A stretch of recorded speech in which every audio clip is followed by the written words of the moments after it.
Welcome, everybody. Here is the UC Queen City Clash, day one, where we'll be having 6 group phase matches to help determine who's going to be leading into our Final Four of playoffs tomorrow. Canelo, this is our first time seeing these teams in person. Absolutely. We got to see them last weekend. We got to see 4 teams punch their ticket to get to LAN to meet our 4 invited teams. What do you think is going to happen here today? Well, I'm hoping to see a lot of good games, and according to at least the general climate of the expectations from my interview series with a lot of the captains, they're expecting a lot of close matches. There's a lot of people with something here to prove. There's a lot of people here that want to leave a legacy. You know, a lot of grad students that want to leave their mark on collegiate siege. Notably, people from Louisville, and whatnot. And yeah, I'm honestly hoping to see some really good games. And speaking of good games, right now we got Drexel and RIT Orange right in front of us right now. And what do you think of this matchup? It's interesting. We get a rematch from our qualifiers to start off our tournament. If anyone who watched those calls recalls, those maps, it went to Drexel 7-5 on Clubhouse. We aren't going to make it back to Clubhouse this time, as we're going to be playing Villa to start, but I think it's very interesting that both these teams are probably very ready for this matchup and have definitely, in the last night when the schedule was posted, they circled this one as an important one to kick off their group phase. Yeah, no, absolutely. That matchup was definitely very close, and well, RIT definitely gunning for some kind of revenge against Drexel, and well, Drexel, I could probably say they're feeling confident. They uh, given that the play-in VODs are still up, they were confident that they didn't show too much, and given that it is in the same map, it's going to be a new playground. Although I do expect RT to have done their VOD reviewing. Yeah, I agree. RIT definitely did their VOD reviewing. I will see if they will let the K through on this time. I Yeah. believe there was a little bit of a chat message at the end of the last game where RIT promised Drexel they would not keep that K'd. I don't recall. I believe who was it that started like 11-2, just absolutely popping off Drexel to get them that 4-0 start. God, I think I've. Oh, it might have been Pop. I'm not too sure. Yeah, I know for sure. Cade is also very common on Villa. I probably will see him to be one of the opening bans for RIT on their defensive side. RIT starting as the attack, they will get the first defender ban, so that will be something I expect to see. Um, but we'll only know once we're in. Yeah, and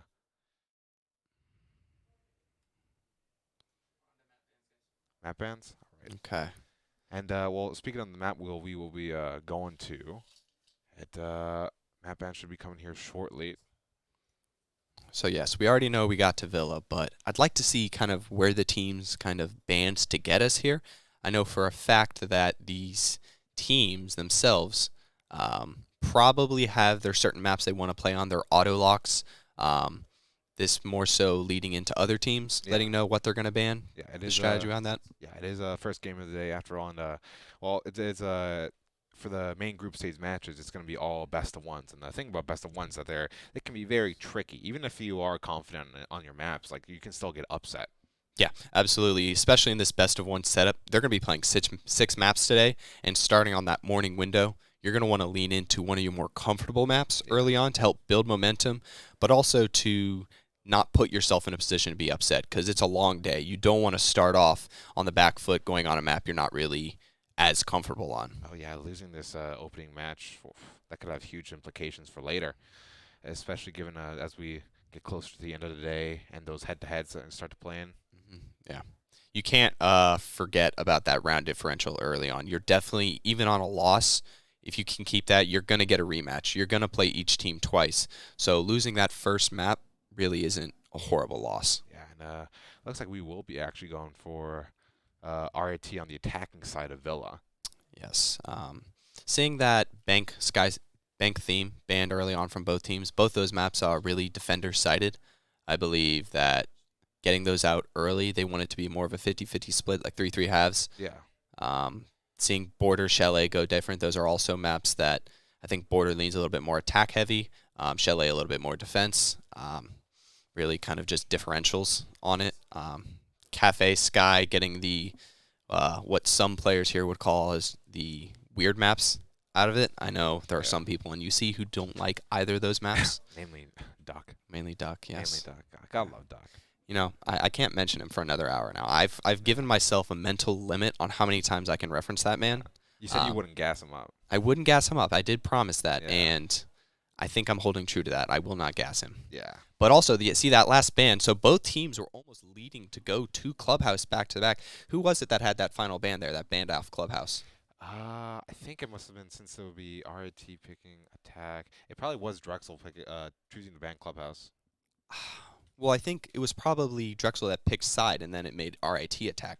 Yeah. I assume they would have picked defense, so it might have been RIT themselves losing that map 7-5 Yeah, makes sense. that they banned the Clubhouse so that they wouldn't go back there, which is interesting because that VOD, like we said, that VOD is up. They only lost that 7-5, so if they really want... That was way closer than it ever should have been. Yeah, I mean, Drexel going up 4-0, RIT did start a comeback there. There were multiple rounds on map point that RIT had to fight through to get it back to a 7-5, although they couldn't close it out. So them choosing to go to a different map entirely, Villa, who can lead more attacking sided if you can get in the map, is interesting. Although I still do expect Villa to go to a 4-2. Absolutely. That attacking side of Villa is an absolute slog to get through. Yeah. So how do you see this one shaking out? Quite honestly, I have my hopes high for RIT. You know, like they came into the play-ins and a little bit wonky, given that they had some recent roster situations going on. But now there's been actually a fair amount of time between play-ins, and now I think their roster is going to be more acclimated. And well, do you want to say who you think is going to win on 3? Yeah, I think we can make our picks. I think Drexel was one of our teams that they qualified in 2 maps, right? Yeah. They didn't have to go to that lower bracket, and RIT had to fight for their spot. I believe they knocked off Murray State to make it in at the end. But on 3, if we want to lift up our predictions. Yeah. All right, 1, 2, yeah. I'm going with RIT. I think they bounce back from that loss in that opening map. I think that RIT, they did their VOD review. They saw that they didn't want to do Clubhouse again. They saw different things they could apply to Villa, because I think both maps, they play very similar. On Villa, you want to extend just a little bit horizontal, just like you want to do on Clubhouse. Clubhouse upstairs, you go into Garage or Master.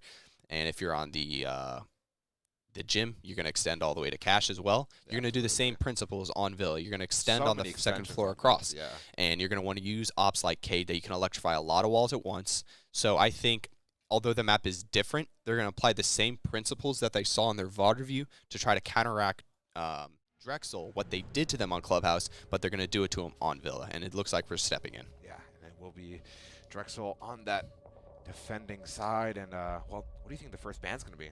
I think Drexel's going to choose to do something pretty standard. I don't expect to see a Thatcher on Villa. I expect maybe a roam clear like a Jackal or a Dokkaebi. Zofia. And I'm just wrong. Yeah. You know, this, actually, outside of the main broadcast room, we have a poll up right now that asks whether the Zofia speed change was a nerf or a buff, and it's actually getting quite close. So there's a lot of tallies on both sides. I feel that a lot of people who deem it a buff, they look at the health.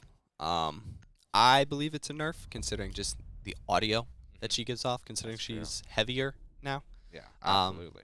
And you know, speaking of heavy, that's a heavy player in Ozmi being banned right now. She has so much influence over the map. It's a really smart ban. Yeah, I love the Ozmi ban here. There's a lot of soft surfaces in half walls. You can throw those keybs on to cut off stuff. You can put them on the skylight to cut off Master once they open that breach. You can put it on the maps to cover off the maps. And I think what we saw on Villa when RIT played Murray State, their Jaeger was playing in study behind a Kiba while the Murray State players were pushing up red, and that's probably a counter-strat ban that they saw Drexel from that, even though it was RIT that banned the Azami. Oh yeah, and I do like seeing the blitz coming out right now from that RIT side. I'm going to be very curious to see how they can use it. I feel like when they see the Warden in their drone phase, they might swap off of that. I know RIT suffered a lot of direct takes on this map from Murray State. They may try to incorporate that. They were also very efficient about their roam clear. This blitz may be done to help facilitate that. But it'll be interesting to see, since Drexel chose to go to trophy stat first rather than the standard games bar, what RIT plans to do to change. And it already looks that that blitz is going to turn into a sledge. Yeah, a very much more standard ban and very much a more useful ban. Those grenades from below could most definitely ruin that mirror's day. She did put it on the triple wall there. And actually, we will see some kind of extension towards Aviator's side as well. And as we get into this action phase, we will have the attacking lineup be Sledge, IQ, Line, Ace, and Zero. Those Zero cameras are definitely going to be very helpful towards the roam. Speaking of the roam, that second mirror window will contribute towards the Aviator extension. Yeah, I think this is absolutely VOD review done by Drexel. What they saw when RIT was attacking against Murray State, they always went horizontal across. When it was games bar, RIT would enter in master. When it was the master bar, they'd end in study. And I think Drexel saw that, which is why they're extending with those mirror windows onto the study to deny them. And you can see RIT, they see that on infos, and they instantly transition. They're going to have to face a bathroom extension. It doesn't look like there's a player in the closet just yet, which allows them to get a little bit more control. But I believe Drexel probably has those head holes across to deny that jump in. Oh, yeah, and as we saw there real quick, well, Zook has taken a little bit of damage, but he was prone on that drone hole by 90, just looking for some kind of tag on the cutoff. And it will be a Zero, just trying to see if he can get a little pre-fire. And there it is, the nade from below right there, as I mentioned before. Actually gets the first kill right there on Wi-Fi. Gets the Cade off the mirror window, so already they've managed to go below. They're going to probably clear that mirror window. There's no player on that, and eventually this IQ will get that K-Claw off the wall. You'll probably see an Ace throw one of his Selmas on that wall once they're able to do so. It looks like Wamai, with his fresh new 1.5, has replaced the Cade on that barricade to try to clear it off. Still kind of IQ working below, Sledge as the cover. It looks like RIT is going to transition to pinch from the Master as well as the Astro stairs now that they have this player pushed off of that mirror window. They're going to have to clear the player that's in bricks. They're going to burn it off. They're going to use a Gone 6 to try to break it. That gets caught. Yeah, that gets caught by the new Wamai disc, and Wamai's going to probably face check this, try to get the numbers back in his favor, because with a minute left, RIT already has a majority of the control. That nade does not go where he expects, but it doesn't matter because, who is that? The Zero Nest manages to get another one. Drexel answers back with two quick ones, and it is down to a 2v4, functionally a 2v3 with a minute left. I'd like to see RIT slow it down and figure out where these defenders are. Yeah, most definitely. Ooh, they did get a good tag, though, on the Ducks. But that grenade from earlier actually tagging Zook down to really low health.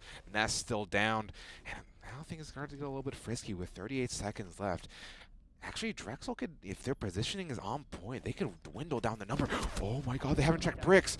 Pup gets one, get caught sprinting, but not caught dead. Ooh, and now he gets stuck pinned between all the angles. players. Yeah, too many RIT people. He managed to find his way in between them all, in between their lines of fire, but once he gets that first, they all kind of snap around and have him pinched. Oh yeah, that miss clear on bricks could have been even more deadly. I really like that switch. I really like that attacking rotation from RIT. Oh, that was quick. Within the first 30 seconds, they transition from that study take down below. They get that IQ in, clears the K-Claw, that frag on the player playing the mirror, and then they pop it. That allows... They didn't even have to put a Selma on that wall because they just used that as an angle to cut off the other stuff while they pinched up Astro. I'd like to see Drexel come back and help hold Astro from with the rest of their players. It felt like they had a lot of players on Red and Deep in Wolf where they couldn't help those players that were bricks as well as that from wrapping through Astro. Maybe a little more like kitchen contestation, you know? Yeah. I feel once they realized that it was below, that Red player maybe needs to either challenge them so they can't come up Astro, or they need to pretty much just pin them in so they can't transition. Speaking of getting pinned, it's going to be the Blitz coming out once more by RIT Orange. And they're going to be looking to pin some unlucky roamer. Yeah, I think RIT probably expected them to go games in AV off the start, which is what that Blitz is designed for. I'd like to see if this is a pocket strat they have for this site against Drexel.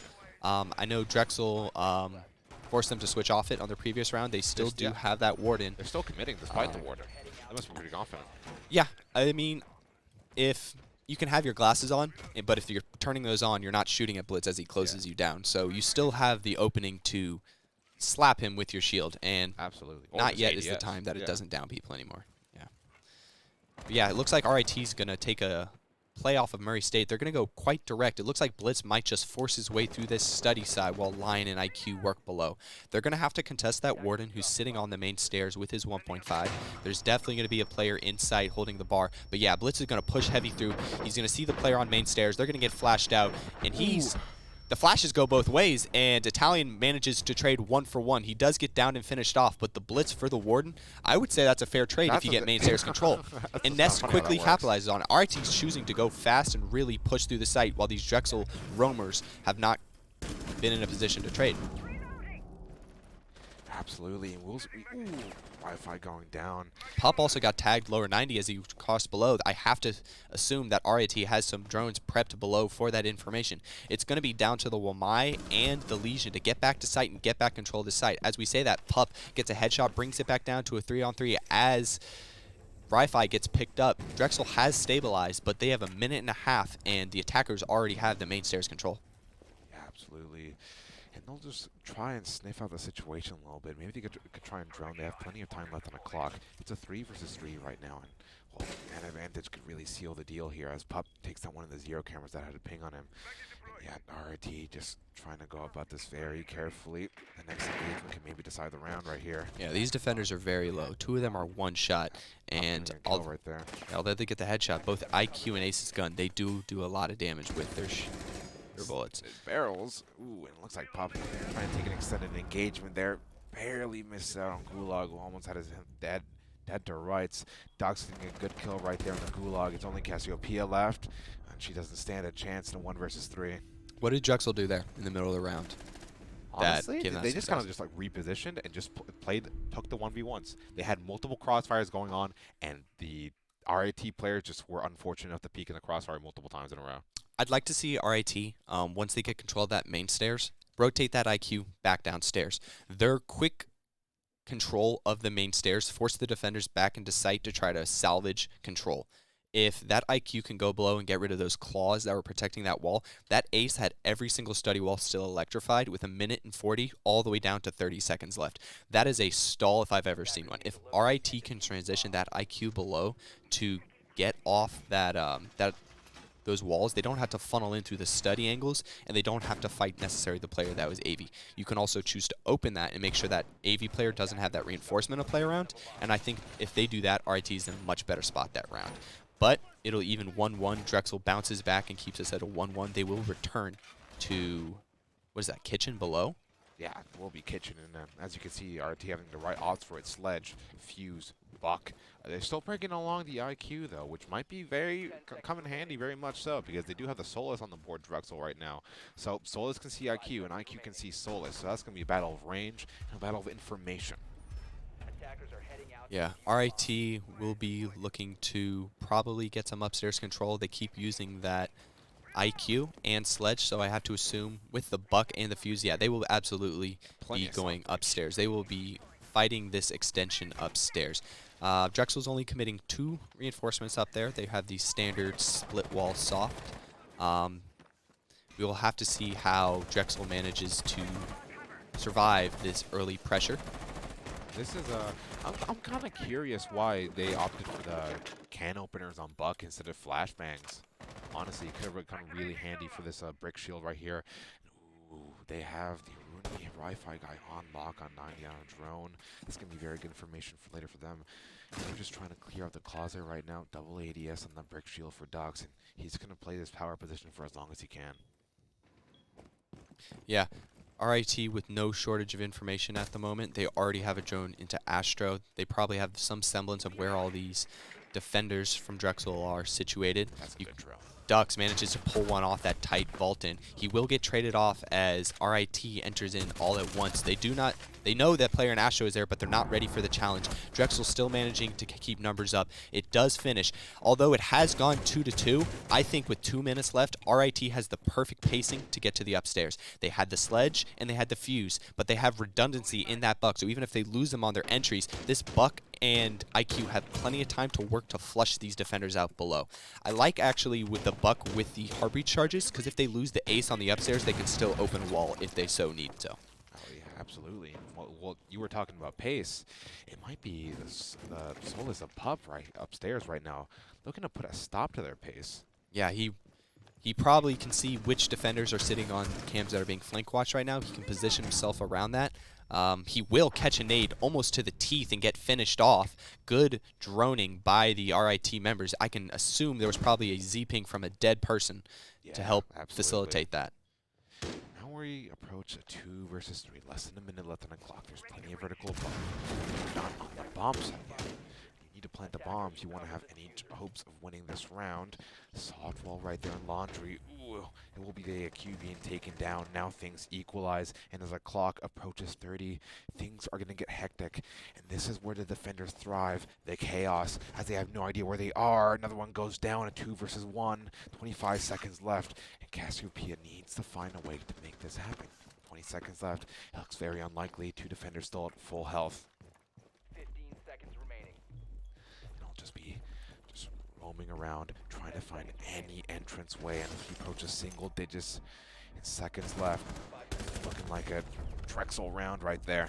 Yeah, Drexel, that castle at the laundry wall, and then those footholds that lead all the way to Memorial. Memorial is solid on the ceiling, much of it. Because that vertical cut off Tetris and that rotate, that castle just sat deep on the angles that they had already prepped. And I have to assume that the Zofia ban is to protect that. The only way Ace could have opened that is to throw one of his Selmas on that castle barricade to try to get in there quicker and get to the wall. But because they banned the Zofia, they'd have to either run an Ash or commit frags to open that wall, which they didn't choose to do. And because of that, even though they had a 3v2 numbers up, that castle from safety was able to pick off 2 players and prevent them from entering the site. Even though RIT had prepped all the vertical they could ever want, they never got to a position where they could plant and use that vertical to cover. Once that first person went down, it was chaos. Not to mention the time running low as well. No time to drone him out. RIT had done so well up to that point to get good, quick entries, clear the upstairs, but it was that transition phase on where they wanted to finish that it just felt they were off. And Drexel, even though they lost their first site, which they're returning to now, they answer back with quick 2-0. And if Drexel can get a full rotation, go up 3-1, that's huge on Villa. Yeah, and let's see if there's any good adaptation by Drexel defending this trophy bomb site. Sledge is back on the board. That's one set of frag grenades for you. And well, RIT might be expecting an adaptation from Drexel because they're deciding to put the Nomad this time. It might be the Nomad going along with the Sledge and the IQ, and that kitchen is at least setting one air jab down for safety. Yeah, I like the change on the take. As an attacker, you have to assume the defense is going to adjust to how you take it. So bringing in another op to try and shore up the protection down there, or just kind of prevent the Drexel players the space to move and react to your response. You have to assume as an attacker that the defense is going to try to find an answer, find a solution to what's working. So to just keep the ball rolling and keep ahead of them before they can make those adjustments is a really good idea. Oh yeah, absolutely. And well, 2 minutes in, and drone game looking good right now. And Zero holding a very long angle, and Pup actually getting the first kill onto the Sledge. And well, that's one of the major utility in the round gone.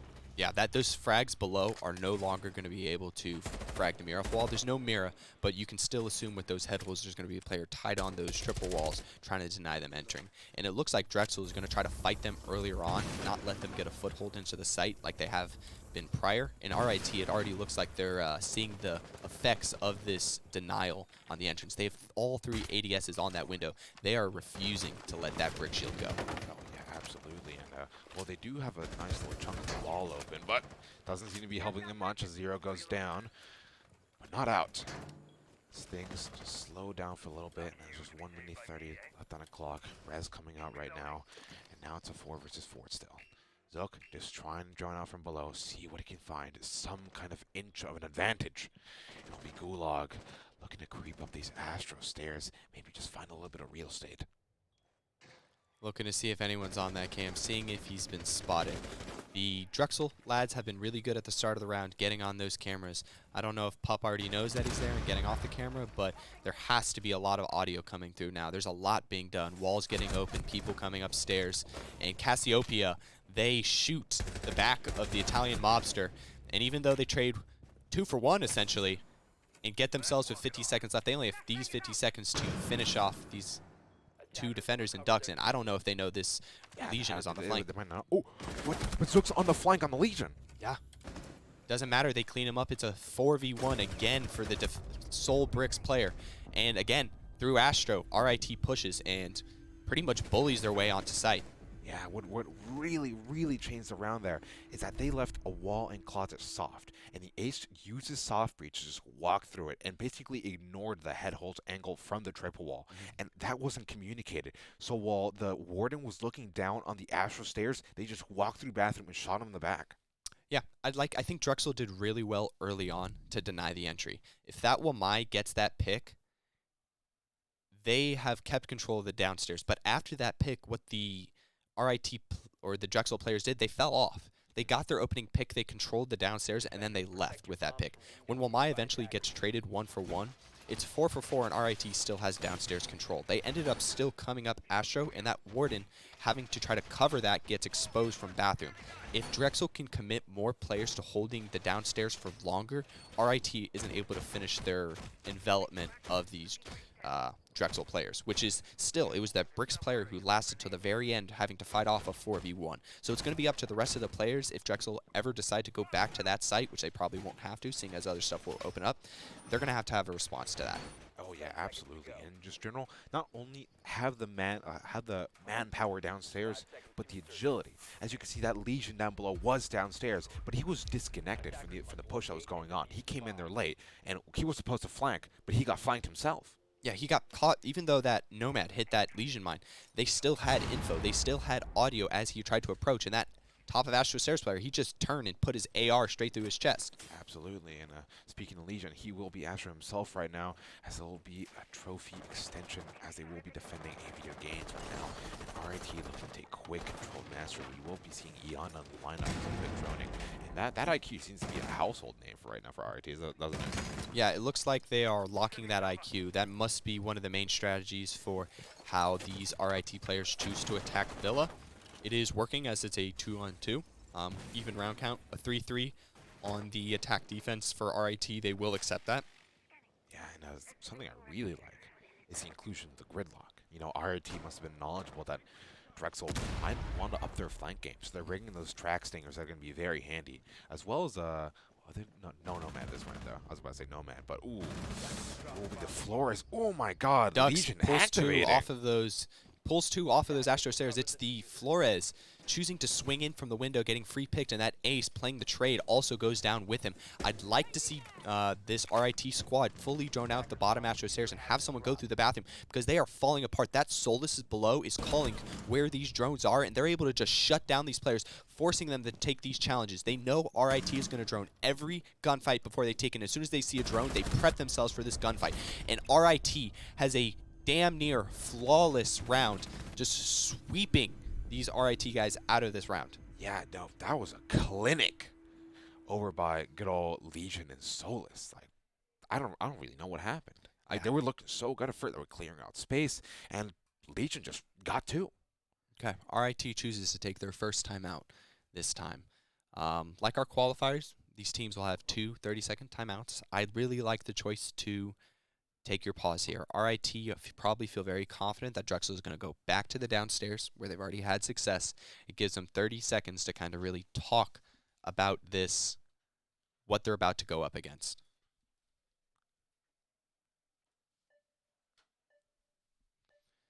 What do you think they need to change for this downstairs? Do you think they need to bring an Ash? Do you think they need to try to find a way to get past those castles? Because they were efficient with their roam clear. Do they try to be better about that, or do they try to help their transition? Honestly, I wouldn't mind seeing the Ash right now. What they need was that ranged soft breach and speed. And Ash is both of those. Yeah. Unlike her counterpart Zofia, it would be the perfect situation to bring her. Yeah, it looks like they're keeping with their normal lineup. Ace is their only primary power breach. That Zero was the Buck, I believe, last time. They will be probably looking to get more of those cameras to help weed out and figure out where these Drexel players are coming from or sitting in. They probably should have some idea. It will be the downstairs from Drexel, probably the same setup, seeing as it worked. Let's see if RIT can bounce or take advantage of their good early roam clears and have a different finish to this round. A 3-3 half they will be happy with, especially having used one of their timeouts and getting themselves to the favored side at a even tally. Yeah, absolutely. And something I'm very curious about right now is Pup on the Ella. You know, those Grismont mines, very niche. but for the type of attack that RIT has shown that they like to do, it might just work out. Yeah, the ability to take advantage and kind of swing and take the gunfights before RIT is ready. They're going to be joining in their entries. If you can stun them once you figure out where that drone is, get them concussed where they're not really able to fully react, and then you swing and get those picks. What we saw a success in the last round is when Drexel is taking those fights. They see they're droned, and then they swing into the fights before that IRT member can get that call so they can get that opening picks. You saw Ducks get 2 in the last round, and then you saw Pup get 2 in the last round as well as the Solus. So if these 2 roamers can get early picks, which it seems they're trying to do. Yeah, Pup trying to get cheeky with it right now. Ooh. God, the X-rays just make everything so much more tantalizing. As Pup finds an engagement, Pup runs away. And, well, yeah, going back to the Grismont mines, not only is that a debuff on your opponent, that's information. Because those Grismont mines, when they pop, you can hear that audio from across the map. And you know exactly which one that is because of how loud they are. Oh, the audio tracing on those are very clear. And now, even though they were just teasing at the start there, it's already slowed down the RIT members. They managed to clear that brick shield, but half of a minute in floor holes to protect the jump in through, these Drexel players are more than happy to go passive here. Brainiacs can catch one on this bathroom hop in. That's a really good piece of vert right there. Italian Mafia just hugging his way through that. Ooh, Brainiacs gets the kill, and well, they'll be more wary of that. Maybe looking to rotate or repel. While trading it out on the Ella, she doesn't manage to get any value, and she died with one of her Grishmots in her pocket. So there will be no more of that passive utility from her, apart from the 2 that have already been set. It'll be up to RIT to determine which things are helpful to safe, and Sledge, getting lost on the upstairs, manages to also fall to the upstairs roamer. Now it's 4v3. RIT has no control of the upstairs, trying to force themselves through the chokes, and Duck answers in. It is a 4v2 minute left. RIT well out of this round. It's going to be up to Cassiopeia and Ness to pull this back from a loss and try to bring them back to 3-3, which they do start to do. Yeah, absolutely. It will be the Buck getting that kill onto the Rooney just to start things off. 40 seconds. This is doable. They still have a bit of time. They have a bit of utility as well. They have 1 Selma charge, and maybe they can try and drone this out a bit. We'll come in and just to see if they can find anybody for any just a piece of real estate or man advantage. And actually, they'll be rotating down to the basement. That Buck has no Gon 6s. Both of these players are pretty much hard breachers and guns. The C8 and the AK are great guns, but you have nothing for it. Your feet are going to be very visible as you place this down, and Jaeger's going to know that both of the attackers are coming in here with 10 seconds left. The rest of the Drexel players just need to come here and trade it out. They managed to make it a 2v2 and get into the bomb site. It's going to be up to Castle, and they do. Just clean it out. Drexel, 4-2. Yeah, absolutely. That almost went awry, but that is just some good aim. Yeah. Taking advantage of that UMP's kick, transferring headshot to headshot, closing out the round, putting them 4-2 off the defense. Drexel doing just enough, just as what they're expected to keep this nice. And absolutely, honestly, what kind of confused me right there was, what was the Sledge doing?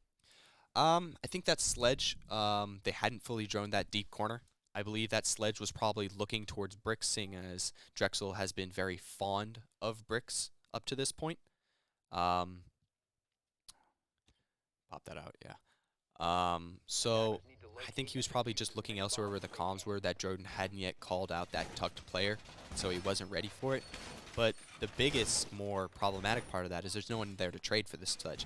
That Sledge made it all the way onto Astro stairs with no one else to support him. So even though he had gotten good entry, he had no help for that up to this point. Absolutely. Now we will be seeing the Gridlock, the Jackal being brought out this round as well from Drexel. As they will be going on their first attacking side. 10 seconds to insertion. 5 seconds to insertion. Yeah, it's going to be Drexel starting their attacking. The changes they're making, they're choosing to incorporate a Jackal to help force those defenders get some updated info on these defensive positions. On the flip side, RIT choosing to incorporate instead a Mozzie to help slow down that drone work. Just the differences of style evident from the start, and we'll see how these attackers choose to break down this AVG site. It looks like Drexel is going to take a similar page out of RIT to choose to go horizontal on the same second floor. But it'll be up to these defenders, Gulag, this Mozzie primarily, to see what they can do, what information, what utility they can pull out of these attackers before falling off. Yeah, absolutely. And what I do want to highlight here is Zook is on Caviera. And, well, as the first picks fall on both sides, equalizing for a 4v4, that's one of Caviera's hard counters. Jackal getting down and out, and that'll be Brainiac securing another kill. Ooh, It doesn't work this time.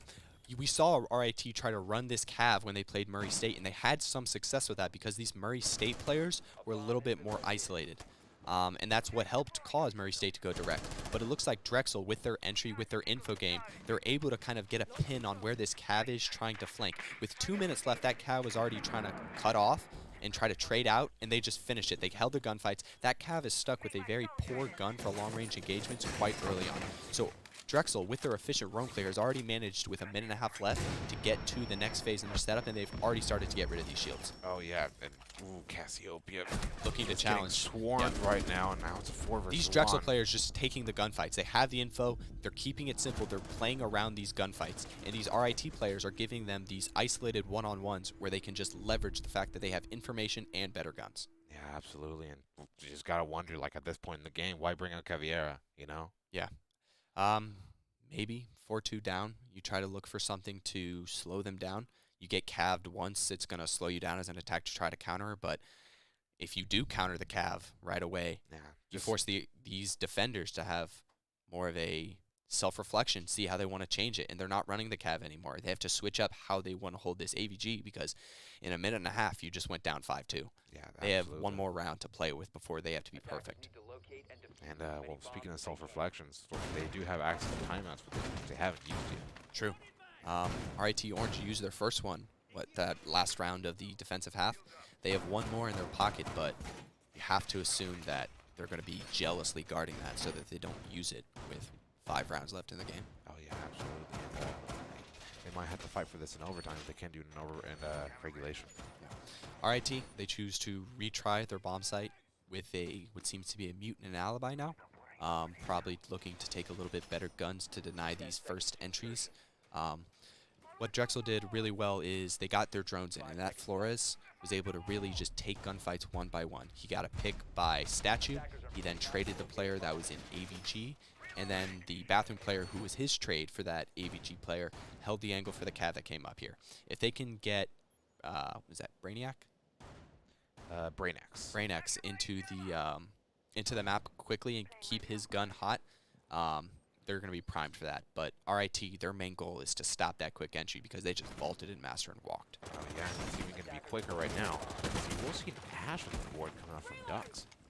Now, Wi-Fi guy just trying to hold that Astro window, and Zook is around that area. Some track stingers easily put on Astro stairs, and some pressure put on Zook. Yeah. RIT is still finishing their setup, and Drexel is already starting to attack. That rotate being made by Astro gave away his position on the player for the repel, and now this player knows that he just has to cut.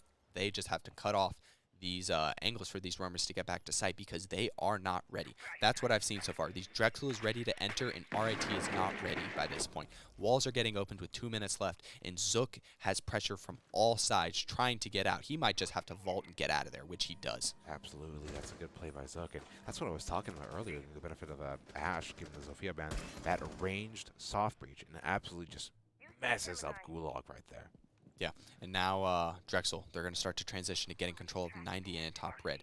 They're going to have to contend with Zook. He's going to be still nearby, seeing what drones, which info, which assistance or bothersomeness that he can impart on these attackers from Drexel. But this next phase is going to be built around that red 90 area. Oh, absolutely. You know, well, at least the one thing that Zook has done pretty good right now is waste a lot of time. It's a minute left now. Ash does manage to get into the 90, trying to clear that mute jammer. Fortunately, off that wall. Yes, it does. Seems that he does get it. So Drexel is going to get that 90 wall open. It'll be up to them to determine which bomb site they want to go to with that support. It will probably be AVG, seeing as they swung there last time. So it'll be up to these RIT players. That smoke, I'd like to see start to use his gases soon, really start to space out these attackers, force them to enter the site when they're ready. Oh, yeah, absolutely. And, you know, 40 seconds left on the clock. 3 canisters, well, now 2 left in the pocket. It's a great time, and Drexel with a lot of space on their hands, but RIT just holding these angles tight, just waiting for the engage. Yeah, this is going to be all. Oh, it's all going to be down to gunfights. This is all going to be on gunfights. This Flores on the study balcony, his job is to prevent these study players from swinging the angles onto maps. If he can stay alive out there and prevent this Jaeger, prevent this alibi from going in, he gets his 1-1-for-1. Although he trades out, now they know with 20 seconds left, it is just that study player, and they execute the gunfights. Drexel moving that Flores to study balc prevents those defenders from taking those long angles, and that opens up maps. If you're trying to incorporate anything on your AVG setups, always rotate someone to study balc. It will help immensely, because those players playing top red, they can't swing 90 if you choose to go games. They can't swing the head holes on study, and they have a hard time swinging the door itself. And that's another benefit of that gridlock. They can throw their tracks on all 3 stairs, as well as throwing one by study, which it looks like they did throw tracks there to even further negate the swing. Oh, yeah, absolutely. Just Drexel has had RIT's number this entire time.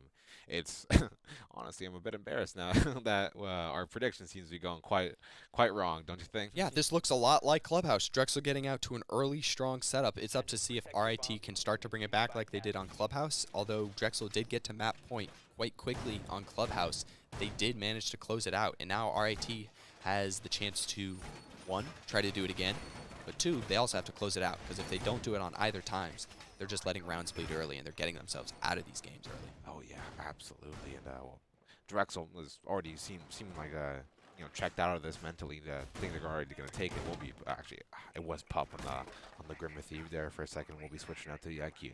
Might as well close it out while you can. Yeah, I know you do have a fondness for Grim, although I would not suggest it. It is a little bit trolly going up 6-2 and picking Grim. Yeah. But looks like Drexel wants to step on the neck of these Tigers, really assert themselves as odds on maybe the favorites in their group. A 7-2 against a team that was close in the qualifiers really sends a good message early on. Oh yeah, absolutely. And well, RIT was some kind of adaptation just to maybe just try and stop the constant and fast flow of those Drexel players.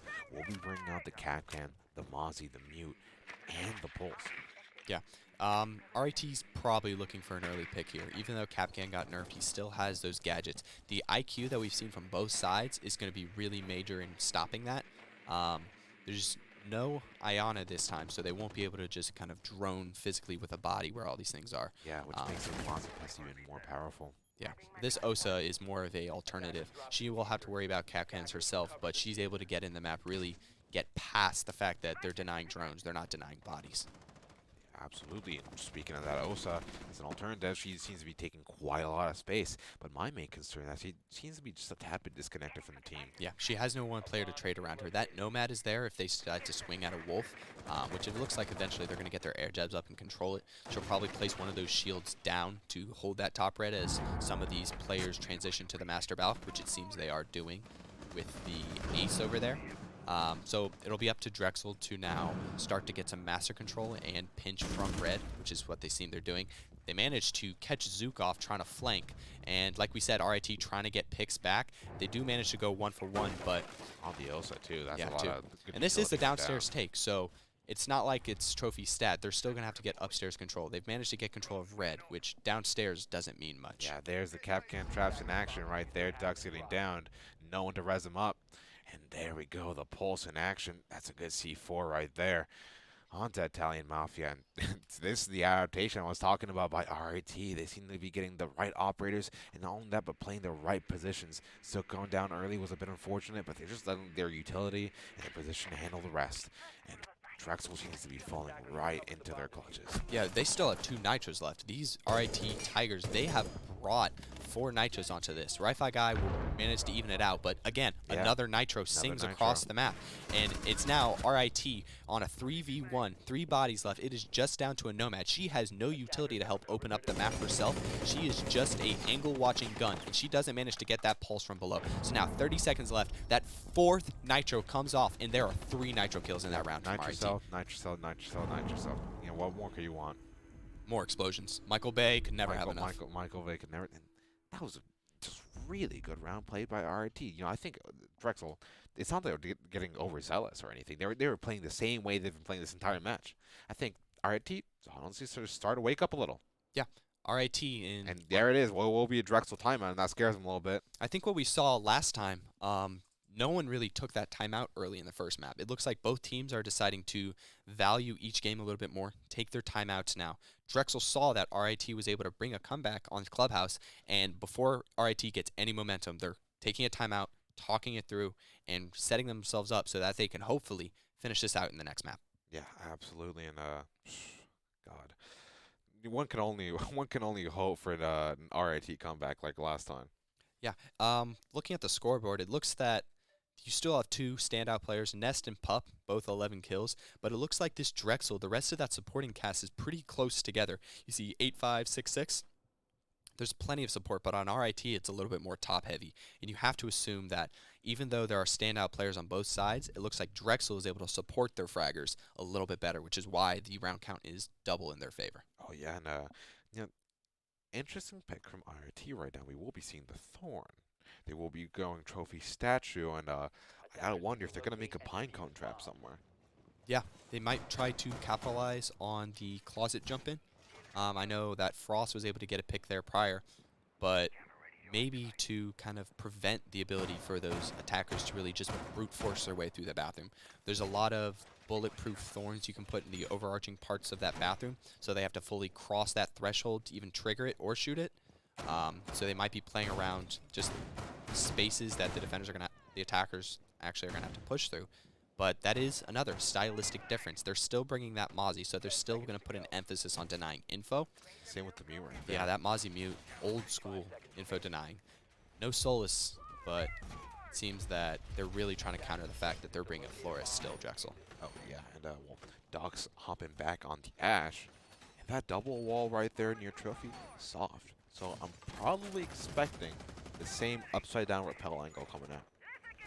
Yeah. You can still also. Are you talking about on that wolf window? Yeah, right there. Yeah.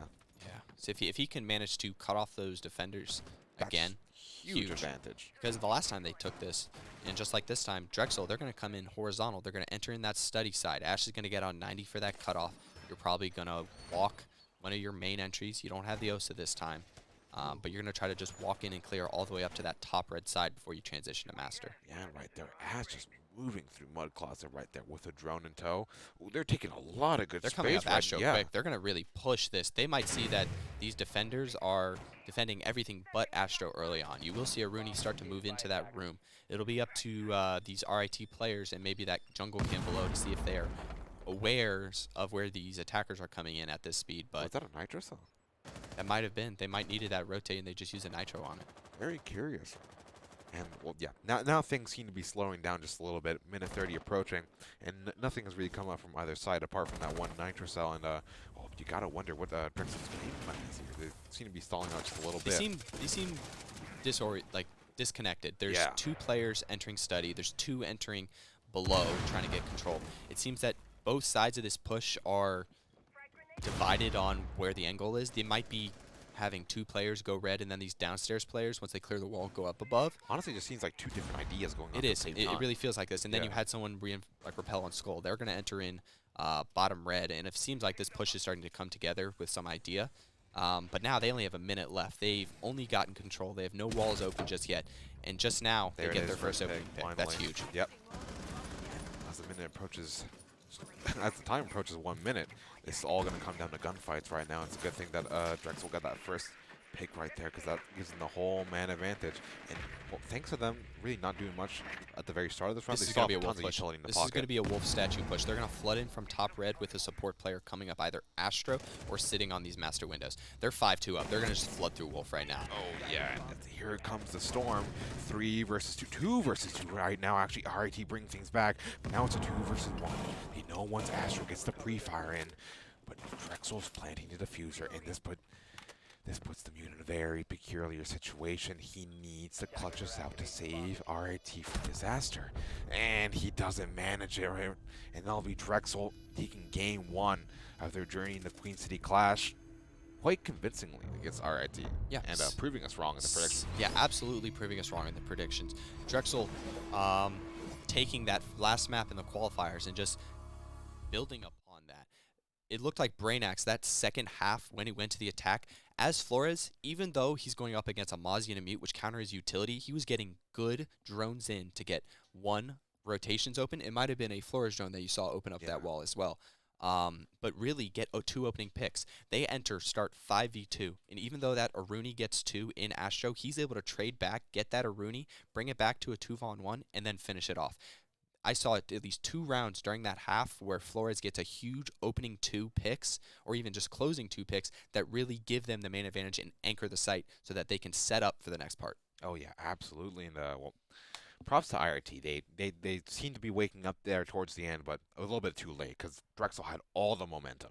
Yeah, especially to lose map 1 like this, these are going to be 2 teams that we see competing to try to get to the playoff spot. Absolutely. To have a 7-3 loss. My 2 contenders for the top of Group A right there. Yeah, they'll have to fight UC pretty much to see which of those essentially 3 teams are probably going to get first. Oh yeah, absolutely. But to have a 7-3 round differential as your start against one of the other teams that are going to be competing for that spot, Drexel looks to be in a really good spot heading into map 2. Yeah, and speaking of further maps, we do have Ohio University versus University of Louisville coming up next. Yes, that's going to be a Group B. Group B match for us in the next one. Yeah. Points are going to be huge. Those 3 points out of that matchup is going to really dictate who's going to be.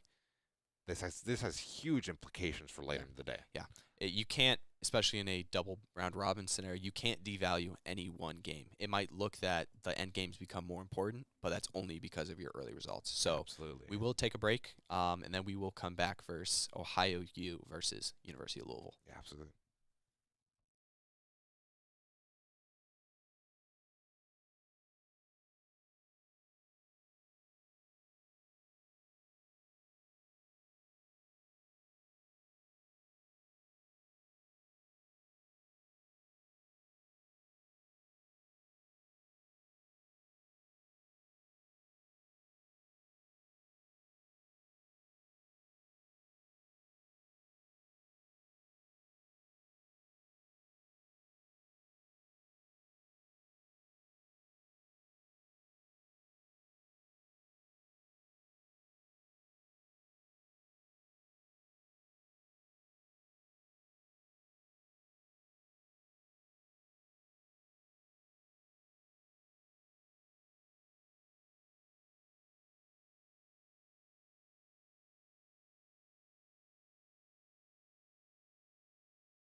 Welcome back. This will be game 2 of our Queen City closed LAN. Map 2 will be having Ohio versus Louisville. But before we break into that, we want to do a quick kind of check-in around the grounds around what wasn't streamed. We had the pleasure of seeing Drexel 7-3 RIT to start off their group phase matchups. At the rest of Group A, it was UC versus Miami. UC managed to clean it out and go and get the 3 points there.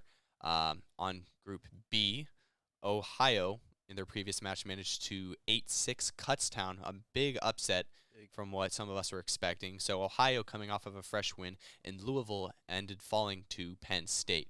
So one team coming in off a win, another team off of a loss. But moving into their second match of the day, our bands ended up, we're now going to Chalet. It'll be Ohio University on the attack. What do you think about that, Ozzy? Well, I'll tell you what. I went out there and I was looking at Louisville's players, and they seemed, they weren't really that dampened by their loss. I think they're still in high spirits. I think they're happy to be at this LAN. I don't think that their mental game is really going to be an issue here. I think it's going to be a good match. We're going to see how, maybe OU, confidence can be a powerful tool, or it can also be your downfall. Yeah. If they take that a little bit too hard. So we'll see how they play here. I'm a big OU fan. I've played with a lot of their players, so I think it might be a little biased, but I'm really excited to see this game. And I think Chalet is a really good place for them to match off and see where they go. And one of the sides that can really build momentum back, Louisville starting on the defense of Chalet. That's Chalet defense, you can build momentum off of. As an offense, if you start off slow on Chalet attack, all the momentum they got off that Kutztown win could go away very quickly depending on how this goes. But I guess before we head into the map, do we want to kind of make our selections on where we think this is going to go? Sure, let's do it. Okay. So do you have anything that you want to talk about that may persuade me in my predictions? Do you have any insider info on either of these two teams? Well, I think OU is kind of an underdog team. I think they've scrimmed a lot with our black team, and much similarly to our black team, we've seen a lot of growth from them in a short amount of time. So I think they're a team that can maybe be, they're the underdog. They're kind of coming out from the new era of thought, kind of new meta. We'll see kind of more opportunity to mix things up, and that's why I'm rooting for them. I think with this, we had what was it, the mid-season update post just last week. So Yes. there's a lot of new changes in this tournament where teams that I guess are favored by the changes in meta could receive a semi-buff, because you also won't see any VOD review from this past week of new stuff. All the old VOD could be from the old mid-season meta. So either of these two teams could bring out some new operator selections for this Chalet game that neither side has had the ability to take a look on just yet. But I think if we want to go ahead and take our photos and see who we want to select, I'm interested to see who you think is going to win this game. Yeah, we'll see. Okay. 3, 2, 1. Okay, I you're going got with Ohio. Why are you with going Ohio. Ohio? You said you were biased. Why Ohio? I've seen more of them, and I'm more excited by I'm a fan of maybe anti-meta, but I hope I see some exciting things from them. Whereas UofL, I think they'll just be a solid team, play some good standard siege, and see what comes out on top. Yeah, I'm going Louisville here in this game. I think Louisville's going to make it scrappy. I think if with Louisville winning here, and the other game here going on is going to be, it is Penn State versus Kutztown. It's going to be an amazing game that we're not going to see. But we also, the results of that game with Kutztown losing to Ohio early on, if Louisville will get a win here, that group is going out the window. There is nothing ready to be played there, and as we get to the second round of the round robin, we could have a really, really solid team not even make it to the playoffs. Yeah. So if Louisville get a win here, it's going to throw this whole group down the bins. All right, so looks like we're going to be starting our map here shortly. I'm excited. Yeah, it's going to be, again, Ohio's going to start on the attacking side. They're going to get their second set of the bands. It'll be Louisville starting off on the favored defense side. As we get into Chalet, we get into map 2. We are go Here for we the go. second of 6 matches. I'm excited to see where Louisville takes this, because I think defense, while powerful on Chalet, it's pretty contentious. I mean, I don't know if you've seen on Twitter lately, but there's been such a blow up, even on just whether you put head holes or reinforce off that double wall on top Ivy into kill box. I mean, it's been people at each other's throats about that kind of stuff lately, which has been interesting. And even top 4 site in general seems like to be the favored default starting defense site, but in comp, I mean, it's like one of the least, lowest win rate sites. So I'd like to see where Louisville takes this because something spicy like a bar game. And start we see a is really Maverick cool. ban. That is something I haven't seen a lot of on Chalet. Right.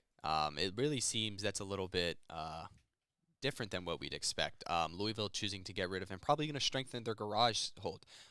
If Ohio, it's depending on who they ban. If Cade is on the board, he could be very strong, especially since there's no Maverick. They're going to have to use, Thatcher's on the board, so I guess that's the way they're going to get around it. This is going to be a Thatcher game, which may make Chalet a little bit more attacker-sided, seeing as the way these bans have gone so far. But as we get into the defensive side, you can't get any crazier than what we've seen so far. So right now I'm going to take these last 30 seconds and strap into my seat so I don't fall off on this ride. Yeah, let's buckle up. Okay. It's interesting to see, because ever since they took the nades away from Maverick, he's kind of fallen into kind of a less standard pick. And I don't know if maybe this is Louisville doing their research and seeing that maybe OU has like a Mav player. They try to go for the Mav a lot, but we'll kind of see how they take this ban. Yeah. The last two defensive bans before we get into a nice pause before we start is Azami. Azami, another operator that really helps you extend on the defense. You can, on those upstairs sites, you can extend into a library. If you're going downstairs, you can put these little almost shields at any point that just really cuts off and prevents the attackers. But while we get Moss sorted out, we'll go for a quick pause, and I guess we'll just talk about what we expect to see with these bans a little bit more. Yeah. Elsewhere, while we also wait, we can talk about what matches are going on concurrently with this one. As we leaned into earlier, we're going to have Penn State versus Kutztown.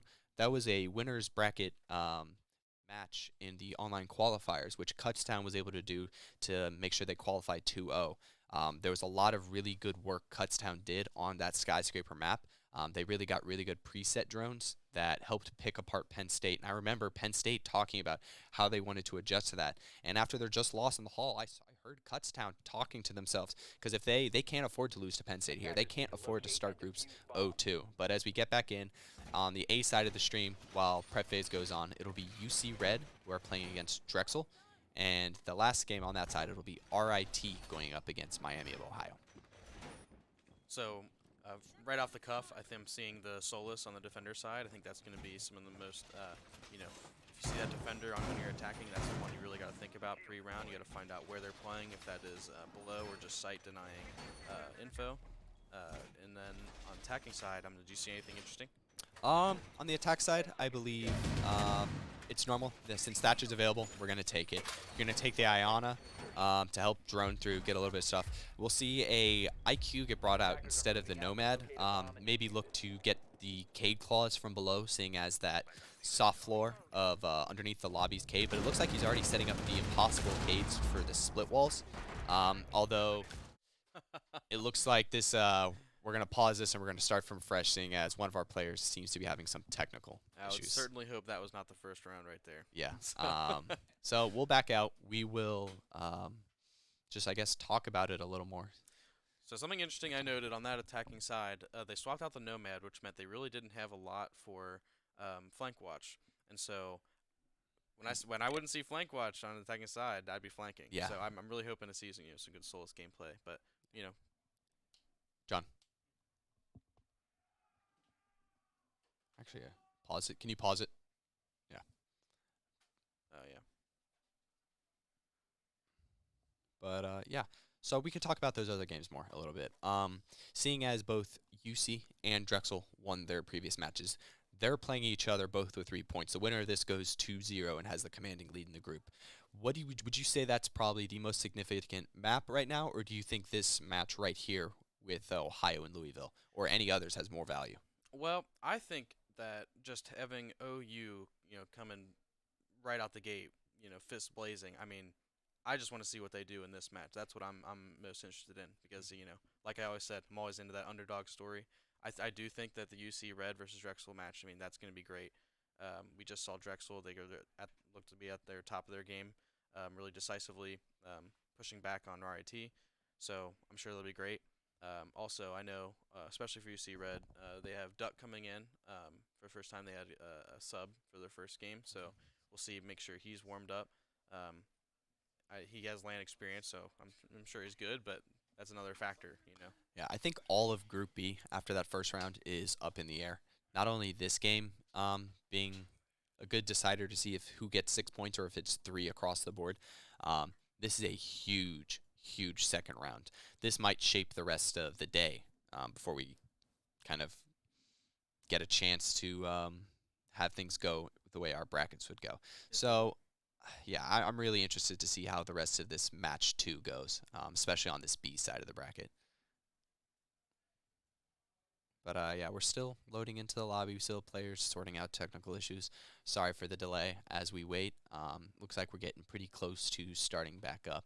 I think with the Miraban and the Azami, I think this might lean to be a little bit more of an attacking side chalet. That Thatcher is probably going to enable an ace to open walls safely from a distance.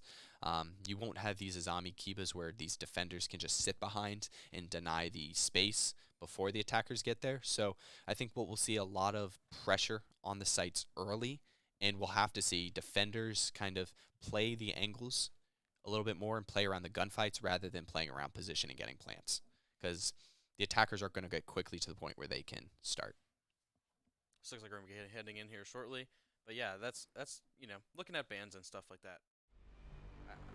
It's like they wanted to ban turtling in sight. You know, they don't want the Mira staring at them through a window, giving information, being able to hold those oppressive angles. And the same thing with Azami. You know, Azami kind of can operate anywhere with, like, set up basically a bunch of shields that are just a little bit weaker. And with that, you know, with Jack lost across the board too, that roam clear is going to be harder. So we should be seeing these defenders getting out of the site, getting in the face of these attackers early. I think that's what they're going to need to do if they want to keep these rounds more even. Yeah. And I guess because of rules, because the rehost, they're going to go to the same top floor setup with the same ops. Right. We already had a quick glimpse on what Louisville wants to do. Although I don't assume killing all your team at the end and getting out of the game is something that we plan on seeing in this next round. Yes. But Louisville probably looking to set up that shield there on that corner by Master. It's a little bit safer from the piano window. You don't get pinched as much. So that's something that I've seen get adopted a lot more, that shield on that corner. You can play, you can swing around it a bit more. The only thing you really have to worry about is a player repelling on that Master window. And with Azami gone, you can't just throw like a Kiba on your doorway to protect you. So you have to actively be worrying about someone repelled right there on that big window. Right. Yeah, noting something else too, like you said, with this recent patch came through, I think we're going to be seeing a lot of more Wamai instead of Jaeger, especially with the 1.5 site. So it'll be interesting to see how that might play because, you know, it's not just an ADS doesn't destroy the projectile, it does relocate it. So I think sometimes there can be some interesting things that happen, maybe some accident or not thought Wamai is actually, you know, might take away, you know, and what save we the can shield, see but open up another angle. already early on, Ohio is inside that fireplace setup within 15 seconds of the site. These Louisville defenders, we saw them down in Trophy and we saw them down in Bar, but they completely allowed someone to get in. Look, with 2 minutes left, they're already right on site. Ohio may choose to just straight up go direct and force their way through the site. You will hear a Nitro rip, so it feels that the defenders have some idea of where these attackers are already, but it's going to be up to this Solus right here, as well as the Frost, who's playing downstairs, to slow this down and try to get some space for the rest of these in-site defenders. You're losing the ball pretty quick. Yeah, you wonder, you know, are they trying to let them in fast so then they can have the flank come in right behind them? Or, you know, is this just a misstep where they didn't realize they'd be taking libraries so rapidly? Yeah, Muck already getting that first opening pick, getting that half-wall player out, and this line is already up very close to the stuff. That Solus with those EDDs got pushed all the way back to the basement, so it doesn't seem that Louisville is going to be ready to flank just yet. And these attackers are now knocking very close to the step. They're going to have to go through a double shield here in that piano side. They're going to look through those head holes to deny the vault in. But some pressure by the K9 door, and it might, and the OU might have their foothold into this site.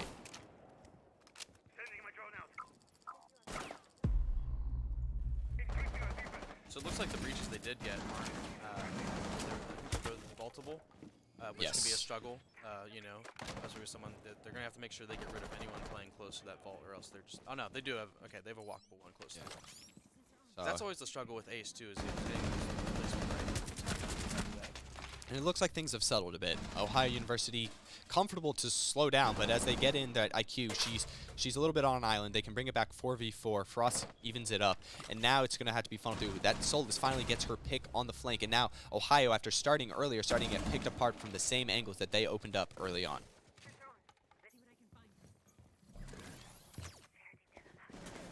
Yeah, I think this is kudos to Louisville right now for holding strong with that rapid take. I mean, they were able to really stall out OU, and now OU's kind of faltering. Yeah. It's now all down to Squeezy, the hard breach. He's a 1v4 scenario. It seems 4 straight gunfights have gone towards Louisville. They definitely know where he is now. He's just gonna have to go in one by one and take gunfights on these angles. He's gonna peek through office. He's gonna get the first through the rotate. He's gonna swing that piano player. He's going to fall to the Frost. You know what I like seeing there from defending side is that it's a 4v1 situation, but they're holding angles. They're playing smart. They're taking their gunfights wisely. I mean, kudos to Squeezy for getting that pick through the wall, but I mean, you know, they're taking this seriously. They're not just throwing bodies at the last guy and you know, memeing on him. So yeah, I think Ohio, they opened up so many holes on that breach early that they got themselves stuck behind the angles that they couldn't get. They couldn't. You saw 2 players out K9, nervous to jump in that window because they saw that piano shield would just shoot them as they tried to cross in. So it feels like they cut themselves off by getting the wall open so quickly, and they didn't have everything they needed. That IQ was alone when she jumped in bathroom. Yeah. That Lion at the end was alone when they jumped in bathroom. They had no one or no way to actually pressure those piano players out, or no utility to smoke them out to actually get themselves onto the site. They got to it, but then again, like we were talking at the start, they just played those long angles, played the gunfights. yeah. So round 2, Louisville choosing to go to the basement site, seeing as Thatcher and Cade are on the board. This might be an easy first wall opened up, but based on the last round, Louisville doesn't seem to have any problem with letting Ohio open up breaches. Right, and this is especially a site good for that on the defending side because, I mean, it happens with me constantly playing with you know, UC people or other collegiate people where it's really a struggle. You can get this main breach, but then it's like, and then what? And a lot of people don't realize, you know, you have to really decisively take some other angle other than just that main wall. Yeah, So there's we'll see, you know, how too many positions for those defenders. They can just pick fights as you try to funnel them wrong. You need depth to your push, and that's what a lot of people forget. Yeah. They see an easy wall, and they're like, all right, we'll just do this. You can't just get one wall and expect to have a successful attack. So I like what I see here. You have a 2-man squad getting the main breach. Looks like they're trying to trick. You're gonna get one breach. They're going to get it. They're going to get the first one. They're going to get the wall open, but they're not going to get the primary wall. And that's also another vault, so it's not going to be easy for Ohio. They just committed all 3 of their Selmas to one wall. All Selmas. And that's all their Thatcher charges. So Ohio has no ability to open up any other walls on this setup. They're going to have to get control of either the main lobby, main stairs, come down blue. In addition with this, this will be a garage plant. This will not make it to wine cellar. And now this defense, now that they kind of have limited the attackers, it's up to the rest of their roam to get it. Muck evens it out. He sneaks in through that stock area, takes down the bandit. And Cyanine will also capitalize on it. So it is now a man advantage for Ohio. They have been able to effectively enter this map, which is something that we worried if that extension of the defenders would stop. So far it has not, but also so far has not mattered. So I missed it. Did they enter games?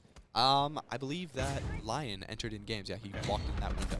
So that's interesting because they must have had some good drones because that would be very scary for me because you have that threat from both sides, above you and below you. And that use of that air jab catches off that Cade trying to get back to site. So those roamers have really not been effective. And like we said, Kitchen, plant, he's able to just walk in now that those angles aren't covered by the positions. And now it's going to be a 2vx. That's going to be a down on the ace, but it does not matter. That's a trade. That Nomad putting in work this round. It's down to a functional one-on-one. That Solus only has to kill one player because that K-Claw finishes him off, but it does not matter. The Ayana closes out the round, gets 2 picks for herself on that round, and closes it out.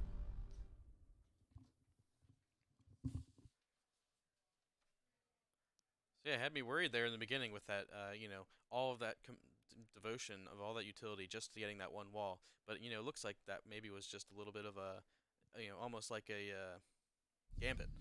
Where, you know, you have your other players who are really focusing the main push through picking off those roamers, entering in, you know, maybe not a conventional place and just catching them off guard. Yeah, we talked about after getting that breach, they needed to get control of the main stairs, or at least coming down the stairs elsewhere. And it feels like they did do that. That Cade trying to come down the main stairs, air jab, hits it right in the face, gets shot down. The Bandit playing in are upstairs, gets shot in the back by that line. So even though they only had one wall open, they effectively got control of that first floor and were able to flood the site and take advantage of the fact that once they got these opening picks, that defense was very scattered. There were one-on-ones to be had everywhere. Yeah, and they shrunk back and allowing just, that plant to get down.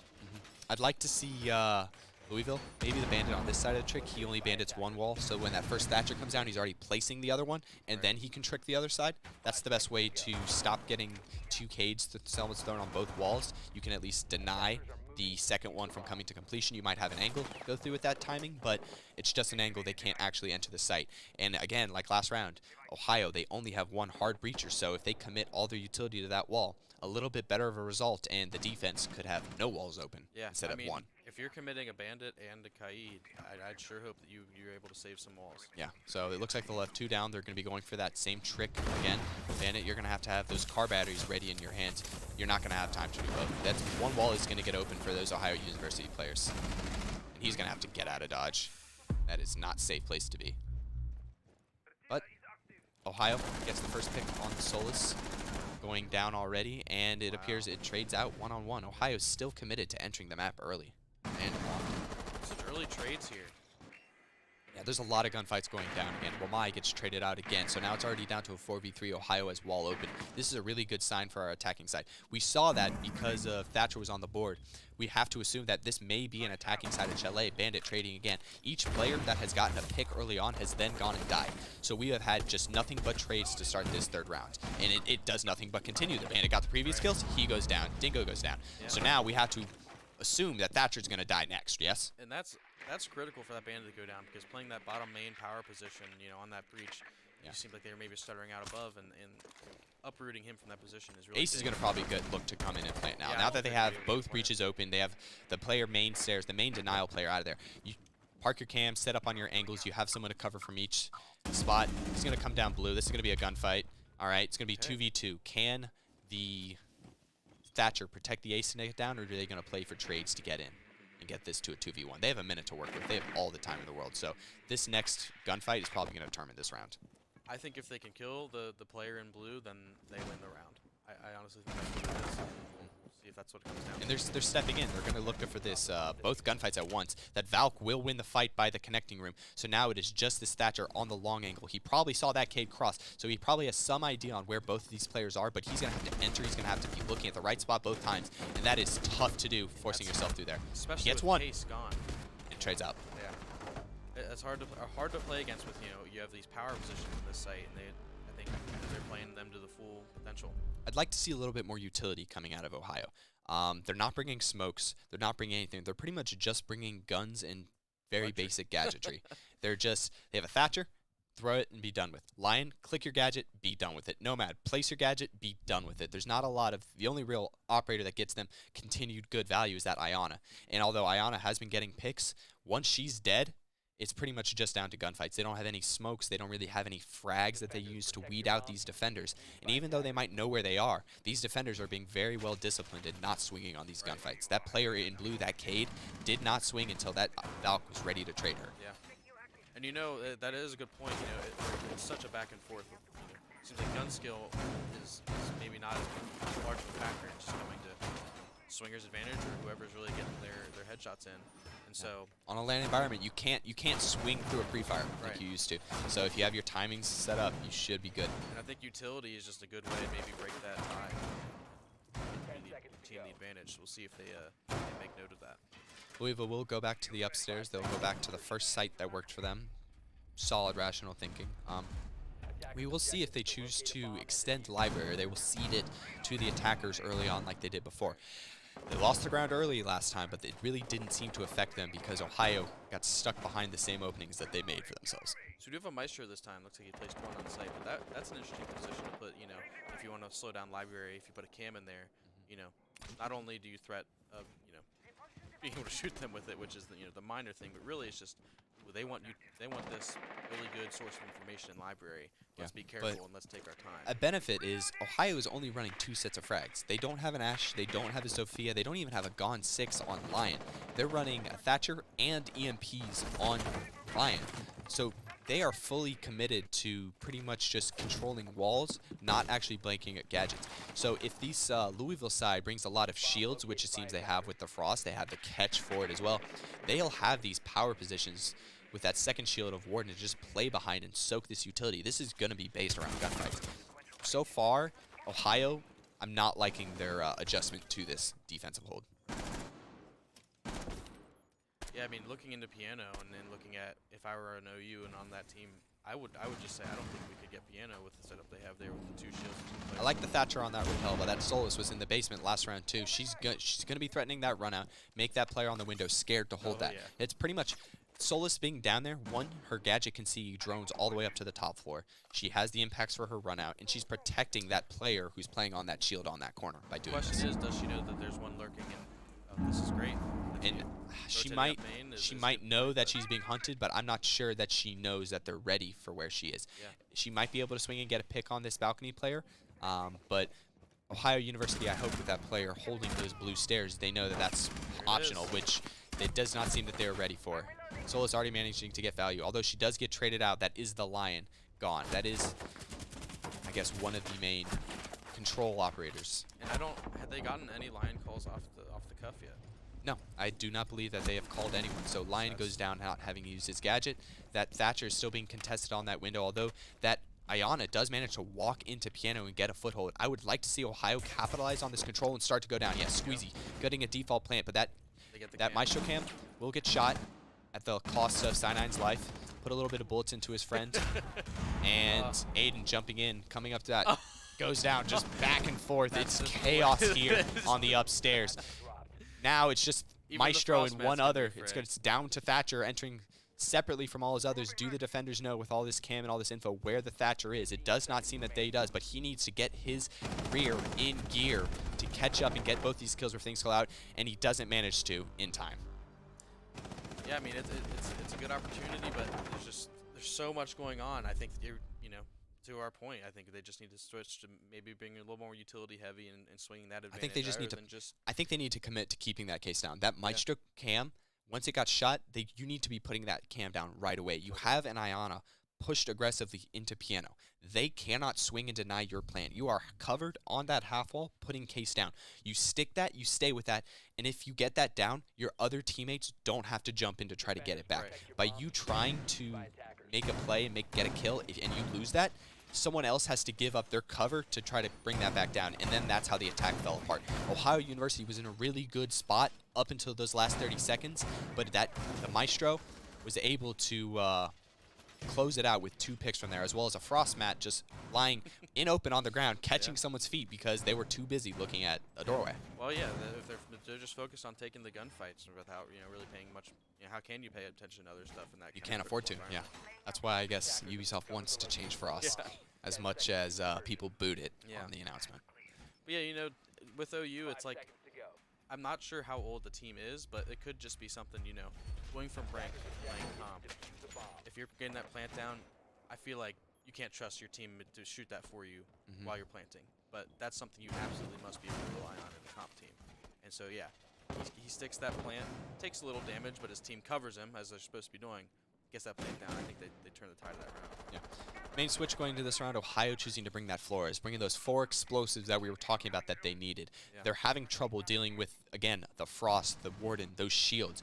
They don't run a Mute. They don't run a Mozzie. Flores is the perfect operator to get those drones and break those shields without having to contest the catch. Although the defenders don't have it in this round, they're going to have that extra info from the Ion and the Flores drones to really get in the map. They're not being contested, so they should be able to get Flores into this drone. It's like, look, Cyanine, again, just walks in and gets that pick. Ohio doing very well at entering the map and being effective at clearing it early on. 2 minutes left, and they're already starting to pressure the setup. Dingo gets a second pick, so Ohio, a very improved start to this second round. They already have most of the upstairs. They can start to set up, get their players in the positions, and break down this utility. I'm not sure why Louisville won't refuse to look or hold library well. Yeah, Cyanine just keep walking in. Yeah, they don't have enough control of the upstairs. They're taking these one-on-ones.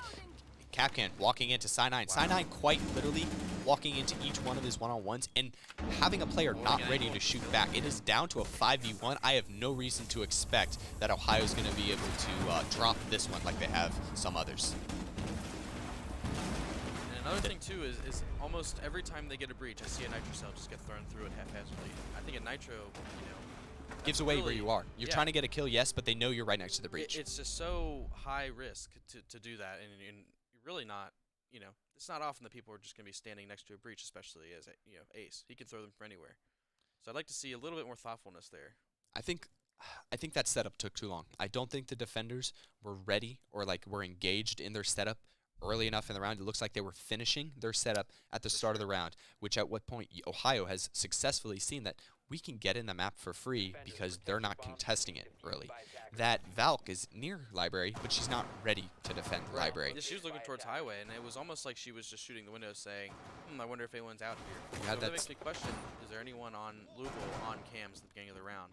Really just figuring out, for that split second you might get before the default outside cams are shot, you can still figure out where the push might be going.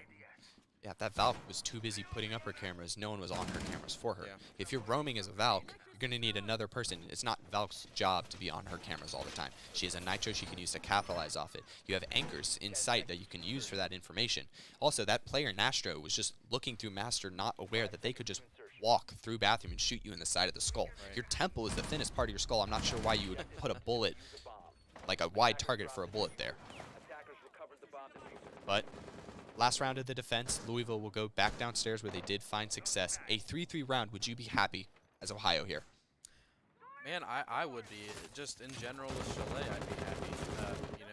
It's like you said, it can be defender-sided, but it's so much in the map where it's in the air, just depending on how each team plays in each style. And especially for sites like basement, you just have to be decisive. So I think they were stuttering a little bit, but I'm starting to see them be a little bit more decisive, especially on the back side. So if they can keep Yep, doing that. there we go. If I start placing that down right away, they will only get, you guessed the wrong wall as well. Oh, wow. Rich should There stop we talking. go. So we'll see if something different. I mean, granted, I feel like the breach only served as just a easy way to get it in a quick plant once they take control elsewhere. But they didn't manage to. They've lost their entry.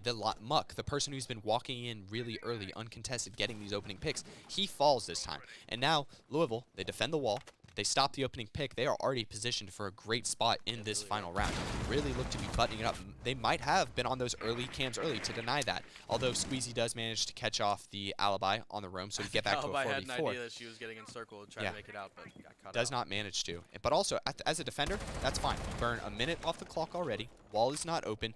These attackers, they can't afford to mess up the wall one more time. They're going to have to transition to get control elsewhere.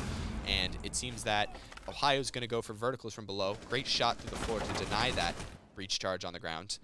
It seems that the defenders are wise to what Ohio's trying to do now. Well, if they were going to get vertical in that fireplace, it seems like why even try to get the main wall? Because if you can just get vert and watch the wall, it's a free wall. Yeah, So I would have liked to have seen them go for vert before trying the Right. wall. You can, from K9, break that floor and see that bandit on the wall, quite literally shoot the back of his skull as he's trying to place those stuff.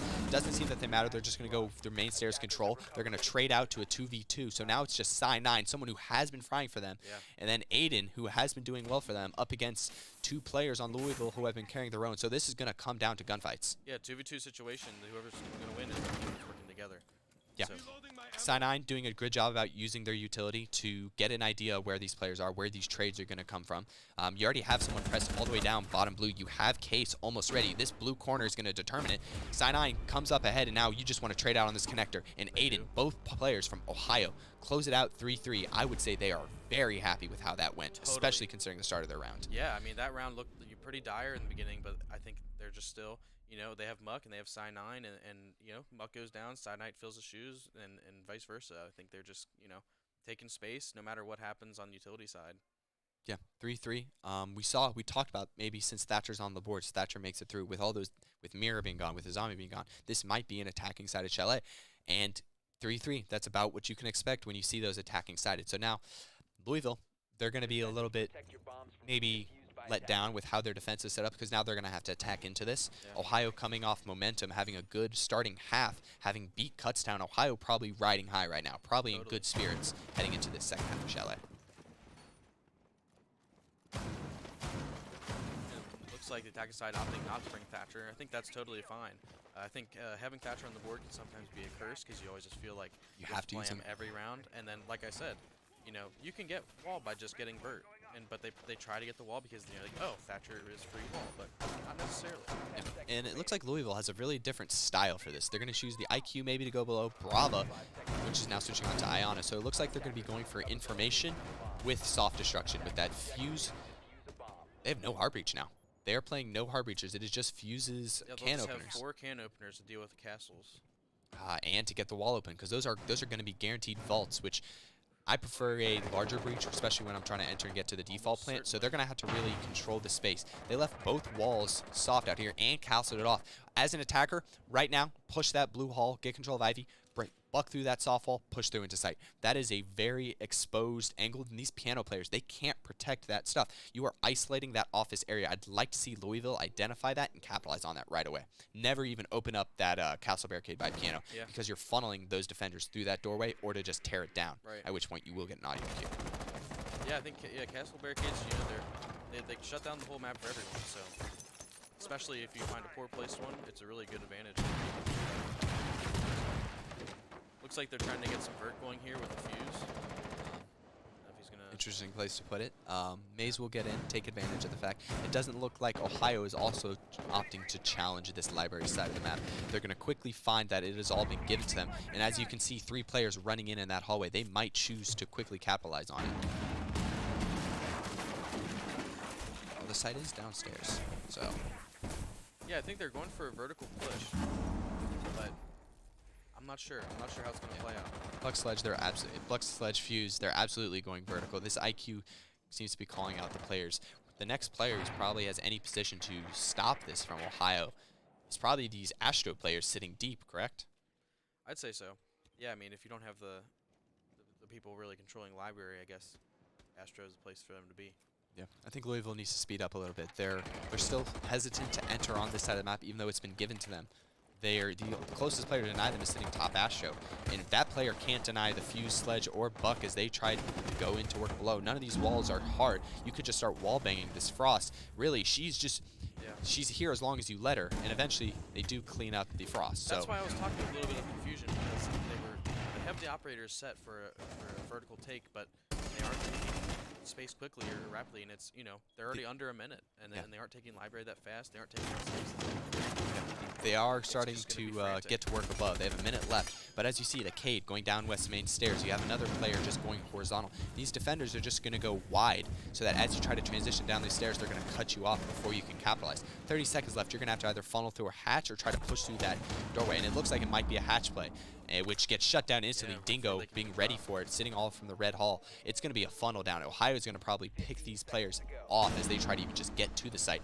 Ohio doing a good job about getting control and getting the vertical, but they don't give themselves the time to capitalize off it. It's going to be 2 people funneling in through the dining, and it doesn't even work out for them. Ohio shutting it down quite confidently. Another thing I saw there too is they're really just getting vertical right above the chassis, which, you know, you really have to realize, what do you want our vertical to accomplish? Because if they're opening up the whole space above the site, then defenders will just fall out to be, you know, to satellite power positions like in Red Hall.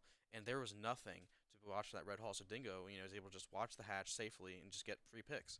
They really need to focus on what do we want to accomplish with this vert, and where do we actually want to open up, rather than just hoping to open up someone above site and get a free kill. Yeah, there really are just main phases as an attacker and as a defender. And based as those phases happen, each side is going to react to it a certain way. As an attacker, you should understand that once you start to get to work above, the defenders are going to want to do something. They're not just going to sit while you make vertical above them. They're not going to put themselves, good at defending teams will not let themselves be in a position where your vertical can hurt them. Maybe if you get it done in time and you get it efficient enough where they get caught off, wonderful, that's an added bonus. But you have to expect those defenders, they're going to want to flank while you're distracted looking through the boards, they're going to go horizontal so you can't see them, or they're going to try to kill you as you do that, seeing as with the nitros. So as an attacker, if you can keep that in the back of your head, you probably can expect the certain plays they're going to make. That's why the attacking side of Ohio, they brought that Nomad so that they couldn't go as wide, so it kept them restricted in on the vertical.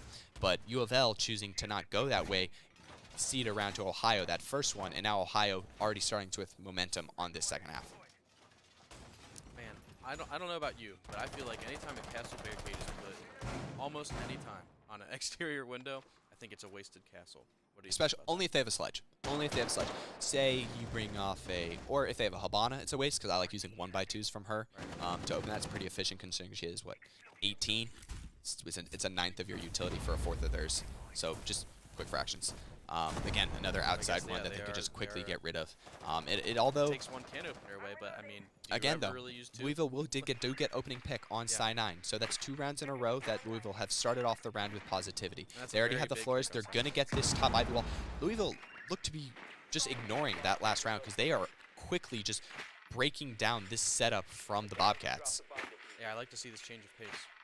Yeah, and it looks like they already have most library control. With 2 minutes left, they've cleared the upstairs. This is an amazing start for Louisville. They have time for this buck to get vertical and work with it. They have time for this IQ and this Iona to get ideas on where these defenders are. And these defenders are now falling up onto their tertiary angles. They're stuck holding hatches and holding jump-ins.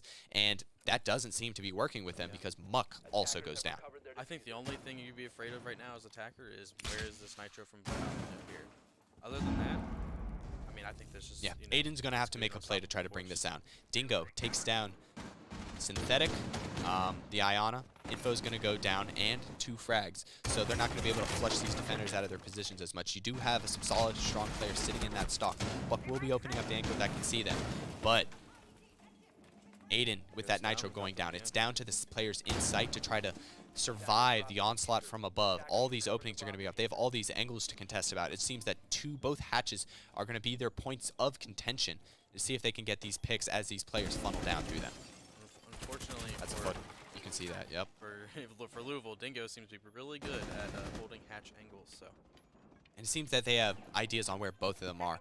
Those scans coming in on the player behind the bar and the player behind. If you can get a player down main stairs to try to pressure the bar, or someone in the game's window safely, you can start to get a plant down and force these defenders to make moves into the angles that you are holding. There we go. Plant starts to go down. Dingo stuck on 1 HP on a 1v4 and no chance. Flores. I think Flores that round did it. Flores was huge that round. Yeah. He got the shield top Ivy. He got a double pick there. He got more than that. He also got a player coming out of that dining hall. Flores right there willing his team to an attacking victory to bring it back to 4-4. We'll see if the defenders will adapt to that, or if they think they're going to keep running with the Flores. Yeah, I think the Ohio needs to find a way to keep that setup upstairs alive for longer. Yeah. They have these ADSs protecting that shield, but you also need bullets to stop that Flores. I think you need a player top library that can shoot those Flores drones before they jump in that Ivy window and just get it for free. I don't think that shield just facing K9 is safe enough or protected enough. I think that just gets shot and broken right away. Yeah. You are castling off K9, which pretty much the attack can choose when they want to expose themselves to that. They don't have a risk of being shot through the barricade. So as an attacker, you quickly get in through office. Yeah, honestly, at this point, I feel like the shield at top Ivy is so meta and so expected, and as well as you're really looking at the way that Louisville's pushing. It's really not going to get that much value anyway. So devoting a player and a bunch of utility up there just to keep the shield up, just to lose it to Flores, really just is not. It's not good. I'd like to see some adaptation, I think, moving forward from OU to maybe say, where could the shield have the most impact? Or, hey, Flores really just pulled this apart. Where could it have a little bit more potential to be covered by a gun? You know? Yeah. One of the changes, I don't know if we saw a smoke in the last round, but they choose to bring the gases to try to maybe zone out these attackers as they come upstairs. They may be using the upstairs to try to stall them as they enter and push through that top blue hall area by Ivy. They may choose to use that towards the end by sight from that stock position. But what it looks like from here is that these Ohio defenders have these long open angles to try to deny these attackers from getting in the first place. Louisville, unfettered by that, are looking to try to be efficient with their utility again. It'll be up to that Flores to see if he can actually get a drone through there, which it doesn't seem that he does, it looks like. I think Cyanide a little bit more aware that the Flores drone is the biggest threat right now. So. Squeezy doing a good job of shutting that down. There's also a frost mat on that window, so you can't just aggro into that right away. And Squeezy again capitalizing to get 2 quick picks. Ohio already managing to hold the upstairs much better than before. That player, top library, very effective at stopping these utility. And another Flores drone goes come down. Looks like Ohio understands where the holes came from. And now Jay Razor, who had an amazing 4K in the last round, he's quickly finding himself low on utility, low on space, low on teammates to help him get this upstairs finished. And he just hops in to try to get S9 away from this. He's top Ivy position, and they do not manage to. Aiden That was singing in as well. Now it's already onto a 1v4. A minute and a half for Gangster to work with, but oh man, it seems they know where he is, and they Yeah. know. It seems they actually want to take him out. They want this round to end very quickly. Ohio wanting to answer back in this round. yeah. I think as much as as much as OU really wants it, I think with Louisville just gave up. I mean, just seeing teammates die around you and hopping into the window. I think that's someone who just says, well, screw this round. So. Yeah. Maybe a soft pause coming in from Louisville, just taking Yeah, the a little time. tactical timeout. Asking Gangsta, just don't force it. We'll talk about it. We'll Yeah. give ourselves a little bit of time to reset because, quite frankly, we did get bodied in this round. It's only 5-4. We win the next one. We're still in even. We can still win this in regulation. Get the free ones that they're going to give you. Jaeger is known to being detected outdoors, but he knows how he's being pressured. He knows where he's safe. He's just bothering the IQ, keeping himself in the back of their mind. Yeah, just toying with the IQ, just really forcing him to swing in. He's probably just, as soon as they swing in, just dart back, play his life, be a sneaky little goblin over there. Force that IQ to just play around the gunfights, not really put a genuine effort in this round. Maybe going for a little bit of a clip. Yeah, this round's over. It's going to be 5 to Ohio, moving themselves one off map point, just playing around, having a little goofy, silly mood. So U of L, taking that time there. What do you think they're saying to improve on this next round? I think that they need to get off that IQ. That IQ is not doing anything for them. Yeah, you can see where that utility is, but that utility is in safe spots. Those ADSs, top Ivy, you can't shoot those. Those ADSs, top library, you can't shoot those. The Frostmats, they don't have an electrical signal. So, Yeah. I mean, I you're think not the seeing Flores, much it's- value. The Flores itself, he's driving can't his do it cams alone. around. He sees them, all the locations of the utility, and then he can just instantly take them out. I'd like to see an It's a Ash little or a bit of Zofia because what Yeah. you saw out of Ohio in that, they left the top, the wall and pillbox that could see Ivy, they left that soft. If you can open a giant breach in that, you can have players swing from that part of the wall. You can have someone on the window. You can have someone also peek from the double door. So you have a bunch of different angles that Ivy player, different depths that Ivy player has to worry about when he gets swung. Yeah. So when he's just looking down shooting for those Flores drones, you could have someone swinging a little bit, maybe tempting him so he can't as freely just look for the drone to shoot it. That'll give your Flores space to get rid of those drones. Your other players with those pillboxes open, that library player, that Ivy player, they can't just freely swing and shoot the utility as it comes to them. It'll force them to worry about their own life, and then you can get that utility broken. Yeah, I think that's that's one of the main goals of an attacking team at any point in Siege is you really just want to pick out weak points and just overwhelm those targets. And that's when I'm defending against a team who's really well and they've got drones all around me. I hear footsteps all around me. I feel surrounded. I feel like I don't know where to escape. That gets in my head. I can't do my job for my team, and you get traded out really quick. So. And last time we did see Ohio find success on this site. So Ohio, if they can keep their momentum up, they're going on to match point. It is Louisville's job, even though they started well off in the last round, getting a pick on the Valkyrie early. If they don't capitalize like last time, they're behind the gun. They really need to find an adaptation in this round. They brought the exact same ops as last time, so they have a set idea on how they want to push this. It's up to them to change how they did it so they can effectively, because remember, a minute left and they're just starting to get vertical. Right. They didn't give themselves the time to work. And it already seems that they're trying to change stuff, but that info is getting denied. I like putting a person on Astro windows here, or on solar windows. It's really good to cut off these defenders. It'll allow those piano players to be more aggressive early, because you're denying the player that can swing.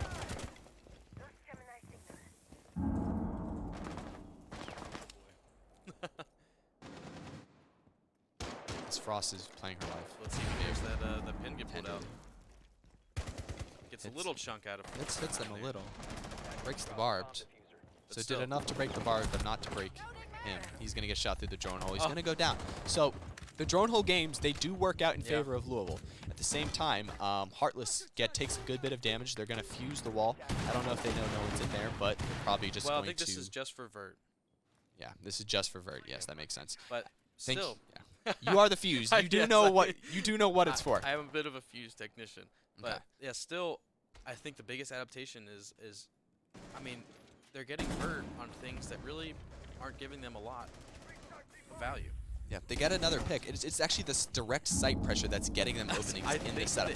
It is, I think, just Gangsta shooting people that gets him in. And when he finally goes down, he gets traded by Razor. So now it's the upstairs and downstairs are separated. There's 3 players in Trophy, although one of them falls to Muck. It's just going to be 1 player above and 2 in Trophy trying to break and split up these defenders. Buck's going to keep working him above, try to challenge. Muck will get a second player and get down to, as a regard. So it's down to Dingo in a 1v2.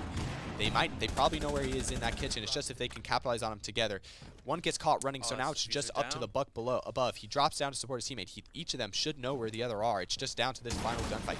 Dingo versus Maze in a 1v1. Dingo will create enough holes, maybe some smoke and mirrors of where he's playing from. But Jaeger has a chassis to play around. He has hard walls, and none of it is soft. He can just pop shots at each other. It's going to be up to one versus the other to actually just hit it 1 headshot to end this. Man, he smells him there. Oh, wow. Maze takes shots, puts some shots at the other one. He's down to 1 shot. I would like to see, he does not have case. He has to pick that up from that sidewall. So this will come down to the gunfight. It's up to if Jaeger knows if he's repositioned or he's just going to push through that doorway. There it is. He cleans it up. Yeah. I mean, I just think you take from this, screw the vert. We don't need it. I think we just take gunfights. They had 3 players in Trophy, but none of them were ready to push. They Right. saw all these soft walls in Trophy, and they didn't really do anything with it. Yeah. They could have opened up these angles with the Buck, just opened them, got themselves into sight. But you see that Lion. Lion gets caught running into kitchen with Buck above, unable to trade him. Yeah. He gets that case trapped on that wall where Buck really couldn't fetch it safely. So then when Buck gets into his one-on-one, he has to play around the kills. That Jaeger playing behind the headshot position by those boxes and by the chassis, he can just play it safe. Another minute burned out where Louisville, they have good control early on and numbers up, and they're not able to capitalize because there's just no composure. There's no togetherness to close out that round. Yeah, I think there just wasn't enough adaptation to really, call for another vert take, and I think we just need to be able to see that from that side. Ohio moving on to map point. Moving back up to the upstairs. This is the first time we've seen the upstairs. I think both times it's been, we saw downstairs dining twice and we saw bar twice. So I think this is the first time we're actually seeing the upstairs out of Ohio, saving what is arguably one of the stronger sites for last, trying to call game here. Yeah, we'll see if maybe, I'm not sure if this is they're saving their good stuff for last or if they don't feel as sure about these sites. Yeah, but we see a little bit of a difference. A lot of people debate whether you want head holes on that wall or feet holes. I think they like head across. holes. We saw that Louisville liked the head holes. Ohio likes the feet holes. Yeah. That's something that we may poll our players on and seeing what they prefer heading into this. But also another change, you see Ohio, unlike Louisville, they have these long head holes across library. They're going to be looking to deny it early on, unlike the Louisville players, which just let Ohio enter that part of the map quite quickly and effectively. Yeah, I mean, I think this just makes more sense to me. I don't know if it's just because it's more of a similar way that UC plays, but I think, denying library is almost always something you want to do. You get a lot, you buy yourself free time early on.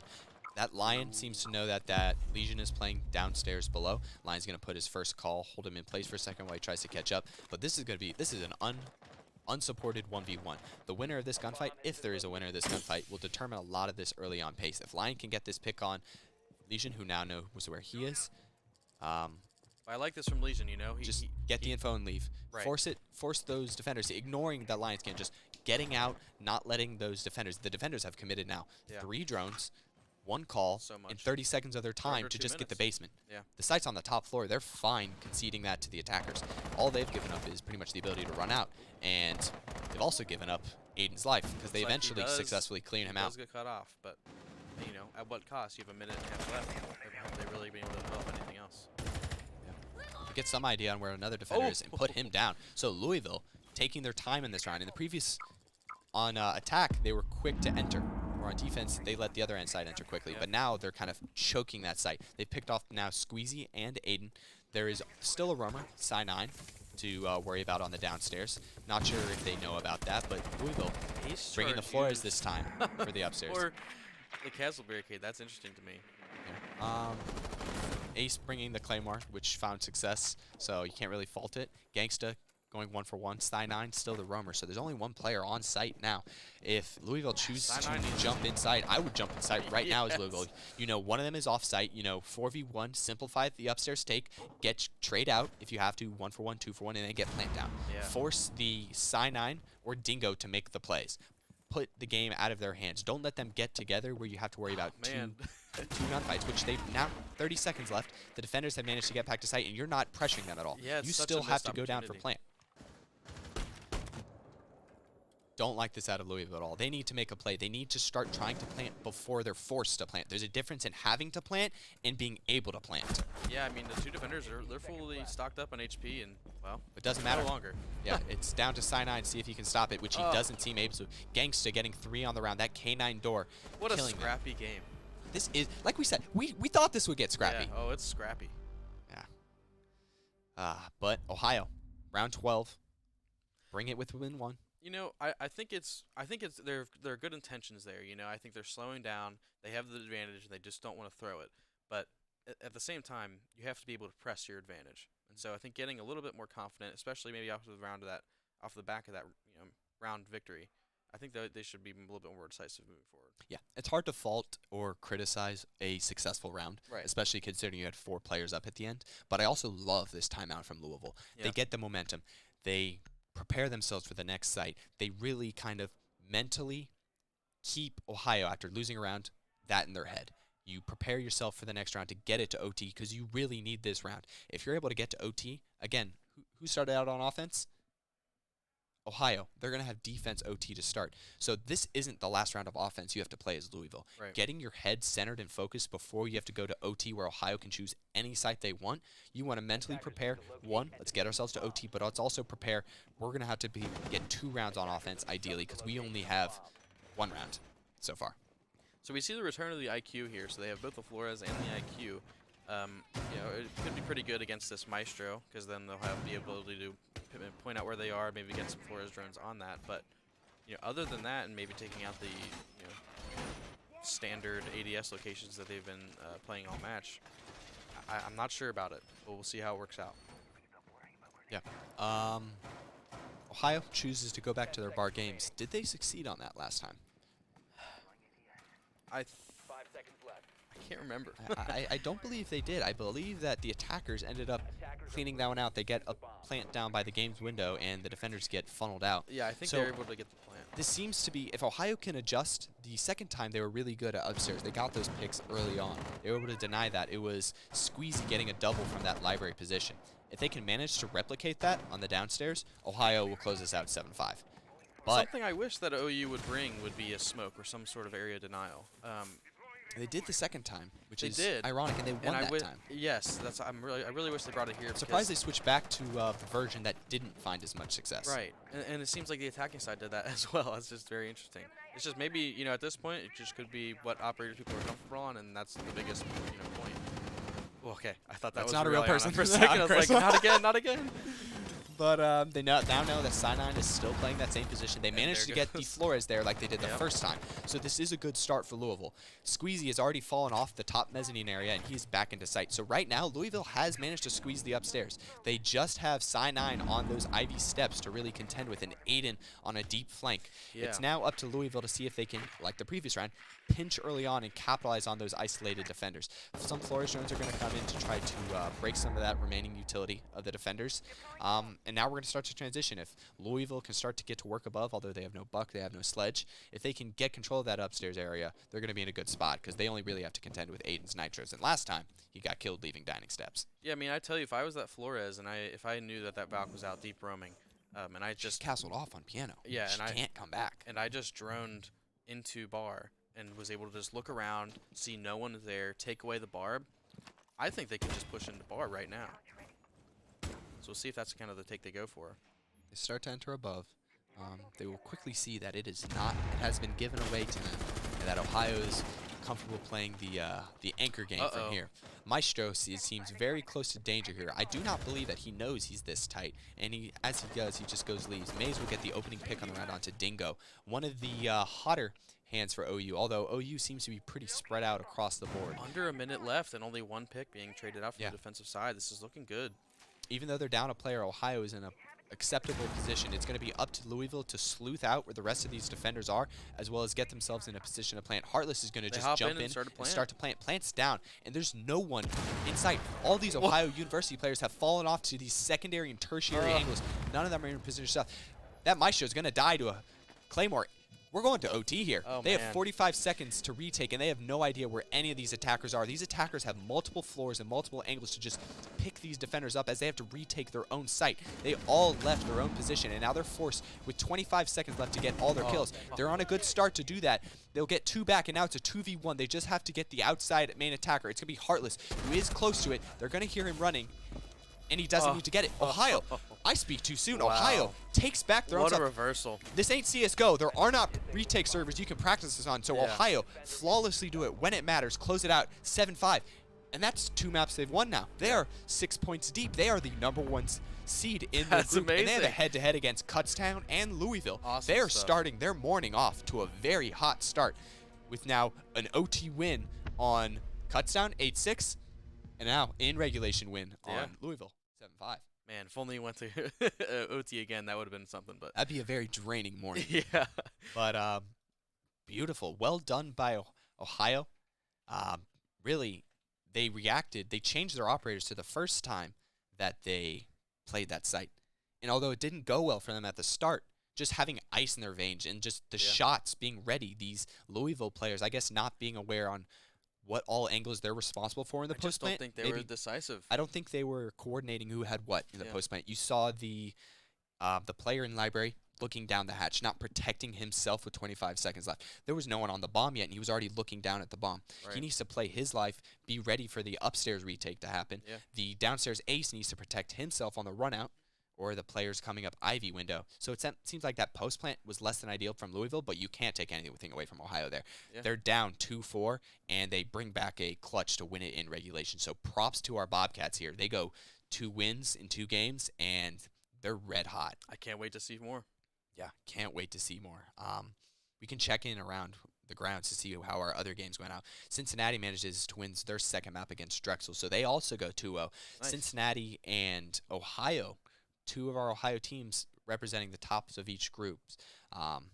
Beautiful to see. So Drexel go 1-1, and it's Miami 1-1, or maybe 1-0. I don't think we have an answer on that RIT. Yeah, I'm not sure yet. A lot of stuff going on around here. Yeah, so at the end result of this game is when we'll start to kind of get to see how things break down. But Yeah. we will go to a quick break. Thank you all for tuning in. It doesn't seem to be slowing down. So when Absolutely we come not. back in for our 3rd map before we take our lunch break, don't go anywhere because it's going to stay red hot And scrappy. and scrappy.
Alrighty, welcome back to Queen City Clash, everybody. We got a hot match ahead of us right now. It's the Miami U Redhawks versus RIT Orange. Miami going 1-1, and RIT unfortunately has not found success so far, going 0-2. But here is where they look to switch things up. I had a nice little chat with some of the members on the couch. You know, they don't look too down despite the losses so far. So hopefully they can rejuvenate, come back strong, come back and get their first W. And I spoke to Miami as well, and they're looking pretty hot. They don't want to underestimate RIT at all. And I was very curious about the map bans since we are going on the clubhouse, and they say Miami says that they don't really practice it a lot, but they still are comfortable on it. They're going to do a lot of droning, and hopefully their pure gun skill and droning abilities can carry them through it. It'll be interesting to see RT on attack first here. I know watching the first game, I think Zook was a really fun player to watch, especially on his roam. So but let me just see like his role on attack. Do you have any player you're gonna be looking out for on the Redhawks? Honestly, I'm just gonna be looking for Juki. You know, that was the captain. I had a nice interview with him, so I'm gonna be hoping to see how they can lead their team. Cool. Yeah, and we should be getting into this shortly. Oh yeah, and are these the old ones? these are We need- these are the old ones. All right, I'm gonna be going for OU. Oops. All right, let's get our little. Gosh, there's so many. There is a lot. There's a lot of teams here. So there's some M's there. One for you, one for me. There we go. And some nice tigers right here. There we go. Attaboy. All right, so on the count of 3, you raise up who we think is gonna win. All right. All right. 3, 1, 2, 2, 3. 1. Oh, Double Miami. we're in agreement here. Yeah. Okay, interesting. I mean, all right. You explain it. You go for it. Why are you rooting for Miami? I don't know. They just seem way more in the zone right now. They were getting absolutely ecstatic in the match beforehand, which I believe was against Penn State, maybe. Was it against Penn State? Drexel. It was against Drexel, not Penn State. There we go. They were absolutely feeling themselves, and they walk away with a W, and it was all smiles when I went to go talk to them. So hopefully they'll be able to carry up the momentum here, and it looks like we should be getting into this very, very shortly. Where do you think we're going to be starting on defense here? Because I know CC is the default, but seems like a lot of people nowadays don't prefer CC, and have actually with the new revision of that bar bomb site, it's been kind of a new shift in the meta. What do you think? Bar has certainly been getting a lot of popularity. Honestly, I expect the gym bedroom. It's basically the standard, the default one these days, since given CC has fallen out of popularity. And we will be going into this right now, and we'll just have to see what kind of man Miami wants to throw out first. So last game, I think we saw there were a lot of bans targeting, turtling, so not being able to just sit in sight with Mira or Azami, and I think that was just led to a more scrappy game. So we can't see, how these bans might dictate this game. Absolutely, and it's Miami with the first one of the bunch. There we go. Very standard ban for Clubhouse. Thatcher out of the board. RIT with a response. I expect maybe a Nook, and actually going to be deciding it quite quickly, actually. Dokkaebi. Okay. Dokkaebi has seen a really big rise in popularity lately. I'm not sure if it's just people recognizing her ability, or if it's just that there's a increase in kind of roaming aggro meta, and that Dokkaebi really plays against that well. Yeah, speaking of that roaming aggro meta, that'll be Azami going down. Basically, one of the very strong operators, especially on a map like Clubhouse. You can absolutely bunker down on the rafters with an Azami, but no longer. RIT, actually Miami banning Solus. Going back into what they were telling me earlier about how much they were looking forward to droning on this map, so that'll definitely cover themselves on that front.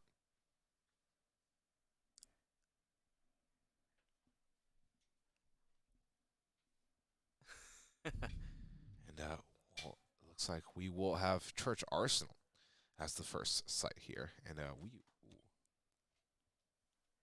Attackers need to locate and defuse as many bombs as they can.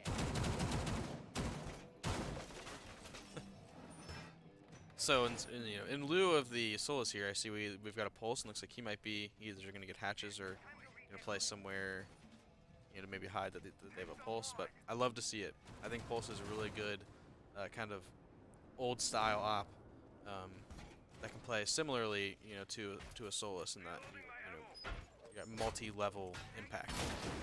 Yeah, and I'm very curious about the style in general that RIT is electing to bring here, given that we do have a blitz on the board. I'm going to be very curious to see, where they decide to take in the map to make this blitz as effective as possible. There's a lot of soft breeds that could happen here. We do have the Fuse, we do have the Buck, we do have the Zoe. But I wonder what dictates the shift from a Monty to a blitz. I guess it depends on how fast they can go. And Ooh, speaking wow. of fast, that's a Zook taking a nice little chunk of damage at the very start of the round. Lavish, unfortunately, missing his spawn peak. But, speaking of spawn peaks, Juki was getting very frisky as well. But that's their Nitrocell down right off the board. Oh, so they opened that with. Interesting. Yeah. Was that con? Yeah, okay. That peak actually is an extremely, any player on that side of the map now has that to worry about. Absolutely. And, Heck of a power peak. oh, yeah. We will have Lavish just still up there over by the logistics side, just trying to fire some shots, see if we can hit anybody through a wall bang. And that alerts Cassiopeia's drone to direct it more towards that side, but it will be Ness getting rid of Lavish. Was that just a spray through a closed window? that may have Maybe been it what that was. I just didn't was. quite catch that, but that's a roamer down. So here's what I would be thinking as RIT right now is, hey, there's a bunch of people running around upstairs. Do we just collapse onto site as soon as possible? It depends on what do they need. They still need to drone out Juki, which could have a kill right here. They don't know. But Juki has all the audio in the world and doesn't seem like they've been droned yet. And the Pulse getting the information. This could be a Nitrocell coming in hot. And it is. Not before taking damage from the Fuse, though. Another one wow, and still potentially staying on the aggro. board. Oh, it's perfect where he doesn't see him. Oh, Pulse having such an impact here. I'd love to see that. Oh, the Blitz pushed up so far, though. Nobody's looking at him, really. Oh, the mirror. Turn around! The mirror. Turn around! Go, Blitz, go! I think the instant Blitz goes, they'll hear him. I think he knows that. So let's get this Zoth to push up. You make the mirror swing and get scared. Oh, things are at an absolute standstill right Oh now. my And God. Juki's still upstairs, too. Oh, And now here Blitz goes. gets active. That's one down. Chicken Racer was effective early in the round. Gets downed. Gulag looking really good for it. Oh, here we go, though. Now it's Juki in a 1 versus 3. Needs to recover it with the first few shots. That could have been critical. Oh, magazine empty. Still whiffing shots That's left hard and with right. the You need to Roni. hit those. And here's the Blitz. Dang. Yeah, I mean, it's such a hard spot, and that's why, on Mozzie, it's so hard to pick because the Roni is such a laser beam, but it has such little ammo in the magazine.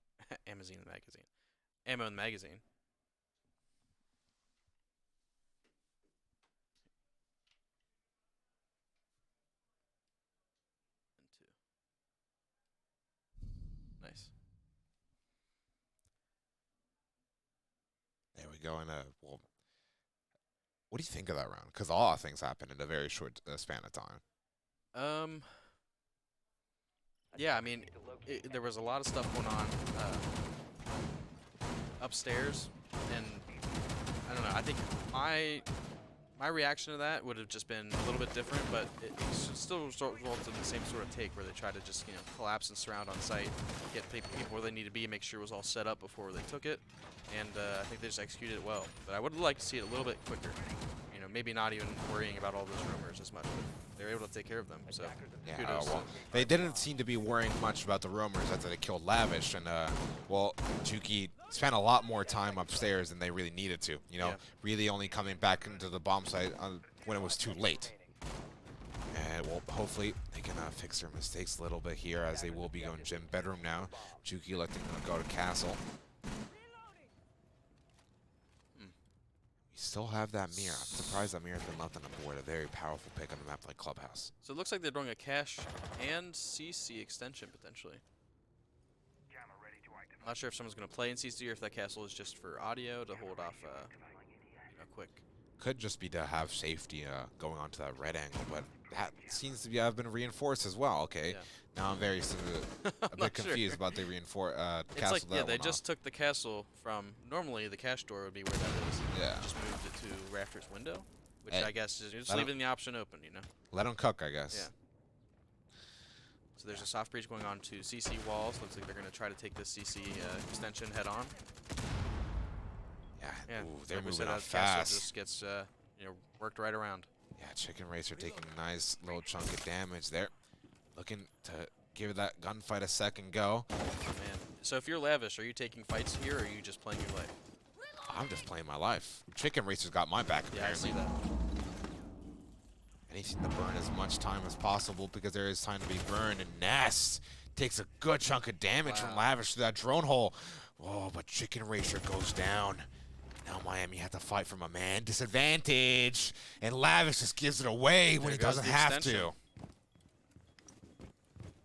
So now we essentially have 3 players on site Yeah. with a minute and a half left. I mean, man, RIT can really just, if they get their setup right, and really choke sight. Creature, though, with a good response. Yep. And now things start to get frisky as the player numbers dwindle and the possible amount of angles where they can come from also decrease. Things are going to start a little bit more hectic Oof, right wow, there as Creature's Creature really gets the popping off second. this round.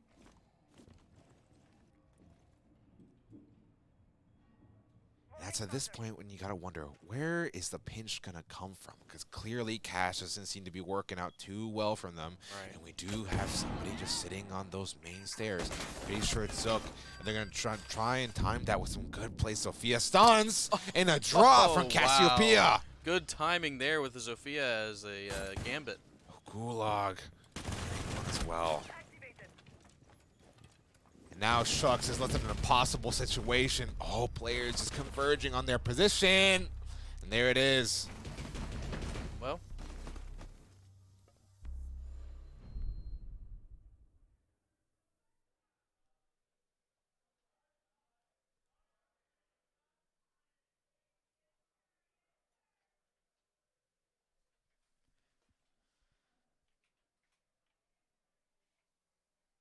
Yeah, well, that was a beautiful round by them. Like, I really, really like the rotate that was made there. Perfectly timed stun grenades with the Logi drop. And honestly, yeah, perfect push. yeah, I think, Great recovery. on defense, the next time they go around, I mean, it's different site now, but play their extensions maybe a little bit more, they can fall back if they need to. And I think that there would just need to be a little bit more of a clear fallback plan. Absolutely. And, well, it seems like they will be giving Basement another try. And Dangus Khan electing to stay on Monty instead of go blitz this time. Oh, actually, Oh, he's back. Mark, I guess I was wrong. He's back on the blitz. And actually, Warden isn't on the board this time. We will have Juki decide to go Capcan instead. And maybe that will help him a little bit more, given they took so long to clear him out initially. Ooh, interesting repick by Zook, electing to go Ash instead of Nook. And, well, let's hope to see if the Redhawks can get Basement into their pockets. I like to see Capcan here because it's a lot of just passive value that you get from people who are taking lots of map control quickly. And I think, RIT is, they do that. They traverse the map, they clear everything out before they make their final push. So I hope to see some Capcan utility here get, exploded. Oh, absolutely. And, well, speaking of Capcan, they'll be roaming over by the cache side, and given how many drones are flying around this area. Yeah, that's scary, especially with no reinforcements or utility holding that. But no drones up rafters, actually, but Gulag doesn't care. Wow. He's already got the first pick in a Lavish. But that could activate Juki. That could give him the signal that they might have a chance to go flank.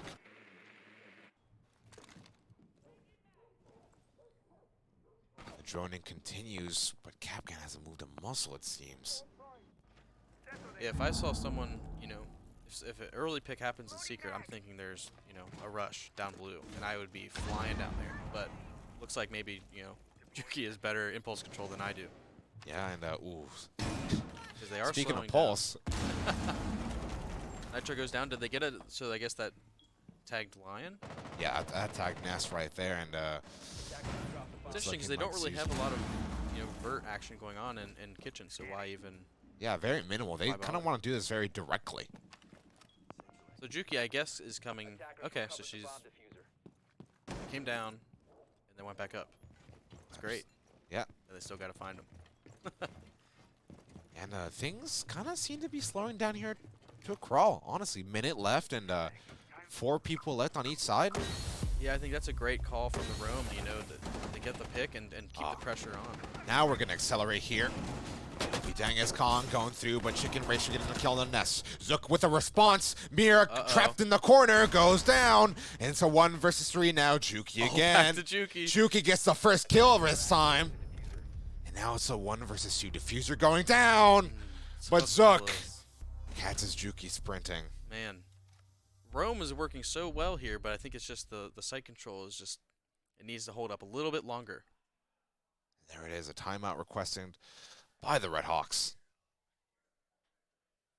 And what do you think of the game so far? Well, I think it's you know, it's been interesting. I mean, it's been, I guess, what I would expect. You know, I love seeing the pulse gameplay and the roaming going on. I mean, it's been really fun.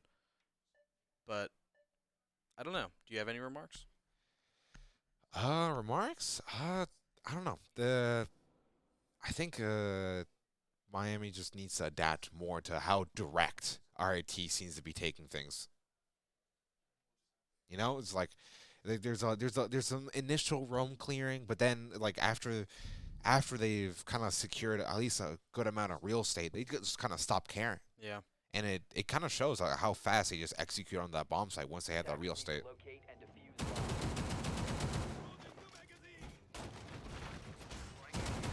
Yeah, here we go. We'll be going back to Jim's bedroom.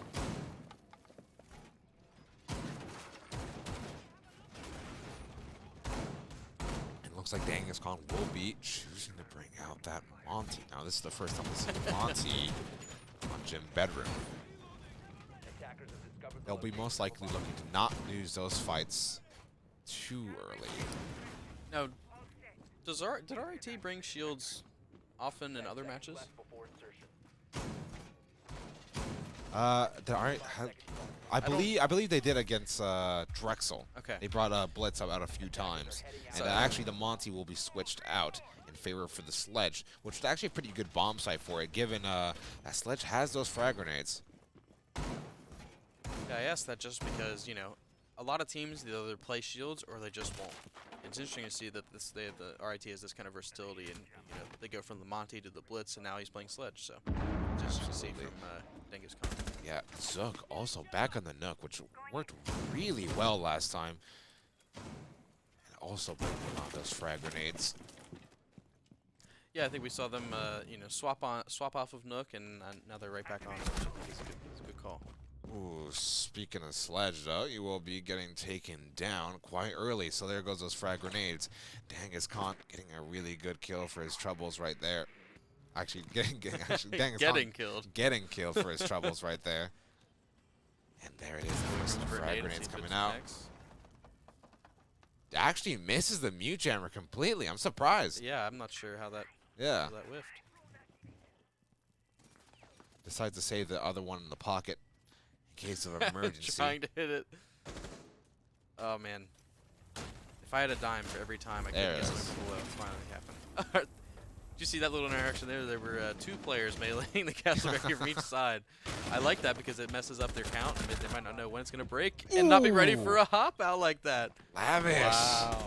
Getting frisky with it. Loving the energy. Humble looking for another one.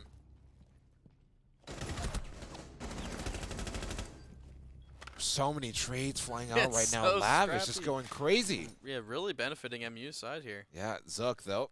Looking at this last vert nade. Yeah. He's Looks gonna like it probably won't connect, except on themselves. Hey, it happens. It happens. You know, you I win would some, feel you lose bad. some. So, you know, something from that. I think maybe got in their head a little bit that round. Yeah. I think they were a little bit flustered. I think they were maybe a little bit frustrated that their strats weren't working out. That timeout doing Miami quite well. Yeah. So now let's see if Miami can keep this, advantage and pressure up. Oh, absolutely. Well, now Miami seems to be waking up quite a bit. Attackers need to locate and defuse bombs. And we'll be returning to what I believe Discover is... the location of a bomb. Wait, oh, this is CCTV actually. Okay. Okay, this is the first time Wow, we see look CCTV. at the defending lineup here. We have double catch with a Triple rook. catch if you count a Rooney. I guess triple catch, yeah. Yeah, with rook armor. I wonder if the Kaid claws will both be utilized to sort of, Kaid trick on either side of the CC wall, or if they'll save that for either con or cash sync. Honestly, with how RIT is playing, I kind of suspect them to go through the path of least resistance. Right. So if I was MU, I would be really protecting Logi for the drop, and also Absolutely. Jacuzzi side if I'm on that roam. So we'll see if Juki on the Jaeger this time, if they still maintain their roaming role, which looks like they are. Yeah. They're going over that side. Yeah, I think a slept-on defending position here is actually playing in Logi, especially if you have like a shotgun operator like Mute, and you can also set up mutes and stuff over there. Actually, by logic, we will have Juki right now. Yeah, I think Juki playing Logi is really powerful.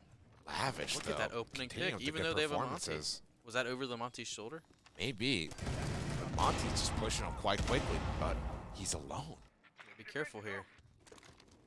Ooh, and he's eating tons of impact grenades for his I mean, troubles. hey, that's 2 impact grenades gone. That's good utility for He's only 10 completely health. isolated. I would be scared. Would you be scared? I mean, they're just going to keep watching the doorway. They can flick onto him as soon as he gets shield out, Oh. just like that. Man. That was... Were they trying to bait someone to come up secret? Is that what that was? I'm not too sure, but that was just... Wow. RIT, I think, is faltering. Yeah, and that's where the timeout's going to be called. And that was a massive overextension by RIT. What was the time on that round? Was it a minute 10? I mean, that was wild. Something along those lines.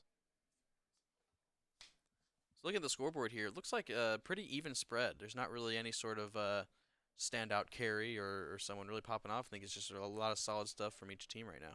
Oh, yeah, absolutely. It's very, very, very equally matched team. Kudos to MU for really coming back after losing the initial 3 rounds. I mean, that's really something to pull that back. They're looking to make this a 3-3 split any day.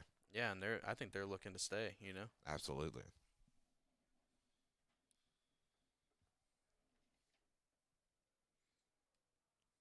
And, we're I going like to the Church Echo here. Arsenal. We actually will be seeing Echo coming out from Juki this time around. The roaming hasn't been going too well for them, so now they've decided to have a more on-site presence. Well, that's the power of Echo too, is you can have an on-site presence while still being off-site. Play Yeah. that kind of dual position role. I think Echo might be a really good fit for the way that Chuki's been playing. Oh, absolutely. And Dangus Khan. And they choosing bring to that shield up yeah. since they've been pushing dirt so much. Yeah, Dangus Khan choosing to go blitz once The more. blitz again. Yeah. This is so exciting. Actually, this looks pretty dastardly here. Yeah. So they have so Zoe, Lion, Blitz. They could be taking some space quickly here. absolutely, and I guess it'll be all up to MU to see how they deal with it. They have the Echo, and they have Legion as well, so that could definitely stop Blitz in his tracks if he steps on one of those goo mines. So I think there's a couple ways to play Echo, especially now in this meta. I think there's you just have your drones on site to deny plant towards the end of the round, or you are constantly driving around as if you're like Mozzie and you get constant info, but at the risk of losing your drones. What do you think is you have thoughts on that? What Juki should do? Well, honestly, I think Juki just should have one on site and one roaming. While Juki themselves playing on the bomb site. With how RIT's playing, you're going to need a lot of that early information, at least mentally prepare for the gunfight that's about to come your way, while still being present on the site to take said gunfight. Yeah. And like you said before, RIT take a lot of space quite quickly. That's the look at that. entire That's a floor third check and floor clear. clear. Oh my god! Wow, what a wall bang right there. Lavish. Not in this lifetime, my friend. Almost goes down. But god damn, Dangus Khan.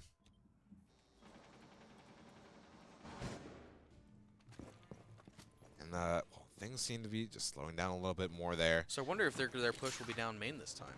Looks like it's kind of what they're maybe suiting up for. Or to go kitchen. Most likely, given that Zook has those EMP grenades, I mean, just get the hatches, get that vertical control going, and just see how they can take it. See what kind of, how many advantages they can get before they actually hit the bomb site. Interesting to see how they bring Jackal this time and then really don't get a lot of utility out of them. Yeah, this not ooh, well, who needs utility when you have a gun? Levis is finally finished off. Yeah, they're gonna be moving down blue quite quickly. Zook taking down Creature, and the push starts to accelerate. Oh, bottom missing main, left and right. They're deciding this round right now. Absolutely, and they're going to be pushing through Oh, right now. man. Here comes Blitz. Choo-choo! Oh, no. Choo-choo! Wow. I mean, that's exactly what you don't want to happen when you have a blitz in their team. Able to get right up on you. And even though you have the teammate with you, I think it was just too flustered. Yeah, the Redhawks just had no response for that Blitz. Yeah.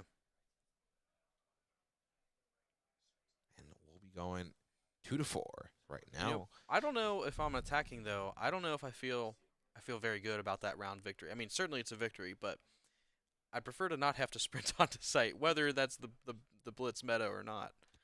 I feel like it's, you know, a really high risk. So I'm interested to see. I think both teams might adapt to some different methods this go around. Yeah, the Redhawks, I expect to take it a bit more slowly, given that they were telling me before about how much they were, you know, how comfortable they were, you know, droning a lot on this map. And given that the Solus ban is in play, I'm sure they'll feel quite safe doing so. And RIT looking to drain the clock quite a lot with this lineup. They have Echo, they have Mira, and they have Goyo. They also have Gulag on the Warden just to stall out any smokes that they brought any behind. I love to see Goyo on defense.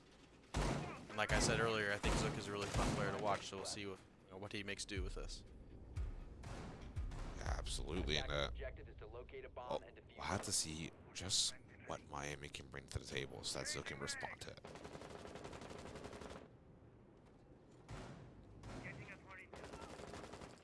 Let's see, we will have at least 4 players by the garage side. Might try and want to take things right quickly to the top floor. Get that initial clear going. Yeah, that's a scary place to Iona clone. Yeah, you could have gotten run out on. Yeah. There it is. Buck taking space quite quickly above, and well, MU kind of matching RIT's pace on the roam clear. Hey, you know, I think MU is, you know, they're taking the space pretty freely, but I think that's totally what RIT is kind of planning. Yeah. I think they just, you know, Minimal roaming and a lot of on-site presence. I'm surprised to see that they didn't bring the K though. It would have, I think it would have slotted in better than the Warden, quite honestly. Yeah.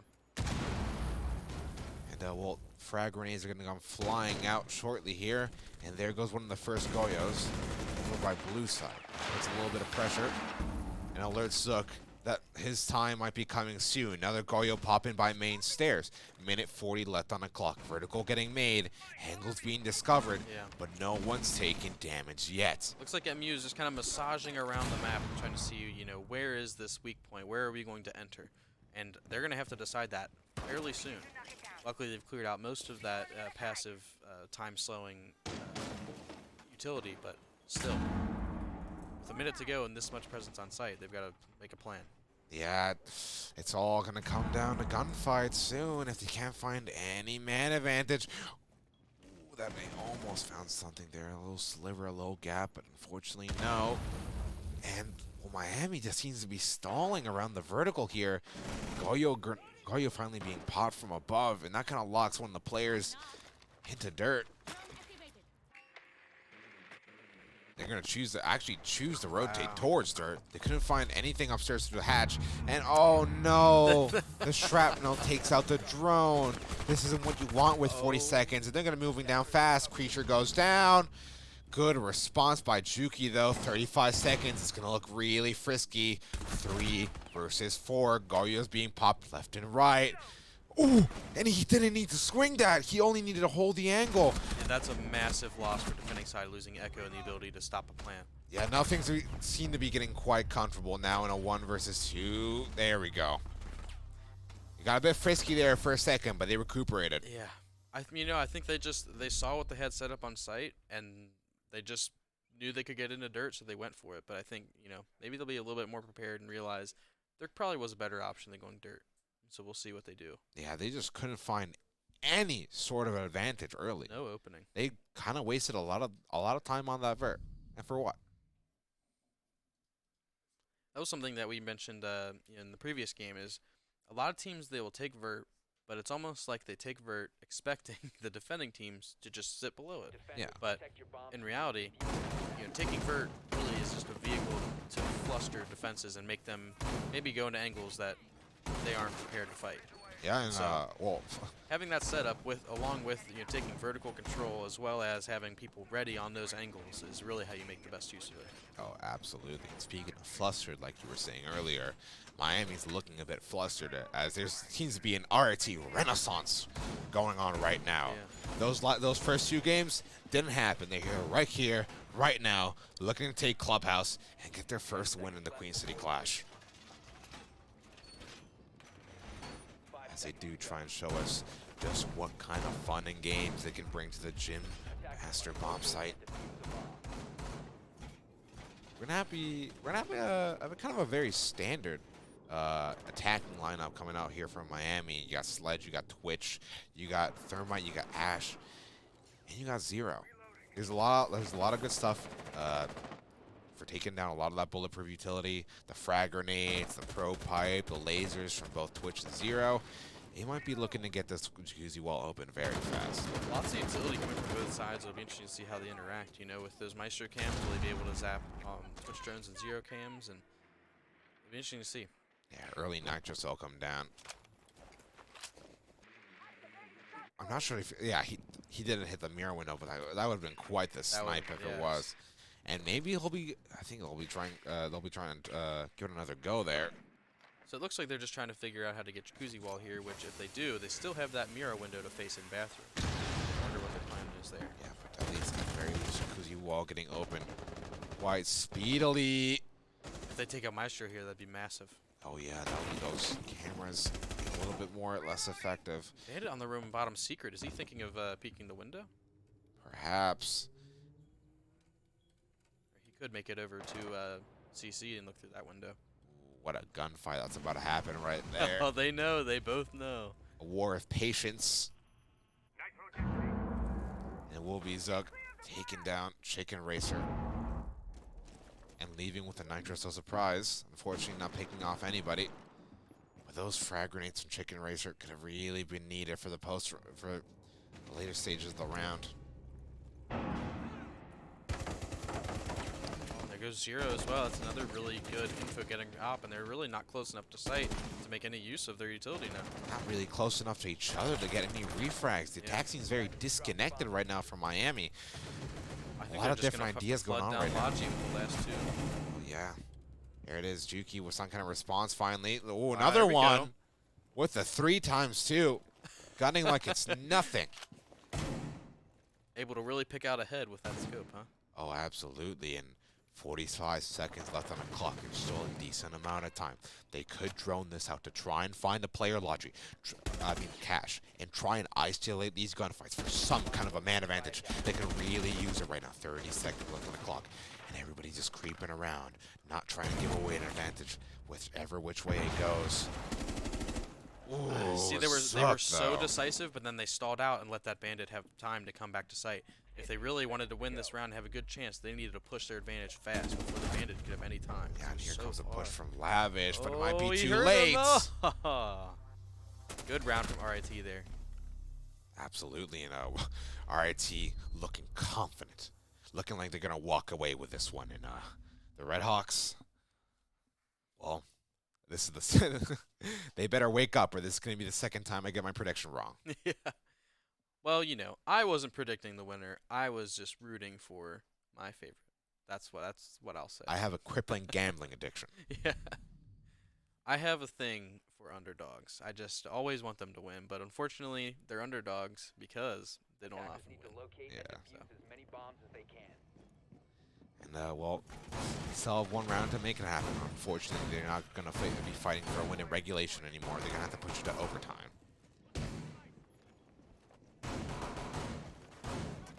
This is where we go to CC Cash. And I think this is the first time Redhawks bring out CC Cash, right? The last time we saw it was on the RIT side. Right. I mean, yeah, I meant to say it the other way around. I mean, we all got you. Yeah. I was like, wait a minute.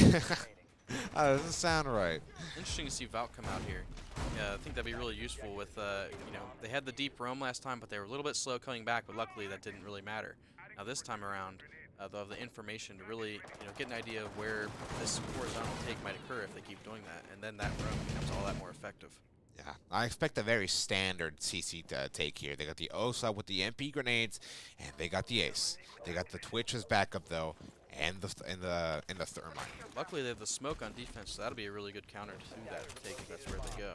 Oh yeah, and there it is. That OSA just setting up those shields to play once the wall gets open, and unless Zook tries the bandit trick, doesn't seem like he's gonna be taken out. Ooh, what happened there? That was, I believe, on rappel near Jacuzzi, and they got run out on. Oh could be my wrong. goodness, Zook. Dangus, what is going on, Miami? 2 picks in entirely different places of the map, just completely independent of each other. I think the Valk makes them more confident to take those gunfights and really be just forces across the entire map to deal with. But here we have Chicken Racer, though, with a live ping, and he sneaked his way through garage. I'm Like not sure if he's Frodo in the making enough ring raid. audio. Oh, he knows. He knows. They both know. They both know. Oh, wow. Creature, though, gets a pick for his troubles. An oil pit now, too. Drop the diffuser.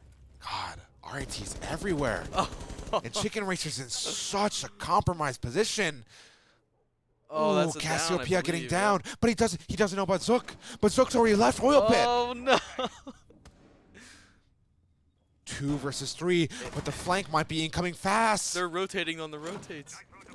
Ooh, Zook, you need to hit that one. Zook. Now the cat's out of the bag. Minute left. This could be possible for Miami just to stay alive a little longer. Oh, that beeper is savage. 2 versus 2. 50 seconds left on the clock. Valkyrie camera getting taken down. They still have 1 Osa seal left in the pocket. But there's 2 smoke babes still in Ness's pocket They as don't well. even have diffuser. They do. 2 versus Here we 1. go. Nitrous already having been used. Actually, they don't have diffuser. Oh, they really don't. And pre-placed Nitrous as well. Oh, Zook. Oh, thank God it misses. But Zook is looking to take this aggressive. He needs to win at least this first one to make it happen, to close it out for RIT. Oh, and he's right around the corner. Oh. Oh, he misses his shots. Oh, Ooh, and brings Miami. it back. Wow, what a dire situation.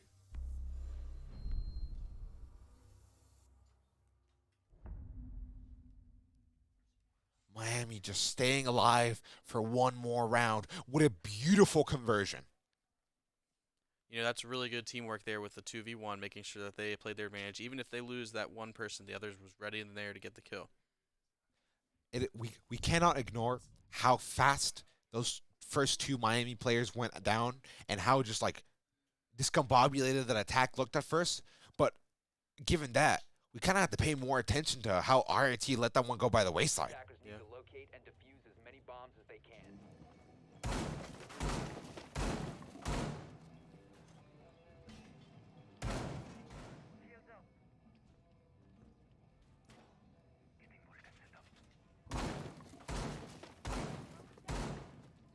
And that's at this point where things might start to get a bit complicated here. RIT choosing to go on that basement bomb site. And 10 seconds to insertion. Yeah, 5 it'd be interesting to see they bring in IQ this go around, opting only to bring Hibana for the hard breach. I wonder what that might be. That could indicate some sort of different attacking strategies here, especially for the basement.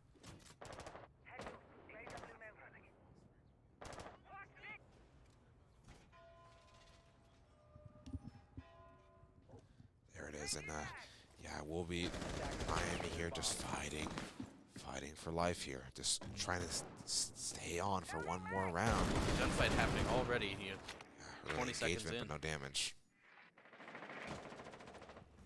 So it looks like they're probably just going to go for hatches here. Yeah, there's not much real way of denial for that for you know, like having a Kaid or such. So Yeah, Bana and gang probably like to take space quickly. Bana and the gang. Yeah. My favorite, It's Always Sunny in Philadelphia episode, the gang takes Clubhouse. Ooh, and there's just Speaking of taking, Zook takes that kill in the palm of his hand. Yeah. Eats a frag grenade too while he's at it. He doesn't care. My goodness. But Miami is accelerating through this dirt tunnel though. But how ready is RIT? I think RIT is going to be, you know, it's going to be really hard not to falter here because they're getting all these angles opened up all around them.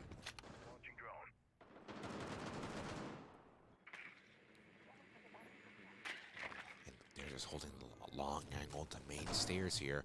Minute 29 left on the clock. Miami had a man disadvantage. Even though that, they still have a lot of utility left in the pocket. They have all those Hibana pellets, and they still have 4-0 cameras they could use. And They then just need in to find opposition some to kind of that, man advantage. defensive utility, really, they just have the mirror windows, and I think there may be one Goyo canister. Don't forget about those Echo drones. And Echo drones. It's true. And actually, I don't think I've even seen a single Razor Bloom pop. Now, that could be either because they're very well hidden, or they've already been droned out and destroyed by Juki's Twitch drones. Mm-hmm. Thorns are an interesting gadget because they're so, you know, off the cuff, they're pretty easy to avoid. Yeah. But if you're placing them in places like default plants in the hidden ways where you're disrupting that, you know, push in the last 5 or 10 seconds, that can really be impactful. So they could just be tucked away really deep in sight. Oh, absolutely. And speaking of Thorn, they get a kill in their pocket right there, and things look ever so more grim for Miami. As they're facing a loss here. 3 versus 5. 20 seconds left on the clock. Oh, what a swing from Cassiopeia. They weren't grinding the T-Hunt for nothing after the loss to UC. There's a hatch drop from Miami. Last-ditch effort. Get it down. Oh, The trade's Echo is coming down, out. but And it looks like it's all over. Creature, the last one, gets a kill for their just gonna throw some troubles. bodies and they're And good. that's it. Really good effort from Miami there. I mean, I think that was a really good game. What do you think made the difference for IT?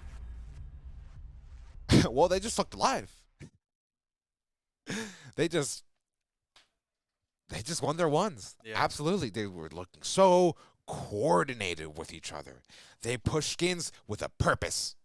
I think they also had a pretty large essence of confidence that I think Miami just, you know, it's hard to have when you're struggling, you know, in person and kind of in a new environment. Could be, you know, getting in their head a little bit, the nerves, tensions, but. Yeah, absolutely. And well, if I'm correct for our next match, let me pull out my phone here. We should be having. I cannot keep my schedule straight, so I'm glad you have it. What is it? It should be OU versus OU versus Kutztown. Kutztown. Okay, That'll so be that'll be amazing. a very spicy rematch from play-ins. But before we go to a break, do you think RIT is going to recuperate, maybe get another win in their pocket throughout the day? From what I saw here, RIT all the way. RIT. I love But the also, energy.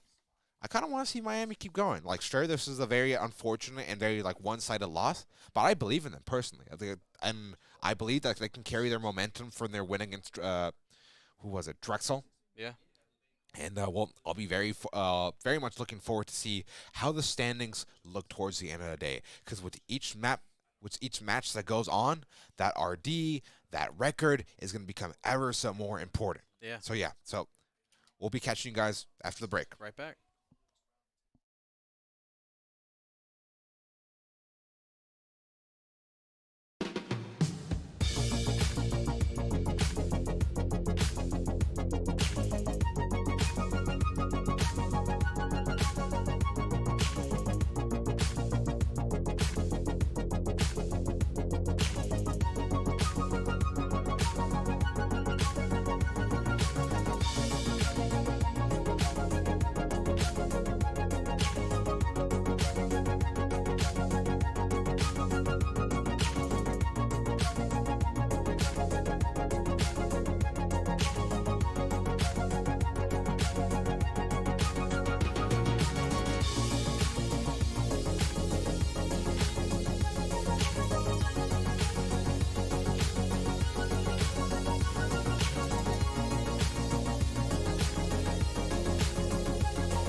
Welcome back to Queen City Clash, everybody. Our players have come back from a very neat and well-needed break, and we're coming to you with more action. So, for those of us who didn't join us in the morning session, understandably, we did start quite early, and we are gamers after all. Here are the group standings. So, in Group A, we have Cincinnati Red going first, Drexel going second, RIT going third, and MU going fourth. In Group B, we have Kutztown in first place. We have Ohio University in second. We have Penn State in third. And we have UofL in last place. Yeah, I think what's really important is we get the positions, but if you look at the points on this, Group A, 2 teams tied at the top, 6 points. The 2 teams that were third and fourth tied, 3 points. So that side of the bracket is not decided. Group B, even more nip and tuck. You have Kutztown, Ohio, and Penn State all with 2 wins, 1 loss. That 1 loss split in a 3-way tie amongst themselves. So this second half of the afternoon, they're going to be deciding who actually will be the number 1 team coming out of their group. But it's also up to UofL to, at this point, almost play spoiler. They have 3 losses that will not get them done. They're out, aren't they not? Actually, I was talking to our residence stat manager, and he told me, well, from what he told me, it's either they go flawless or have a chance. Yeah, and if they do go flawless, they make it in and they spoil every 2 of the teams that they beat, right? Yeah, because like deciders are RD. Yeah. Yeah. So if U of L can continue their performance, because it's like, sure, they have 0 points, but that doesn't paint the whole picture. Yeah, I mean, they went to overtime against OU. I saw another map of theirs go to overtime. They're coming here to play. They're just missing 1 or 2 critical rounds. Mm-hmm. Yeah, and on the A side of the bracket, you have 2 teams, 2-1 and 1-1-2. This second half of the afternoon could mirror it, and you have all teams tied up at 9 points. So this second half of the afternoon is just as critical. The way it's played out this morning gives us no clue as to who's actually going to be coming out of this. But in the round 4, we are going to get our first rematch of the day. We did not stream it the first time. This was our first game of the day. It was Ohio surprising Kutztown in the first game of the day. Do you believe that that was something Kutztown expected early on, or do you think that is one of those early game random wild cards that happen and just destroy the bracket? Mate, I don't think anybody expected that. Yeah. Honestly, like we were all. I was talking to the Cincy Red boys. I broke the news to good old Duck Daniel, and he was like, "What?" Yeah, Yeah. I was surprised. Now, I wish I could watch the demo on that one because I would love to see how Ohio U just pulled it together. I know you and Chris had the honor of the second cast, and while I was kind of stepping out there, I heard Tom and Kutztown together in the hall kind of piecing the way that they were going to recover from that, like the way, the wins they needed and where, because as you can see in the standings, they're tied with 2 teams. They've lost to one of them. So Kutztown, off that first one, already talking about what they need to do to make up for that, and I'm certain the way that they come back is a circle on this game for getting that one back. I know they lost 8-6 in overtime. If they can flip the series with a little bit better round differential, that puts them in the driver's seat in their group. Yeah, absolutely. As we just get closer and closer to the end of day one, each round becomes ever so more critical towards your ticket to the playoffs. And what I like the most about our LAN so far, no team is flawless. Yeah, absolutely. Everybody's at each other's throats. High tier competition. Yeah, not a single team has walked through their group in the first half, so it's nice to see each team pretty much finding wins and also finding ways to lose in a sense. I don't think any team so far has been flawless. Each of the teams have made mistakes. We make an effort not to kind of harp on them, but identifying them, and the teams are definitely doing it at the same time. We see all players in the lobby, so we're going to be starting soon. I guess we should go into predictions for this first map. What do you think? Honestly, I don't think Kutztown let Ohio U sweep them off their feet once more, and especially on a look at we both saw that map veto process live, and honestly, for lack of better words, Kutztown kind of had Ohio U in a chokehold. Yeah, it got to the end where Kutztown had forced Ohio to either ban theme park or skyscraper, And that's just amazing, we saw in isn't our qualifiers, Kutztown absolutely stomped Penn State on skyscraper, so they're very well prepared for that map. And I feel like Ohio had to choose almost the lesser of 2 evils and go to theme park and give Kutztown defense on that too. So it's going to be up to Ohio to try to pull themselves out of the hole they've put themselves in ban phase. So are you saying you expect Kutztown to win this one? I really might here. I will tell you now, Yeah. I am picking Kutztown. I think Tom, he brings it back. I think these Kutztown guys will be fired up. I think they are going to absolutely mop the floor with Ohio in this one. I am calling at least a 7-2 or better for the Kutztown Golden Bears. I am 0-2 on my predictions so far, and I am laying Same a here. stamp on my first one correct. You know what? It's nice to see that Aussie has us both looking stupid. No, I don't suck. I was just wrong. This time, I will not be wrong. Kutztown is going to make me look good because, first off, I need to look good in the first place. I need help. God. Please. You really gotta wonder just how comfortable are Squeezy and his boys on theme park. They're like you said, choosing the lesser of 2 evils, but we did see like Oregon was a potential option in there when it got down to the last 3. And you honestly just gotta wonder, like, are they semi-comfortable on theme park? Okay. Looks like we're about to step in. I think while we also do this, we could keep in mind the other games that are going on. These are all rematches for the first stuff. While Kutztown plays Ohio, it'll be Penn State against Louisville. Penn State comfortably beat Louisville in the first round. You have Cincinnati going up against, who is their matchup this time? I believe it's either RIT Or Miami. RIT? Yeah, RIT. RIT, yeah.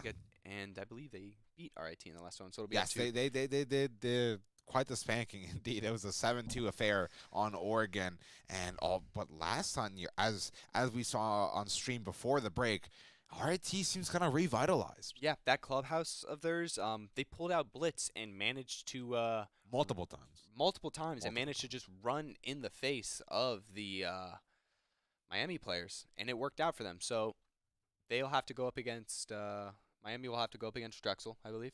I believe And so. Yeah. those are the games we have going on, and we're getting into the start of our second half of our afternoon. Map 4, grudge match, Ohio, Kutztown. Of course, and it'll be Ohio U starting on that attacker side. So you gotta wonder what they're gonna go for first. Actually, it's Kutztown with the first ban. Yeah. In the last matchup, we saw Flores and Jackal get banned. Flores is quite strong on theme park as well, your ability to kind of break those extension shields down. Jackal as well, it is a large, heavy roam map, so I would not be surprised for any of those 2 repeat bans to come into effect. We also had Mira and Solus banned in the previous one, although this time Kutztown will choose to just take one of the hard breachers off the board. That's a really good ban, actually. Yeah, force a Thermite to go up to the walls that they're going to be electrifying. Thermite's not the best at opening up, I would say, the initiation wall to bunks. It's not as good opening up um, the office wall. Any of the thrown walls. Yeah, I think the only good one, I think, Ace, is to get that trick on that break room wall. They can get into initiation. That's the only real cleverness. But if you just shotgun that out, Yeah. Thermite is going to be very struggled. I'd say I'd probably see a lot of Habana coming out this game.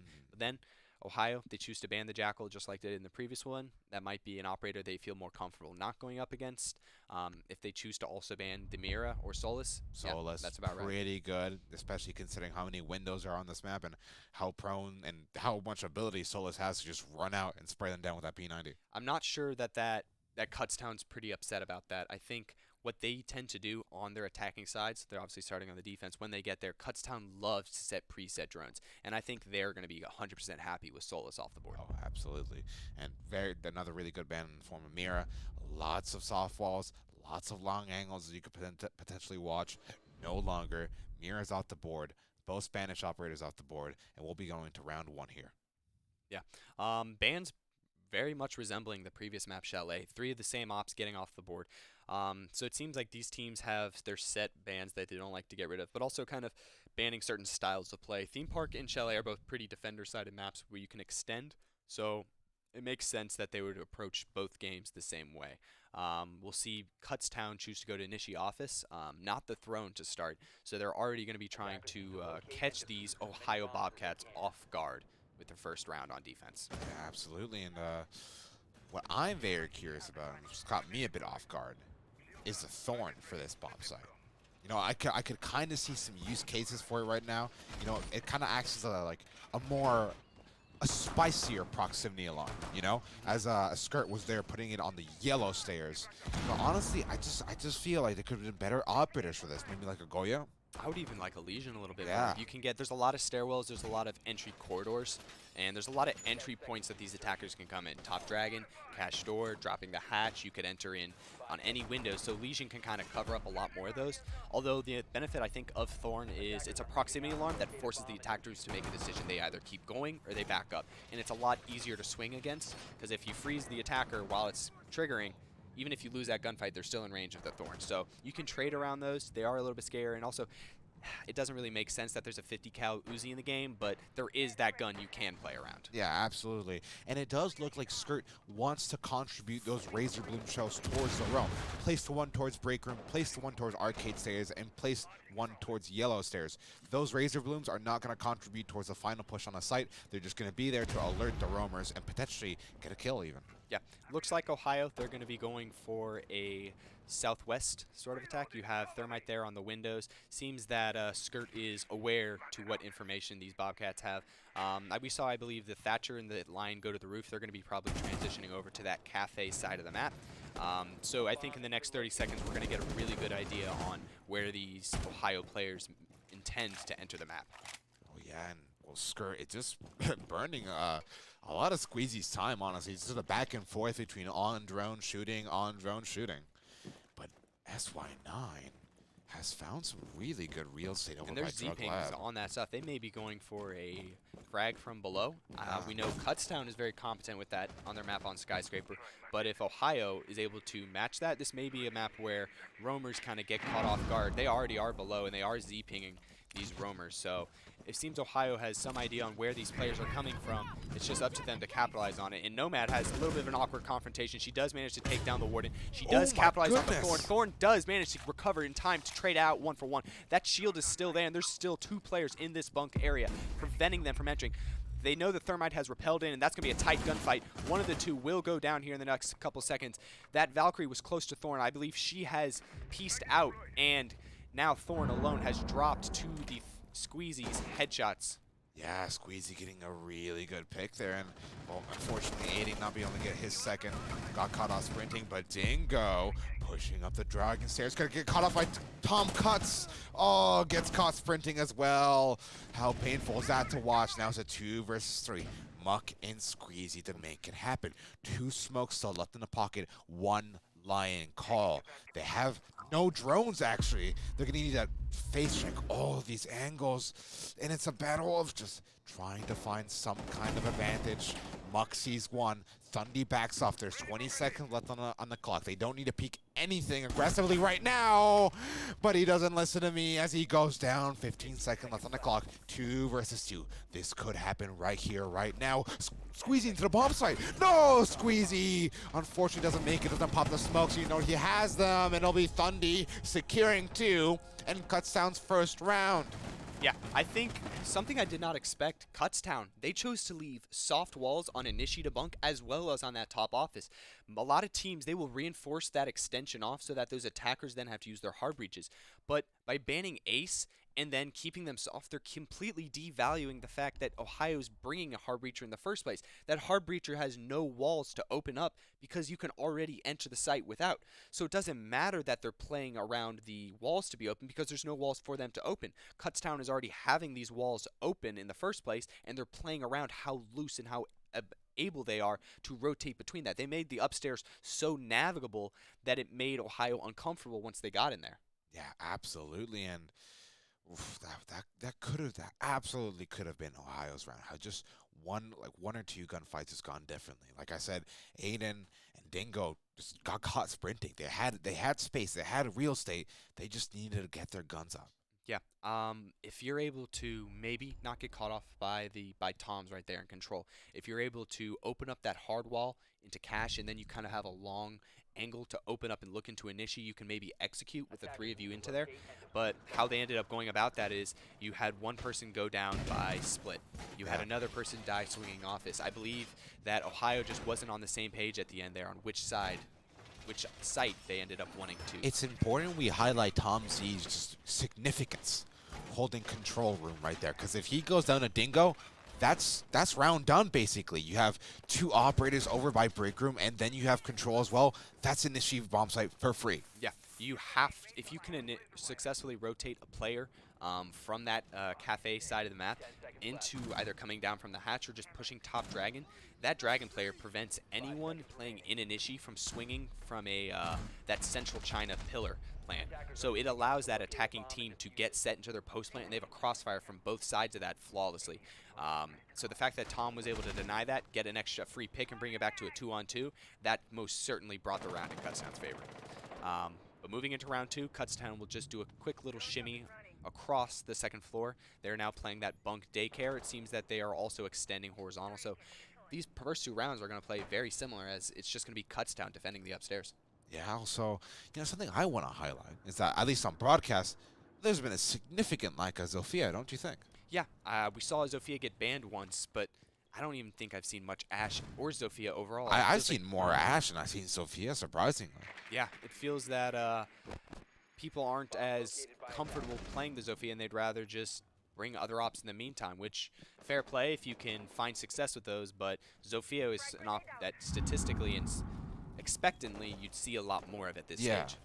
Very curious, scenes at the LAN going on right now as SY9 barely misses out on that Mozzie Pest. And that Ash June work, that 3-speed, and she'll be just getting more and more momentum. She takes control of control room and calls over their friends. It's all clear right now, but it's actually not. Get Nitro sailed. Tom cuts securing 2 before getting traded out. It's a 3 versus 3. Hazio getting downed. And now things just start to get real frisky as the movements start to slow down. And they're going to try and res Hazio, but unfortunately not. Tribune falling to Squeezy. And he's just looking for the kill on the Jaeger. And it's all down to Skirt, who gets his first, but needs 2 more to make it happen. Ohio managed to confirm the down player. They're going to now need to leverage their 2v1, get to a final position on how they want to execute this. They have a minute left to find out where Skirt is and a minute left to trade it out. I'd like to see these Ohio members just take their time and finish this round out. They seem to that they have some idea of where he's going to be, but it looks now that they're just going to try to execute and get in position to start it down. It's going to be a 1v1 between Dingo and Skirt to either allow or win this round or stop it from going down. I don't think they're so disconnected from each other. What's going on? And he doesn't matter. That could have gone so horribly wrong. That Iana pushing that arcade, again, caught sprinting, gives Skirt a free 1v1. If that Thatcher isn't there to trade for that thermite, Skirt gets a free kill, and then he has a smoke and a bomb chassis to play around for that subsequent lineup. He could have got 3 1v1s Yeah. and had the chance. He could have killed Thermite before Case went down, Yeah. honestly. He absolutely could have. Ohio managed to even it out at 1, but scary scenes altogether because apart from kind of Thundy and Tom's getting some of their picks, Ohio kind of looked pretty comfortable on Yeah. that. Ohio just kind of restabilized after that, getting the trades they needed to, and then Squeezy especially getting some really important frags, like not allowing them to res Hazio. Yeah, although I think Ohio, their attacks are more of a slow squeeze where they're slowly going to pull the tethers in. And once they have something, they're not really letting Kutztown regain it. We saw one of those players go down trying to res another player because the choke had already enveloped around that player. They couldn't shoot him yet, but they couldn't allow anyone to get there as well. You had a player pushed and catch, cutting off that double door by waiting, and allowing no one else. And even though they weren't confirming him, that guy had bled out almost half his life, but it didn't matter because there was no one ever able there to come get him, and they got punished for time. At that point, just human drone, really. Yeah, you have to at least some point sacrifice them. Kutztown being punished for their Camaraderie. punished for their camaraderie and their bleeding hearts. Yeah, no saving Private Ryan today. Yes. No Hacksaw Ridge either. We'll be getting to this next round here. And it does seem like a thrown defense. And, ooh, I see somebody getting very cheeky there towards the drone hole. Tom Z, if there's any man that could do it, it'd be him. I'd like to see Sinine get some success on this roam. In the previous matches that we saw for Ohio, he was able to enter and get some of these opening picks. He started off 0-2, and then on that Iona, that flex, those important frags, those important comms, this Iona needs to be finding a lot of success. If you're just dying every round, Sinine, I need you to find a way to get in part of this map. Your teammates have brought it up and clutched up Squeezy on the hard carry, hard support is not going to do it for that whole time. Yes, so I'm going to need a little bit more from Muck and Sinine because in the previous match against Louisville, they were the ones doing a lot of that heavy lifting. Oh, yeah, and, well, the Rome seems to be very top-heavy right now. The minute that goes down, he's nitroing. He gets a drone for his efforts, but now that I do wish Kutztown was a little bit more frugal with their nitro cells. Skirt's going to pretty much just play around here. Once he feels the heat actually start to turn up, he's probably going to bail out down that waiting hall. He ended up reinforcing it so his head is safe on the escape. Aiden could get the cutoff, though.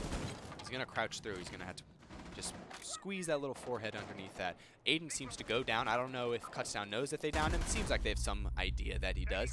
Popping shots. They can't move just yet because of that lion call, but they're going to probably pull a Ohio. Nitro cell. Yep, Tribune baiting the downed player just like Ohio did in the previous one.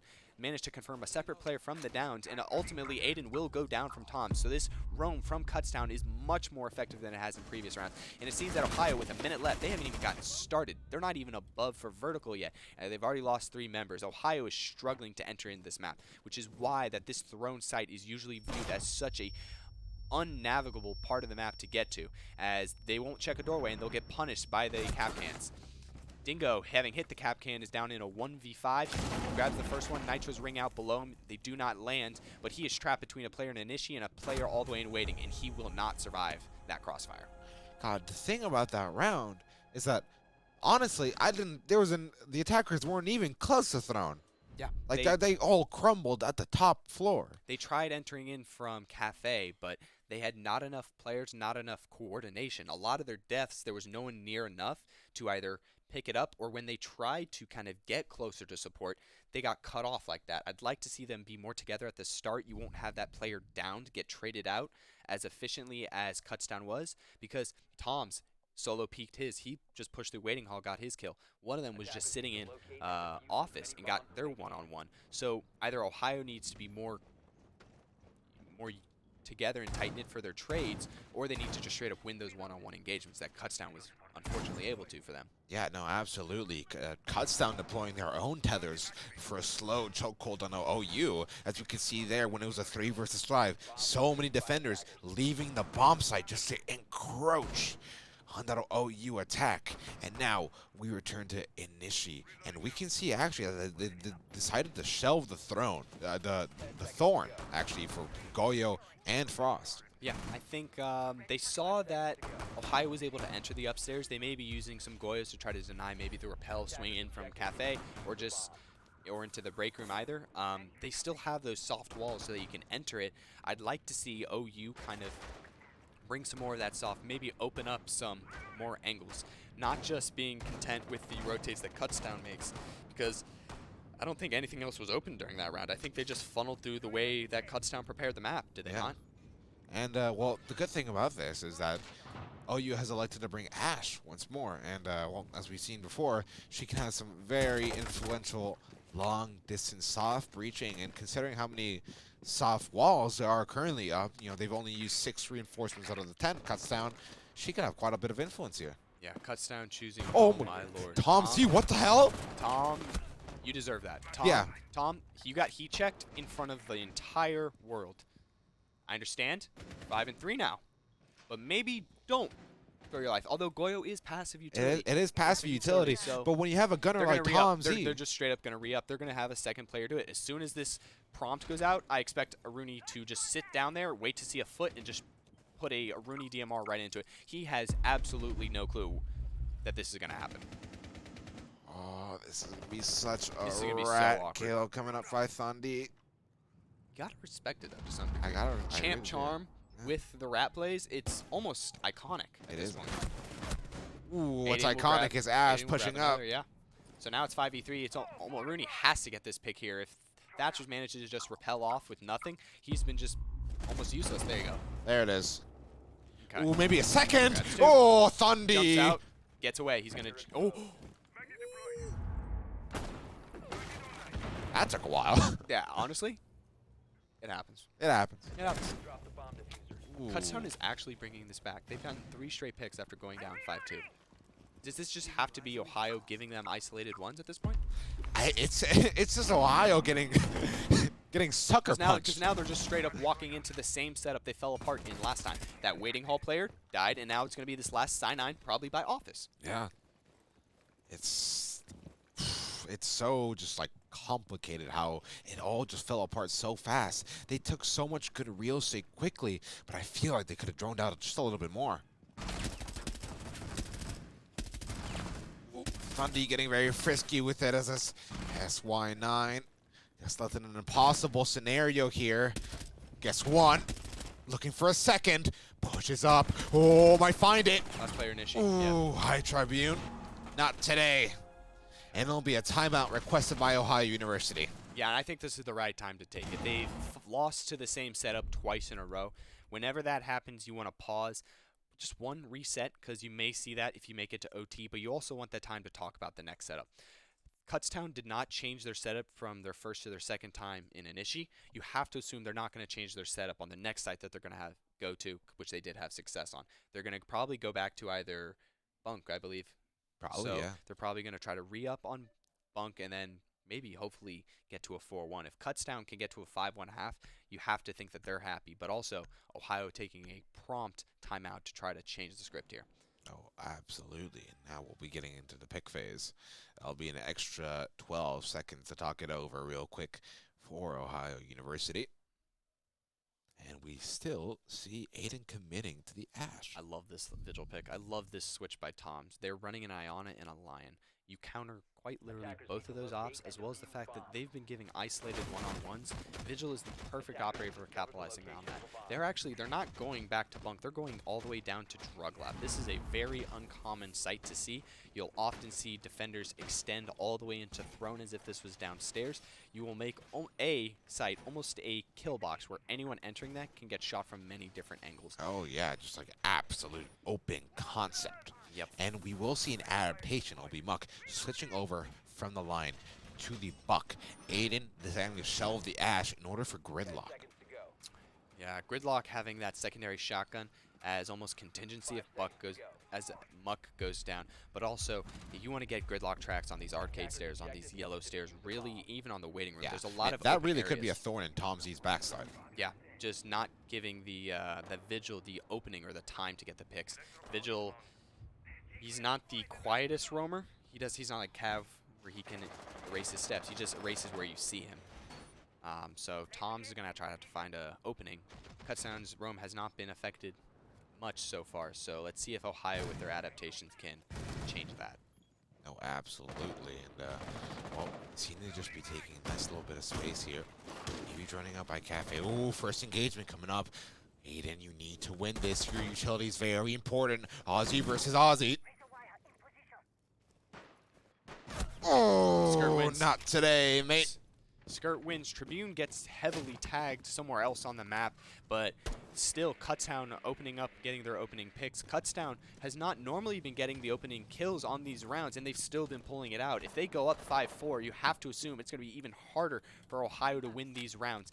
On this off-site, you have to wonder if they have caught Ohio off guards with going to this map. If Ohio has enough reps attacking this site where they know what to do and what they want to do. Because right now, it is 45 seconds down, and they're not even in the map anywhere. You are just now starting to see alternate entry points happen for these Ohio Bobcats. And, like, theme park, well, with no surprise, it's a very defender-sided map. So if OU can at least squeeze by a second, they might have a They'll be really happy. good A chance. 2-4 half, and you're happy. But they really need to get another pick down. There's a minute left, and they're down 5-on-4, and they are nowhere close. If they're going to win this round, just in general, and get to 2, or before the next one, they're going to have to do it very fast, and they're going to have to fix it. Tom's, he missed. That's the why we drone don't didn't see use him. The drone reflex. didn't see him. The drone didn't see him. That's why we usually don't cast you, by the way. But they're going to still manage to burn off a little bit of clock. One last minute. Tom's gets his There we go. second pick. Yep. Attaboy. Puts it down, and now it's pretty much still 3 Ohio members who really aren't involved in the map so far. Sy9's going to try to get a pick on him, does not manage to, and Tom's can just play his life and play a passive here. Kutztown has plenty of utility left to just wait it off. Tom's going to take the ones that they give him as they clear through. Another one's going to file through. He's going to get There we one go. more. He's going to get his triple on the round. That's He might the have missed the golden drone, boy. but he's not missing heads. And at this point, it's going to be the last player, Squeezy, trying to do everything for his team, but he's just going to file in through that open concept and get his head taken off for it. You know what pissed me off the most about that round? Why is Gridlock taking an engagement? Why is That's- she the opening pick? Why Yeah, is she the opening Yeah. duel? Why? Like, if you're in that scenario, that's not a 50-50. That's like a 20-80 There's no engagement one to right trade. there. There's no one to trade it. Yeah. Like, it's fine if you're going to challenge that door, but if you lose it, you can't I feel like a excuse it. Gridlock shouldn't be challenging that, you know? So much important utility at risk of being lost. You're only going to be happy if you get that opening pick. That's But true. if you lose that pick, everyone's going to be mad at you. And I think the problem I see is Sy9, 1-5, Muck, 0-5. These have been the entries so far. Like, do you expect a Thermite to enter? Aiden was playing a Gridlock last round. Dingo's playing a Thatcher. So the rest of those operators, Dingo, Aiden, Squeezy, they don't really have a dead set entry. They don't have a person set that they can rely on right now to get these opening duels. Right To now, get that real estate. they're struggling. Nice. They're struggling to get in the map, and the players that they've normally relied on to get in the map, they're struggling. So because of that, Kutztown has the ability to control the entire map right now and pick and choose their fights. That's why Tom got all his kills last round, because they're slowly just leaking into him one-on-one. And Tom is definitely good enough to win those ones. If he's holding the right angle, he will hit the headshot every time, No, which he showed last round. Absolutely. Sure, Ohio can be in the building, but the building isn't theirs. It was just Tom's playground all around because Ohio U didn't have the men watching the angles. It was, like you said before, it was just isolated gunfights. And given that he had his ERC on, they didn't really know where the hell he was anyways. Yeah. Kutztown looking to get 5 rounds. They're going down to the favored throne. So this rotation has gone very well for them. Ozio's going to see that Oh, he's going to get to watch his mates. team might get a free nitro on Aiden. That's only the Nomad. It's not the Thermite. It's not their entries. But That still Aiden hurts. has been one of the players who they've needed to fall back on for picks. And with no roam denial, you have to assume Skirt, Tom, and just Tribune are going to be even more aggressive in their upstairs take. So Kutztown already starting this final round off with sheer dominance. They're going to lose some extra stuff. Skirt gets another headshot, gets 2 for his troubles. Just not really respecting these Ohio Bobcats at all. It is now a 4-on-2 with 2 minutes left. These Kutztown Golden Bears seemingly have taken that first game of the game very personal. Oof, wow. Just no mercy. Nothing. They know exactly where they're entering in a 5-1 half. Kutztown showing that they are very confident. That ban phase seems to have been more impactful than we could have Ever imagined, yeah. It's like, I'm noticing now, but this ace ban is crippling them. It's just their entries. They're not getting in the map effectively. Ohio, they're all trying to enter on the same point. You had 4 people on that cash battle. You had 4 people went down there. Absolutely. And the other person got Nitro Top Dragon. So Ohio, you need to develop your push. You need to come from multiple angles and cross a cuts. Maybe put someone repel on shower so that player in office can't just chow on pixels. So that player who normally would be on the Dragon Double Door, they can't just raw chow out that door. Put some pressure control window before you open the hatch. Yeah, absolutely. Or just, it's hard to say when you get nitroed up through the hatch. That's as you kind of cross your T's and dot your I's. That's just more of a thought of getting punished for doing what you normally do. And that's a little bit lucky. It's just kind of a guess on which side of the hatch you're on, unless you've auto. Pretty sure Aiden was on the drone there. Yeah, might have. He might have just been caught at the wrong place, wrong time. Yeah. Which is unfortunate because now you're down 1-5. You are going on to the favorite site, but Kutztown is known for liking these awkward maps, some would say. And you'll already see it's a little bit different for Kutztown because they're running an Amaro. Yeah, absolutely. And, well, I guess with this series, you can really tell who gets more reps on theme and who doesn't. Yeah. But Ohio entering that stronger side, they have a chance to match it to get to OT. Theme is certainly very defender-sided, so they will have an opportunity to take advantage of this. Kutztown, it's easy to be good on defense on Theme Park. It's hard to be good on offense. They'll have to show us that they're good on both sides to end this quickly, and if they're not able to, it may get a little hairy, and they may have to take another tactical timeout as Ohio claw back. But it's up to them to do so, and so Ohio will be looking at to see if they can manage. It seems that they are going Initi Office to match Kutztown on the first side, and they are also extending horizontal into Cafe. Kutztown, we'll see if they can change how they approach it compared to Ohio. It seems that they're now going for a cash side, which is a little bit more direct. What do you think? I am just absolutely wondering how good the roam game is for Ohio U right now. They have some Capcan traps, they have some proximity alarms and barbed wire, but I'm just so curious about how much space is Thundy going to get for free. Yeah, there's a big difference here. They're running Capcan, but that's their only real roamer. Everyone else, Jaeger, that's it. You want to post up on an angle. Aruni, you want to post up on an angle. Castle, yeah, you can run with him, but he doesn't have the best gun for it. They might get caught off by this knock sneaking in the map. Psy9 definitely does not get caught off by the There you Thatcher. go, Psy9 but activating. Then, here you go. He ends up getting traded by Thundy because you're not able to predict where that knock is. Knock being such a strong operator. They know the next player is on headshot, and it's up to... Ooh. You're not able to capitalize with that frag, so it seems Ohio is aware about the knock coming up there. They know that the help is coming from the throne, so it's now up to the rest of the players pushing in Cafe to capitalize. And Toms gets caught leaning the wrong way, gets 2 quick DMR pellets to his chest, and now they fall down to a 4-on-3. Ah, Aiden getting taken down after a really good kill. That's a good trade. Thundy taking his space. Oh my, ooh, Squeezy though with a good response. It's a 2-on-2. It's quickly onto a 2-on-2, and now the flank from Muck manages to also stay successful. I'd like to see him try to get out. It's going to be hard considering one person's right in front of him, which he seems to know now. That shotgun is going to be very dangerous. Yeah, and he just needs to burn time. He doesn't necessarily need to This peek Jaeger anything. coming to help him is a wonderful call. Ooh. Wonderful call. Dingo coming to help There his we teammate go. out. He saw that his smoke needed his help. And even though he took a couple of shots, he managed to successfully catch that thermite on the reposition. And you saw at the end there, the smoke peeking at the end there from that doorway. So they did know where he was, and that was a good crossfire from Ohio to get their first defense. Absolutely. And, well, this is something hopeful. It's a start. It's a start. It's step one. You can't expect a comeback to start here, but you have to expect it to start here. If you want a comeback, you need rounds, and well, they got one of them at least. Yes, and they did it on a different site. They did it on the same way that Kutztown was able to start off, and now they're going to cross the second floor just as Kutztown did. So far, they are matching them 1 for 1.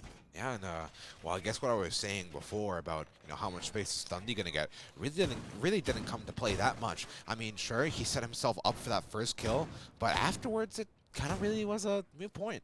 Yeah, they kind of knew he was coming up yellow that whole time, and although he got a second pick on the Aruni that down, they were able to trade him out. So they at least were aware of the knock. The knock did not catch them off guard. It's just the gunfights ended up trading out in that favor. Yeah. And even though he got his 2 kills in theory, they still went 2 for 2 because Psy9 did get that pick on that opening sledge. So going 1 for 1 there allowed them to stay efficient, and Ohio ended up closing it out and being very efficient. We said that they were struggling on their coordination, and that was much better for them. That was absolutely better. Do you think Thundy should have rotated after getting spotted? It's hard to say. I think Fundy wants to support his push through Cafe. He needs to be there on yellow, and he did just find success. He was able to make it up effectively, and it's hard for him to survive, especially with all the angles they made. So I don't think Fundy played that wrong. Obviously, he's 7-3. It's hard to say you're doing something wrong when you're double positive. But I'd like to see maybe Tom's not be leaning the wrong way, because he, so far in the game, has been one of their main fraggers. If he stays up, he's able to be such a threat to these OU players just with his raw aim. And now Sai9, trying to get involved in the game, just gets involved in watching cameras, because now all he has to do is watch his teammates for the next 2 minutes, and they go down early. So I'm sure Kutztown will be very happy that the donation bin has been catered to, because now they have a free opening pick. They still will have to worry about those Capcan traps. Those did manage to hit some of the Kutztown players in the previous round, but they're already starting much better, and Fundy on that knock is still managing to infiltrate this map. Oh yeah, and Skirt as well. 2 frag grenades already used, and well, one left in the pocket still as Skirt, and it could be equally as dangerous as the one Thundy just threw out. It'll be Kutztown securing a very heavy man advantage as Thundy is just going and going and going. He hits a shot, he gets the down, now it's a 2 versus 4. And now Dingo and Squeezy are in a very precarious situation right now. They could have the gunfights, which they do. Squeezy could get a second right here, and he doesn't. Tomzy gets his kill right there. Oh, and a little bit of body shots, a little bit of extracurriculars at the end there. Tom's probably taking this map a little bit personal. Yes, absolutely dumping the whole mag. It will not register as your in-game accuracy once they're dead, Tom. Absolutely, and Kutztown on match point. Do you think it ends here? It's hard to say, because this is the exact way that first half went. Remember, Ohio got a success attacking that bunk, so Kutztown doing the same does not really change the course. But however, Kutztown clearly fired up if they're going to be shooting bodies like that. Yeah, and I'm just more so worried about SY9 right now. Yeah, it seems that his struggle to get involved with the map is starting to get to him. Running out early, yes, he ran past someone who was on drones. That player who was right next to the doorway was on cams, and they had time to get off cams and shoot him. So if he's just jiggling and peeking that and not full sending through that, he might get out 1 for 1 there. I feel like that was definitely like a lazy clear, don't you think? Yeah, I mean, me as a more methodical player, I never like running out. I'll spawn peek on a rare occasion, but to just run out and give the other team a 5v4 and then get yourself put onto match point because of it, no one's going to be looking at that possibly. And now he's playing Doc, where he's trying to lean into kills, even though he's not having success. Muck also struggling at 1 and 7. The 2 players that in their previous matchup did really well against Kutztown are struggling, and because of that, Kutztown looks to be thriving. Oh, absolutely, and thriving they will, as we do see Tribune looking to take a lot of space, quick and early with that Amaru as he uses it already. Where did he go? Oh, he's just droning right now. Oh, no, he's already in break. Okay. Yes. Send it and then drone it. Yeah. Don't drone it, then send it. No. No. No. None of that. This is Amaru we're talking about. Amaru, and ooh, Tribune getting a lot of good information right there. He's gonna capitalize on this. And it pays off. And then Tribune quickly in the map. They know that Mute Jammer's there, and they're gonna shoot it real quick. And it's up. I think that's the upstairs. I think Ohio smartly just gets off. They're going to get cams from this, and they're going to get control. So Kutztown with 2 minutes left are now going to start to transition to their upstairs. Skirt's probably going to start hitting some floorboards. They're going to try to sleuth out Muck, who's in the vault there. They have shot they have all the cams. They have some drones going out. It's up to see if they will check this vault area. If not, Muck may get a free kill on this sledge that he seemingly does not know. Which they very much do know. They very much do know. 2 picks. Muck stays having a struggling game. There are no nitros from this Ohio setup. They have no extension into the downstairs. They just need to pray that the ceiling does not cave in on them. And right now, their house is falling around them. Yeah, absolutely. And it might be another big boom coming right up. As the wall will be open shortly right now. And Dingo, it's an impossible scenario. Luckily, walks away with his life. But for how much longer is he going to keep it? Not very. They're all funneled into that Dragon side. We're going to watch Kutztown walk in and get set up for this plant in the upcoming seconds. They're probably actually just going to execute around these kills. They know where all these players are. What? I don't know. It looks like Tom and Thundy, the 2 champions, getting a little bit more eager than the rest of this team. You're going to see Azio finally concede and force himself to get towards a post plant scenario. He's going to get up onto that pillar with players covering from both sides. Sledge is going to manage to get one, so it's now all into Cyanide, the struggling Doc. He's going to need 3 frags, and he does not. It is going to be a 7-2 statement on theme. Kutztown flexing the deeper map pool, flexing the deeper operator selections, and flexing first in their group.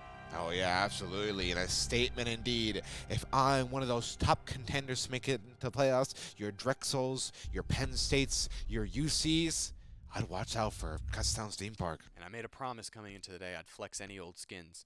Tom, I see the EG. I see the headgear. I see the performance as well. And you know what I see? I see us getting a prediction right. Hey! I did say 7-2. So look at us both on the board. Yes, sir. Kutztown, thank you very much. You're making me and Canelo look really good. Canelo, I'm sorry, right? Camilo. Canelo time. That means cinnamon in Spanish. Really? Yeah. That's Canela. beautiful. Ah. There you go. And you know what else is really beautiful? It's going to be UC on stream for the first time today against Drexel. Yes, and that is a rematch. That's a spicy coming match. off of a win against UC on Villa. So again, we have another grudge match on the cards for us coming up. So depending on how that goes, we will see.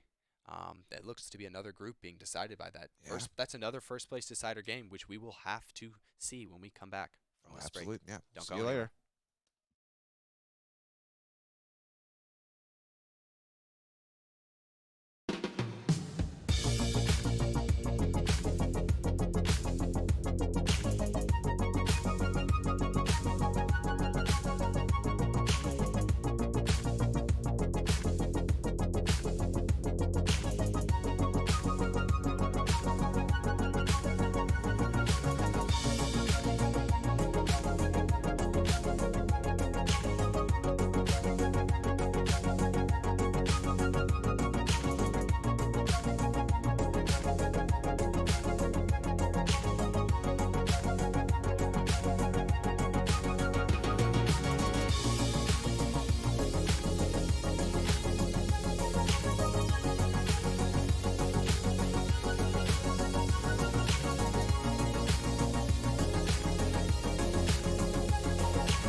Welcome back, everybody, to more Queen City Clash.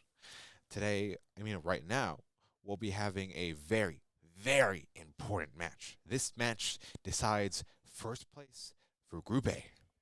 It's going to be both 3-1 teams, Drexel and University of Cincinnati. And what do you think of the match ahead of us, mate? Well, man, I was watching UC last game, and they were looking good. They were it was a tough game. It was 7-5, along with another game too. I'm forgetting who it was, but it was also 7-5. Yeah, it was Drexel and someone else. Miami. Drexel-Miami game also went 7-5. So both these teams are kind of put through the ringer, and it seems like whichever team can maintain the stronger mental, the ability to reset and adjust and adapt. I mean, they come out victors. So it's interesting to see, these two teams against each other. What's going to happen? What's going to happen indeed as we go to Chalet. And, we've seen a lot of good Chalets today. We've seen Kutztown take on OU. We've seen OU take on Louisville. And hopefully the streak continues of good Chalet matches with Drexel and UC Red. UC Red having a very strong Chalet in the regular season. Yeah, one thing about Chalet, man, today has been scrappy so far. So we'll see if it's got that same scrappiness to it. And, who do you think is going to win this? On the count of three, you know the drill. All right, count of three. So 3, 2, 1. I had to go with it. I'm just kidding. I got to rip my boys. Come on, the betrayal. There you go. I ripped my boys. Sorry, Drexel fans. Sorry, Drexel. But I do like the Drexel. I do, dude. Now, there's two jerseys that say Italian Mafia, but I'm going to assume Italian Mafia himself is a gentleman with a very, very exquisite mustache. Hell of a gamer tag, too. Yeah, Italian Mafia. I love him. I want to ask him for advice. And we will be starting this right about now. So we're going to get into some sweet Chalet action. It'll be Drexel on the attacker's side, while UC Red tries to hold the fort down on defense. So now we'll be seeing more stuff that I'm used to, at least on defense. I think we're going to see a lot of bar site action. You're going to see some, smoke being really powerful, some library holds. I think it's going to be really fun. Yeah. See some really good, elementary siege tactics here. Most definitely expecting a Nook ban of the sort and or Jackal.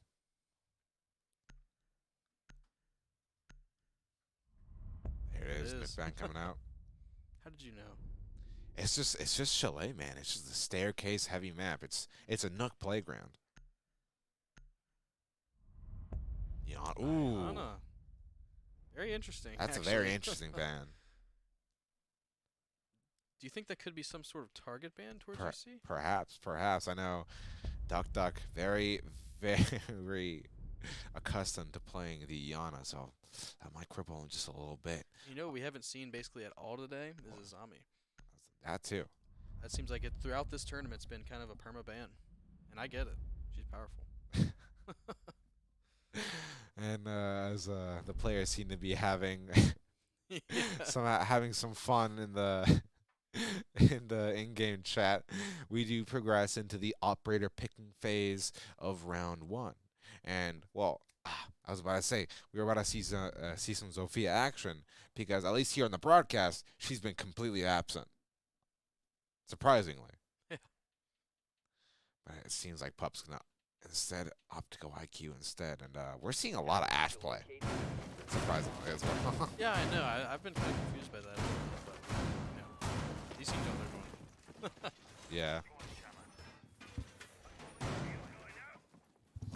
Seen a lot of Flores today as well. That's been interesting. Oh, and yeah, also, for sure. it's I don't know. I think it's interesting to bring both Flores and IQ.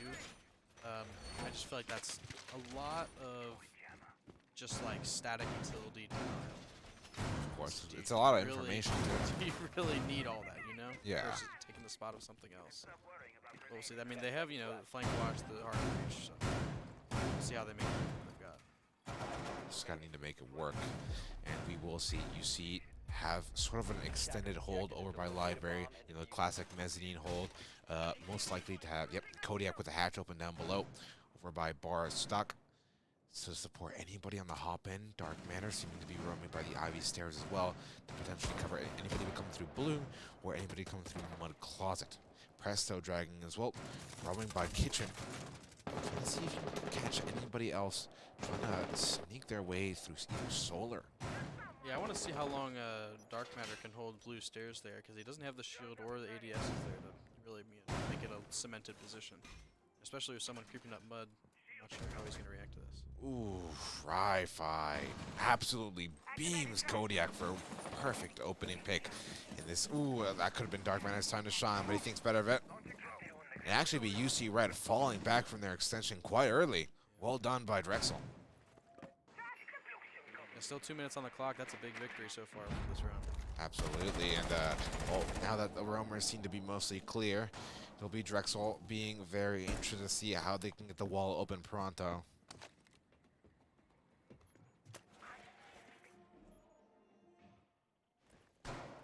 Yeah, they're still going to be mindful of any flank action going on. It's going to be some kind of EMP coming out maybe soon, or the IQ. Is Ducks creeping up to hit that from below? Looks like, yeah. Presto Dragon just waiting for them at the bottom Solar stairs, and the unfortunate soul that wants to peek his laser crosshair. There's the one shot they hit. And here the fight ensues. Oh yeah. A lot of bullets, but not a lot of damage, mostly to the Drexel side. Absolutely, and We're about well, to see minute some picks left. start coming in. Yeah, minute left, and things might start to get a bit frisky here. Yeah, a little scrappy. Yeah. Two smoke babes still up in the pocket of Doc Doc. Ooh! Wow, right between his legs. Just by a hair, Dark Matter. Dark Matter's got to be saved. thanking his lucky stars. Oh yeah, that could have been terrible. Well, kudos to them because they extended back 2 minutes in. There it is, Dark Matter and finally just meets his now it gets demise. fallen pick. 30 seconds to go. Yeah, really good smoke placement by Duck Duck there. Fortunately, it was his last, so he's only going to stay there for a few more. Penguin goes down. Presto Dragon receives the tag, and Duck Duck tries to run out. Knight coming down. Taking Piano control here because Presto try to hold him off. And he goes down. Yep, the classic prone tactic doesn't work out for Presto Dragon this time around.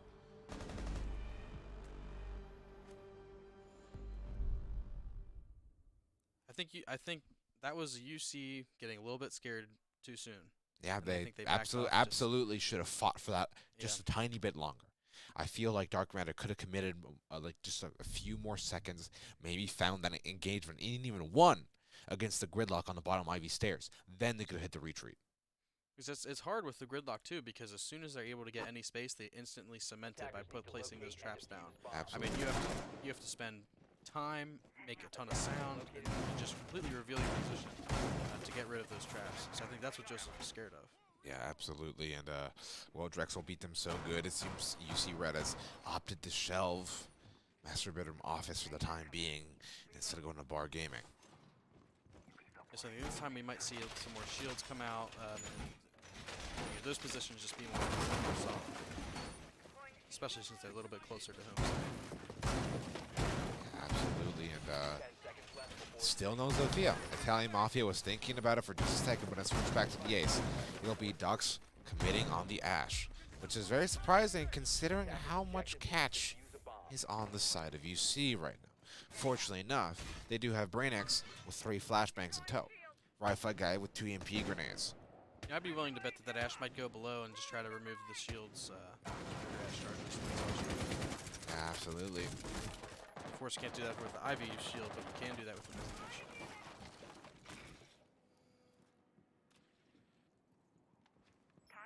Some good droning action right now going on by Drexel, just trying to see what's clear in the library. They know nobody's playing in that suicide position.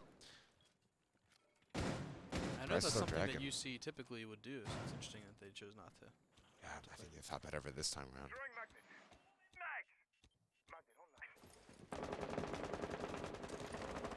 It looks like it's going to be at least a decent chunk of solar control being taken by the Drexel side.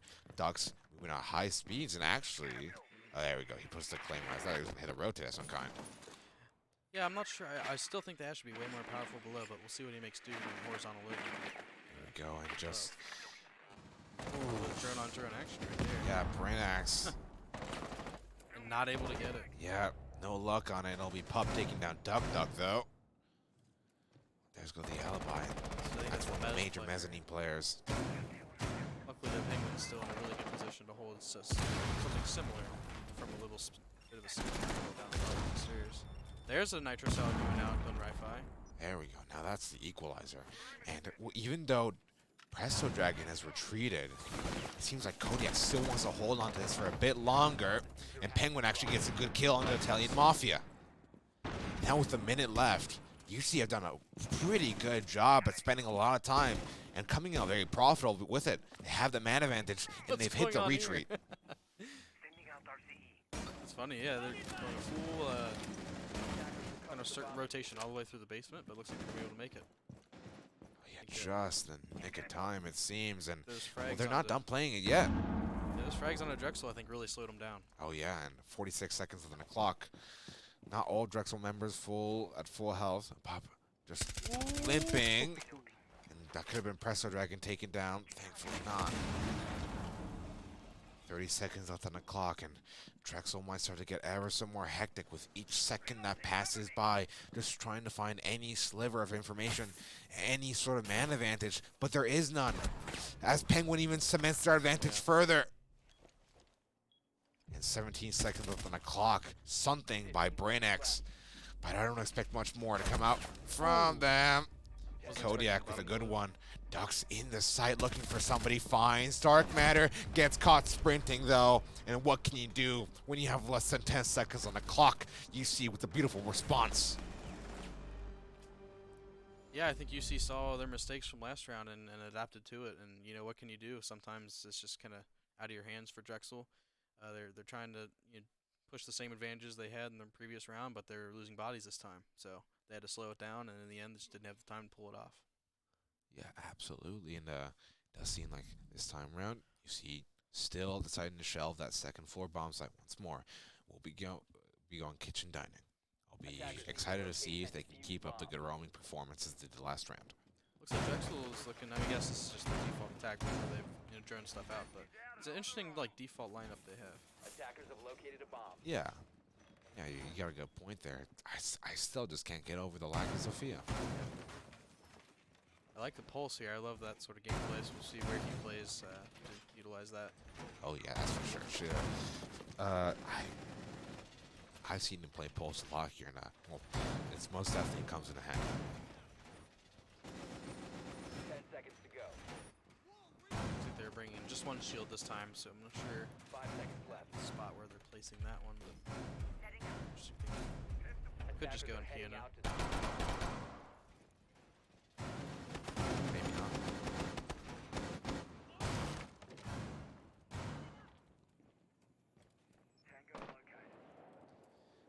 We'll see. Drexel just approach the library, try and take it as fast as possible. And they absolutely can, given there's no resistance. And a Wi-Fi guy from below just absolutely just moving through that quite speedily. Some good droning coming out library. Yeah, he set up those really impressive gridlocks down the bottom blue stairs. That'll be, a late round rotation from UC could go pretty awry. And we'll have Ducks at least open that big window to maybe threaten UC a little bit. He's not going to be holding it for now. Droning coming in piano, they spot the shield. They'll just be Pup looking for some kind of engagement. Pinging those meme jammers from below so Wi-Fi guy can take care of them. Weakening the wall open shortly. But Pulse will spot him, but can he do anything about it?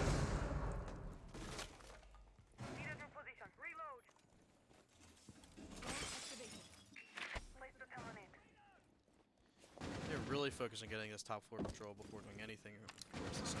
Absolutely, Looks and like they they're feel going to have to. comfortable with that, and here they are going for the wall here.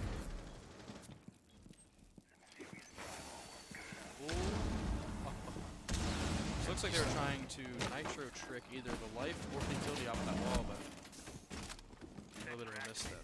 Yeah, Dark Matter caught her between a rock and a hard place, nowhere to run. Yeah, that's a really irritating thing that happens when they're able to trick that wall and get the kind of like the double thermite explosion. Just opens up a lot of sight. Absolutely, and shame Dark Matter couldn't escape in time.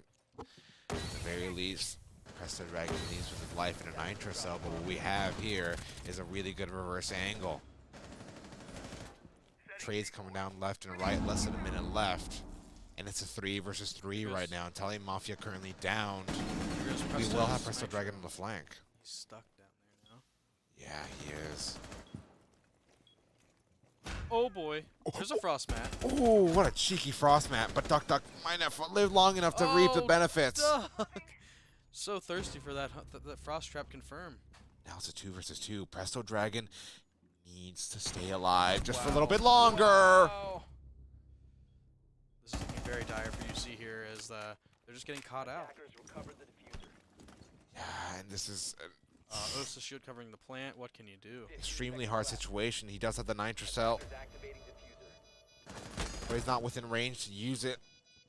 Osa shield coming in handy. Oh, he could have gone to the 3. Is that another frost mat? Oh, Good thought there. good thought. Does Good he get rid of the thought. shield? The shield's still there. Yeah, he'll just be looking for the engagement. But Drexel Oh my playing gosh. smart and Drexel Brainax playing is separate. all over him. And eventually finishes him off as well. Yeah, you hate to see a Presto Dragon unknowingly locking himself into a certified death. Yeah, I think they're struggling to get value out of the pulse there. You know, they knew they were getting wall and they tried to use the Nitro Cell to stop that and just didn't pull through. And then he gets locked away by that gridlock and later in the round. I think it's just super oppressive, and Drexel's really on their stuff. They know what they're doing. Oh, absolutely. And, well, fortunately, that pull's not being as effective as it usually can. Yeah. Attackers need to locate and defuse as many bombs as they can. We will see UC opt try Master once more. Kodiak going Vigil this time around, and it could very much help. Interesting. Yeah, he might be trying to say, hey, this gridlock gets in the map pretty early, and she shuts off most of the map down for us. How about we try to maybe address that? Yeah, That might be absolutely. Drexel definitely very heavy on droning, but as a consequence, Kodiak will be vulnerable to Pup's electronic scanner whenever he pops his ERC. 10 seconds to go. Yeah, I think it would actually be interesting, instead of the Vigil, maybe a Solus pick would be the way to go, because that way at least, you see me, I see you kind of situation going on. Yeah, absolutely, and well, now they know Kodiak's roaming down there. Now they know that a Vigil exists, period. Wow, how was that drone there? That's a good drone spot. Must have been, yeah, it was a really good pre-place. And that might affect how Kodiak approaches this round. He'll be going over by the kitchen hall instead. Penguin holding top mezzanine. Drexel seems to see pretty clear to this library take for most sites. Oh yeah, it's just very concise. Brainax, trying to do some work right there. The Ivy There shield. are 2 shields on for the UC squads. He has his job cut out for him. Absolutely. And Interesting to burn ADS is that he could have just destroyed with the Flores, but we'll see. well, Steve May, if you can't get your Flores through the window without getting a shot, you know? That might be the shield taken out as well as those ADS protecting it. Ooh, No! that's some piano. Wow. Ooh. Oh, almost taking gridlock out, but Darkman gets traded off. Yeah, Penguin getting down. And Penguin downed. That's your mezzanine warrior down. I'm not sure if they're going to be able to get anyone in there to res him. No, not at all. Lost And cause. they know he's downed. There it is. There, it's confirmed. Well, it's not the worst situation in the world in a 4v3 with a minute and 30 left. UC would just have to play really tight against these Drexel guys. Chance.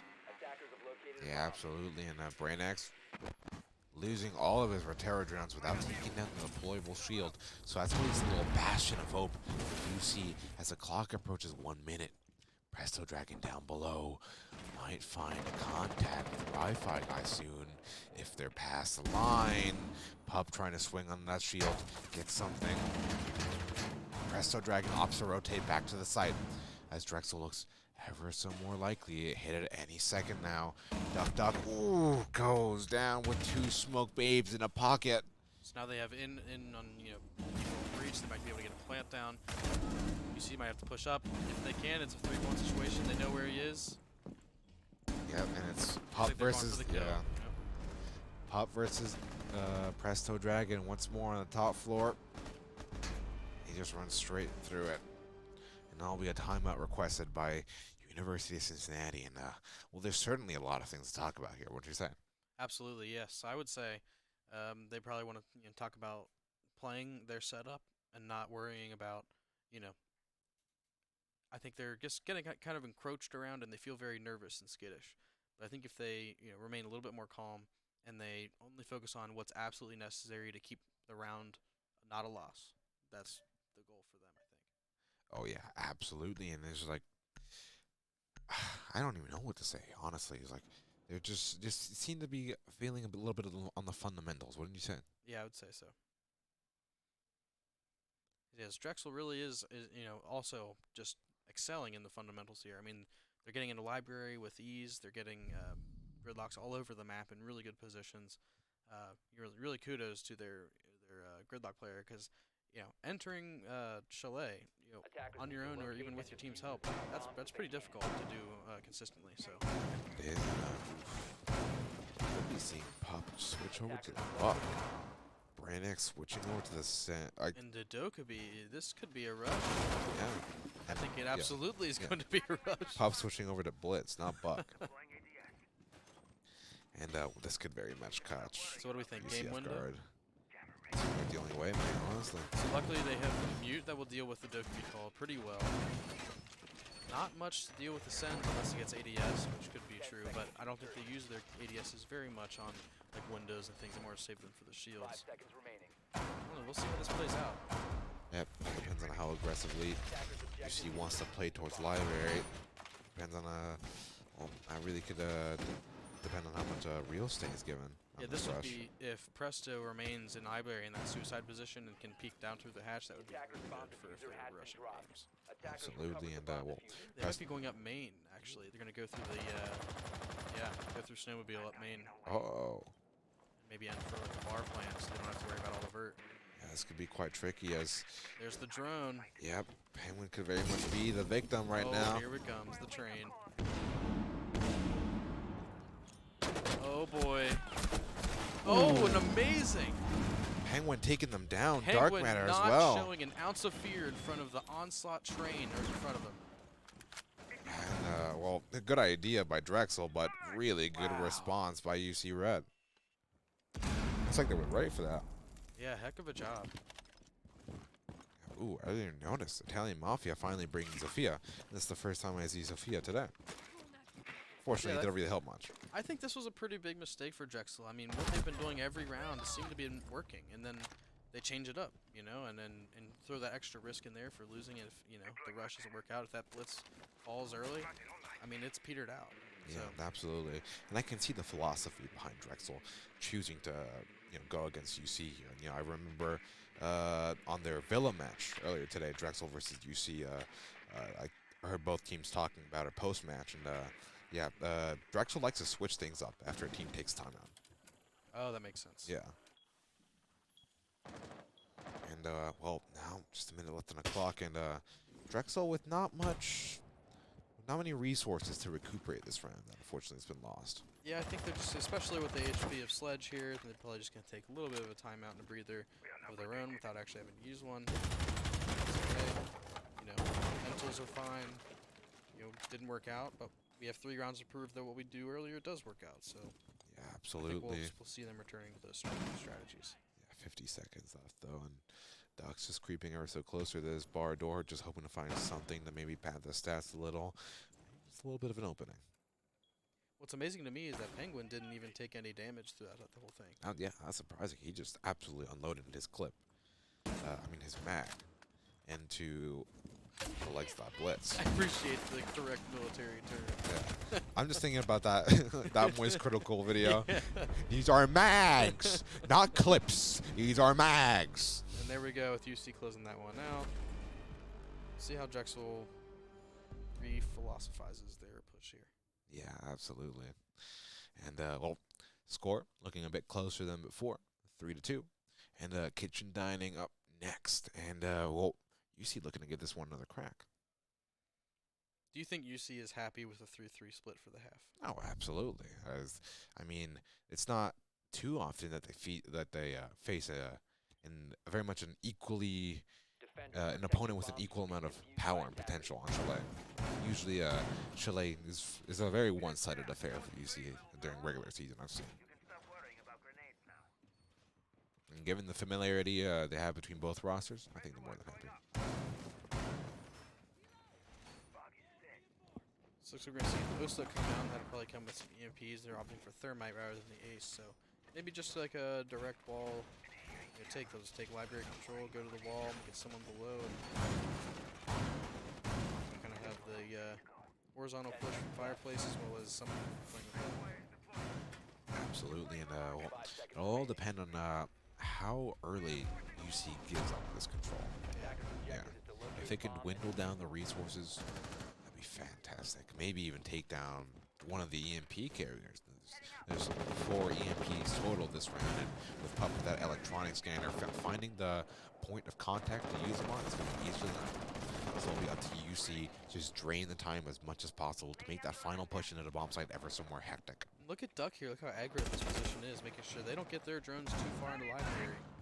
Making sure that he's letting them know he's not going to let them in there without a fight.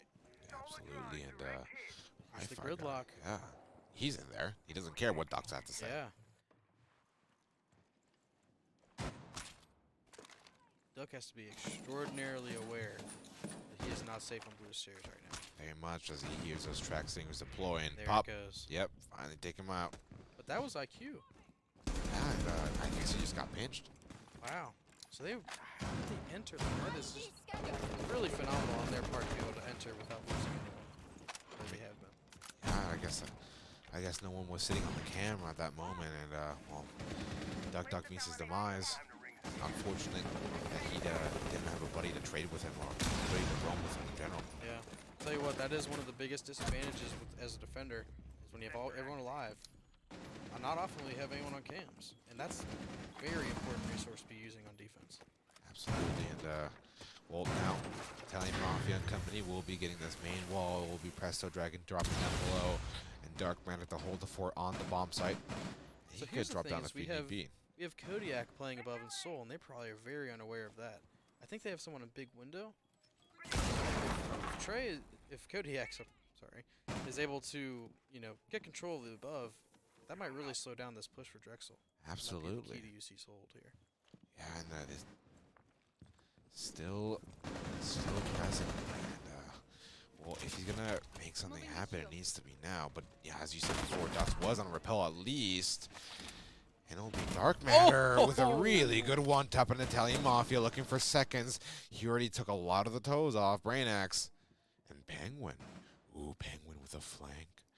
I don't think they see him right now.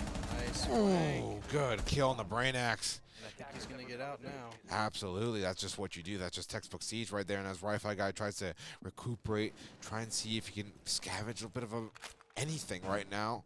It'll be Penguin just tucking tail and hiding in the corner for as long as he can. 20 seconds left on the clock. And Wi-Fi guy just gives up on it. Yeah, with UC's control of top floor, there's really nothing they can do site-wise. So I think they're just going to have to try to go for kills here. Absolutely. And, well, how much stuff you can do right now. 5 seconds left on the clock, and there you can see that timeout has been requested via. Oh. Yeah. Okay. Yeah. A little scary but luckily they had another person on site to make sure they can't get planted down. Yeah. And I was saying before, that will be a timeout requested by Drexel. And as the score equalizes, you can only imagine what they're talking about now that they've reached the defender half. Yeah. What do you think they're talking about here? You think they're just focused on next round, or are they talking about what happened? Knowing Drexel, they're most likely focused on a new half. They've they had a really good momentum going. They won the first one, lost the second, then won 2 more. But now UC have won 2 in turn. So they're probably using this time. I was like, guys, calm down. New half, new us. Let's keep the momentum going. We can start it up again. So interesting on the scoreboard here, at least on UC's side during the defense, really looked like the people holding site were the ones kind of carrying the kills and making sure that there wasn't stuff going on. I mean, it was Penguin on the flank, but I normally think of him as an anchor operator, but it's really interesting. Yeah, there's people like Presto or Duck who might be really normally top fragging, been kind of struggling in that department. So we'll see if they kind of turn on for their Attackers need attack. to locate and defuse as many And bombs as they can. speaking of the attack, I do like this a lot. Penguin is trademark Sophia. Duck. Opting now to switch to the sledge. Those grenades could come in handy, very much so, given that they are on Master Office. Unfortunately, Iana being banned, and now I see it, most likely a target ban on Duck. And it's probably going to slow his roll a little bit. So I think they're really going for focus take right on the wall. I mean, they have 3 options to get utility off of the wall. I imagine they're going to go K9 and library and just really funnel all their resources into getting that wall, going through and getting a plant down on 5 that seconds half to wall. insertion. Oh yeah, for sure. And Attackers are I just see moving what out the to locate a what the bomb and defending defuse lineup it. can bring. I see they brought. Ooh, is that potential run out by Pop? Not sure what this is here. It's something. Oh no! Oh, Kodiak. So long, Wow. and that's a lot of That important utility so getting much taken down utility right gone. away. You see, though, very much aware that there's at least a pre-placed nitro cell down below. And given that they know that... Oh, what just happened there? Did he just hop in? I am not sure. Not a very good appearance. Well, fortunately, they still have Penguin who can get stuff with the mute jammer off the main wall. But at this point, I mean, what are you thinking as attack? Do you still go for the wall, or do you change up your take? I just find a man to, like, just find a kill first. Right. There it is. Okay. Now, after that, I would suggest finding another kill. If they could just do that Yeah, if 4 they could, more times. if they can just do that, yeah. And then you win. On all serious note, they're probably going to have to take as much real estate as they can right now. Minute 30 left on the clock. No idea where the Valkyrie cams are, so they're going to have eyes in the back of their head, and I think they might have been droned. Yeah, having to go against a Valkyrie and a a Solus nevermore. Yeah. And there it is. There's a kill. 3 more. UC has done a really good job at equalizing this, and, well, they might be poised to at least cause some kind of trouble around here. Penguin with this full belt of utility. Same with Presto Dragon. Still gonna finally be able to get this mute jammer off. Successfully do. Penguin still has one more push or grenade to deal with the piano shield if they so desire. I'm thinking they might just have to stack up on breach and swing it. Ooh, That's a Dark great Matter reverse with a spot. crucial pick. Attackers recovered the bomb diffuser. Now things look interesting. So piano player's been found out with that drone. Brain-X, Italian Mafia, just the last 2 survivors. Was Penguin looking on like big a really window. good round. Eric's really the decision maker here. Absolutely. Smoke's going down. Track Stinger's flying down as well. The smoke misses the intended target. Dark Matter with a few pre-fires all around. Brain-X the nitro. takes down Dark Matter. 16 seconds left on the clock. They need to commit to the plant right now, and Penguin's not in the position to trade. Yeah, that.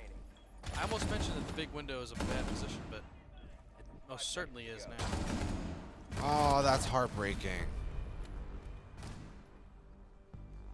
Yeah, as soon as you have 3 people moving through a plant, you need to get onto K9. Be able to support that plant, cover the proper angles. Holding big window is a really great option, but that's just for, That's cutting, more so post-plant. cutting a line through the sights. So holding that early round to mid round is fine, but as it comes towards, trying to get that plant in, you need to be able to support since you only have the 3 people. Good on Drexel for noting that. I think they realized, hey, don't even worry about the big window guy. Just get plant stopped, and they had the nitro to do it. Yeah, unfortunate scenes by UC. They almost made some magic happen, and Attackers need to well, they're locate definitely and going to be defuse the bomb. beating themselves up for that one. They were poised to win that. Like we said, before this game started, I think both these teams got here because they're able to refresh and keep holding on and keep a good mental. And so let's hope that everyone's still feeling good about this game.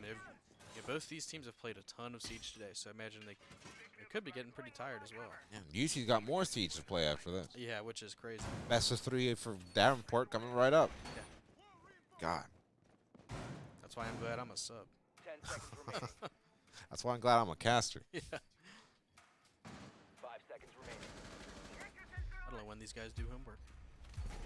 Hey, they must some kind of miracle. Honestly, they might use Chegg for all we know. I've always been interested in just buying a Chegg subscription, just see how good it is. You know? Yeah. I just always found a friend who had it. Yeah. That was the- Phone a friend. So they have the Solus here, and they're seeing the droning games. And are they planning on entering games? That's the question. Or are they just making sure that the library entry is safe? They might just be checking for frostmats and whatnot. Honestly. There was a Frostmat place on games right there. Yeah, Duck felt quite early to that last time. Pop, just such a menace down below.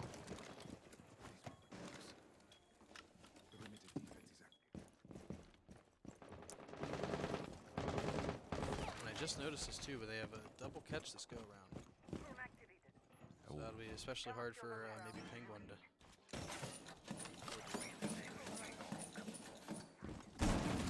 What I like by Pup right there is that he uses the opportunity to mask him using a spec IO sensor because he times it with the track string and deploying, so they don't hear him pull up the gadget. Will be Penguin on some kind of long rotate. Might be interesting on Boiler? No. But Maybe Kodiak, Trophy, interested in getting going onto Italian Mafia.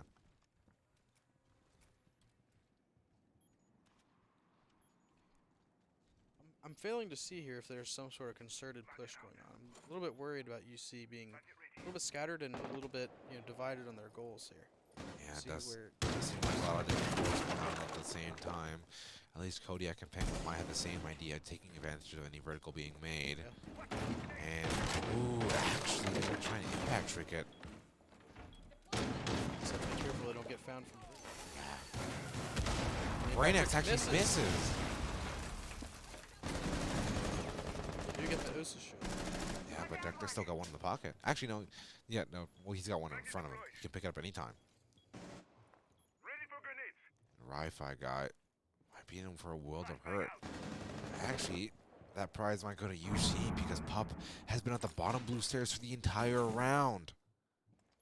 Yeah, I think UC kind of using gridlocks against people who wrap the universe around this map. Wow. Ooh, Penguin getting So traded many out. trades. But Brainax I think dying UC's to coming out dark on matter. top. Yeah, and well, if there's any time for Pup to activate, it needs to be now, my friend. 15 seconds left on the clock. 1 versus 4, and it's already too late. It's diffuser down, but luckily they'll pick it up and get a plant going. Yeah, and well, they know where he's going to come from now. He sees plans, or anything you can do about it. That's a hard Does surface. not. You can't do anything. That flank needs to activate way sooner. But it doesn't really matter if you win your gunfights. Maybe not. But they've all ran away now. They're going to play the vertical that's already been made. And valiant effort by Pup. Yeah, I think he was just a little bit too concerned about making noise and giving away his position. At every point in the round, that's going to have to happen sometime. Yeah.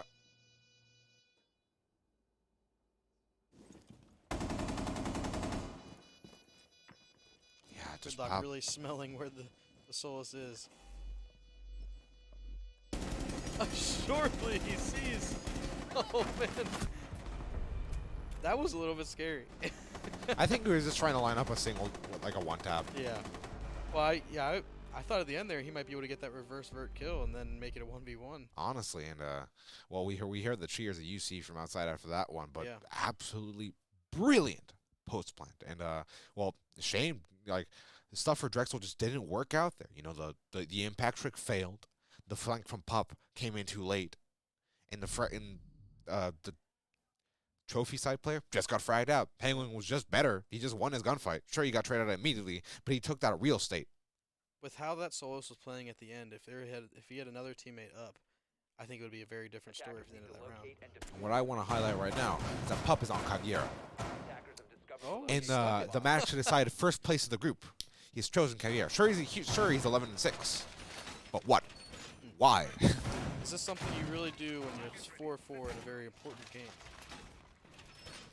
I want to give him the benefit of the doubt. If it works, then No, good. not even. I want to give them the benefit of the doubt and say they didn't pick their operator in time because we were talking to the team. Oh, you think? Yeah. There's no way they pull a shenanigan like this right now. 10 seconds to insertion. not sure what. Yeah, I'm not sure what the mentality would be because I think their main struggle is the gridlock's holding him back from Solus being able to really flex his utility across the map. Cavieri doesn't really solve that. Yeah. It does appear like Pup, as a player in general, loves to not be found. Absolutely, and sure, the silence that might benefit on that part, but UC's droning has been looking really good, and losing all the extra information you get from playing Solus. This could be interesting here.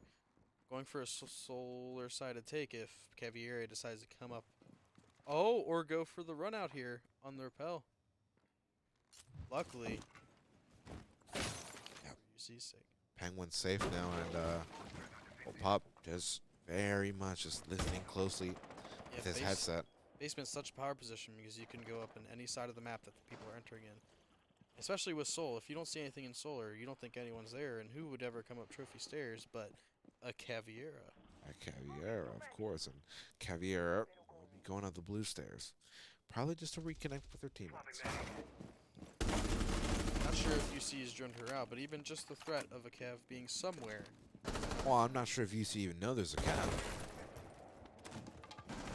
That could get quite frisky in the later round. As they just try. Interesting reach. And, ooh, that's Caviera sitting main stairs. Okay, now things can get quite frisky. But now they've realized in a cast out of the bag. Oh, a great mute jam on the forest. And Pup's job would have made so much harder. The flashes don't mean anything. Oh, Dark Dragon taken out. Wow. They do get the mute jammers, so the shield does come down along with the ADSs. So now, if they're going to take care of this Warden in that position, now's the time. I think that's exactly what they mean to do. Have some things, they know he's there. Oh, grenade So gets cut off. I want my disc. It might be another one, honestly, so just take up the gunfight. There Duck we Duck, go. you win this any day of the week. 50 seconds left on the clock, and it could be another one for Duck Duck. Ooh, but Ducks. Duck Duck finally activating here on the back of a really good droning and really good intel. He's able to swing and start taking those decisive fights that he know he can take. Yeah, Duck Duck getting another one on the There we Wi-Fi go. guy. And that's at this point where Pup needs to activate. I'm sure UC must have, like, Caviera's existence in the back of their head. So it's Oh, my everything's spotted so much out. more complicated. Duck's taking a heavy tag. And where in God's name is Pup? Ooh, I think, is he just sticking by mud closet? But it's a 2v4. 15 seconds, and that might complicate things a little bit. Presto Dragon being taken down, getting traded out immediately by Penguin, and Duck Duck with a beautiful triple in the round. Yeah, that was a great round for Duck. And that might just really tip the scales in UC's favor this match. Yeah, now there's no effort needed to get that mental going and feeling confident. I think they're going to have that now moving forward with such a great round win there. I mean, seeing your opponents pick out meme ops, whether it was a mistake or not, and then being able to stomp them down on the ground, that has to feel good. Yeah, and well, I'm surprised with a team like Drexel not using their second timeout. We put it in the rule book for a reason. Pop it. They could just be wanting to get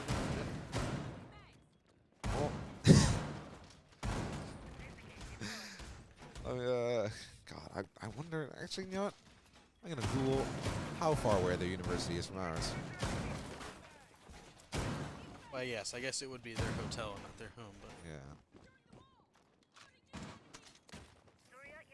so I did hear that Drexel has been enjoying some of the night cities in Cincinnati. I think some of them went to a Reds game, which is cool. Yeah, with Only members the of Reds UC were Black. good this year, Yeah. but that's besides the point. 5 seconds. It's University of Cincinnati to Drexel University, main building. Sure. Attackers must locate and defuse the bomb. 8 hours 31 minutes. That's Yeah, that's so just a day trip. I don't think they're gonna make it in time for dinner, man. Maybe for a midnight snack. For a midnight snack. We all like those little long old night drives. So we see Pup back on the Solus here, as well as the Valk. So they're going to be operating with tons of information and intel. We'll see how UC might address this. They're going to Yang this time. And I think just going in right fast might be UC's response. Yeah, I think they're smelling out this guy on mezzanine, and they normally want to take library, so he's going to be their first item to take care of. That's the one upside down repel over by that canine window. He's hoping to get a really nice early pick. And a lot of the Drexel defense moving towards that library side. And you see him want to drone that out. Oh, what a revert nade! Pup with a good trade on the Penguin. And another one on the Duck. Dark Matter, though, really good response. And now it's just a game of trades. And if we look at who Drexel's lost compared to who UC has lost, I'd say Drexel's very much profiting off of this. That's that's both your sources of soft breach. Yeah. Now all it is just Presto Dragon on the with a pocket shot. And additionally, the 3 remaining members you see were a little bit discordant, but I think they're a little bit more playing in position together now, which is good. Yeah, but the really good thing though is Kodiak still has a lot of that execute utility. Yeah. And Presto Dragon still has 2 smokes, same as Kodiak, 4 smokes total. It all depends if UC doesn't fall to a nitro set like they did last time at the last possible moment. You know, I think this might be really hard to call, but getting someone outside on highway windows might be really helpful for UC. Absolutely. But some of those kind of moves are really hard to find late in the round. You know, you really don't want to go all the way back outside or give up a position you may obtain on the inside. So, see how they address But this that tape. piano control can really be needed right now. As Yeah, this piano player is going to be totally dominant. there it is. They're starting to smash that piano castle barricade open. And telling him off, he's just holding a long angle via the rotate. And as Kodiak sends even more flying, it might be plant coming down soon. Nitro cell maybe. 3 Yings dedicated to one spot.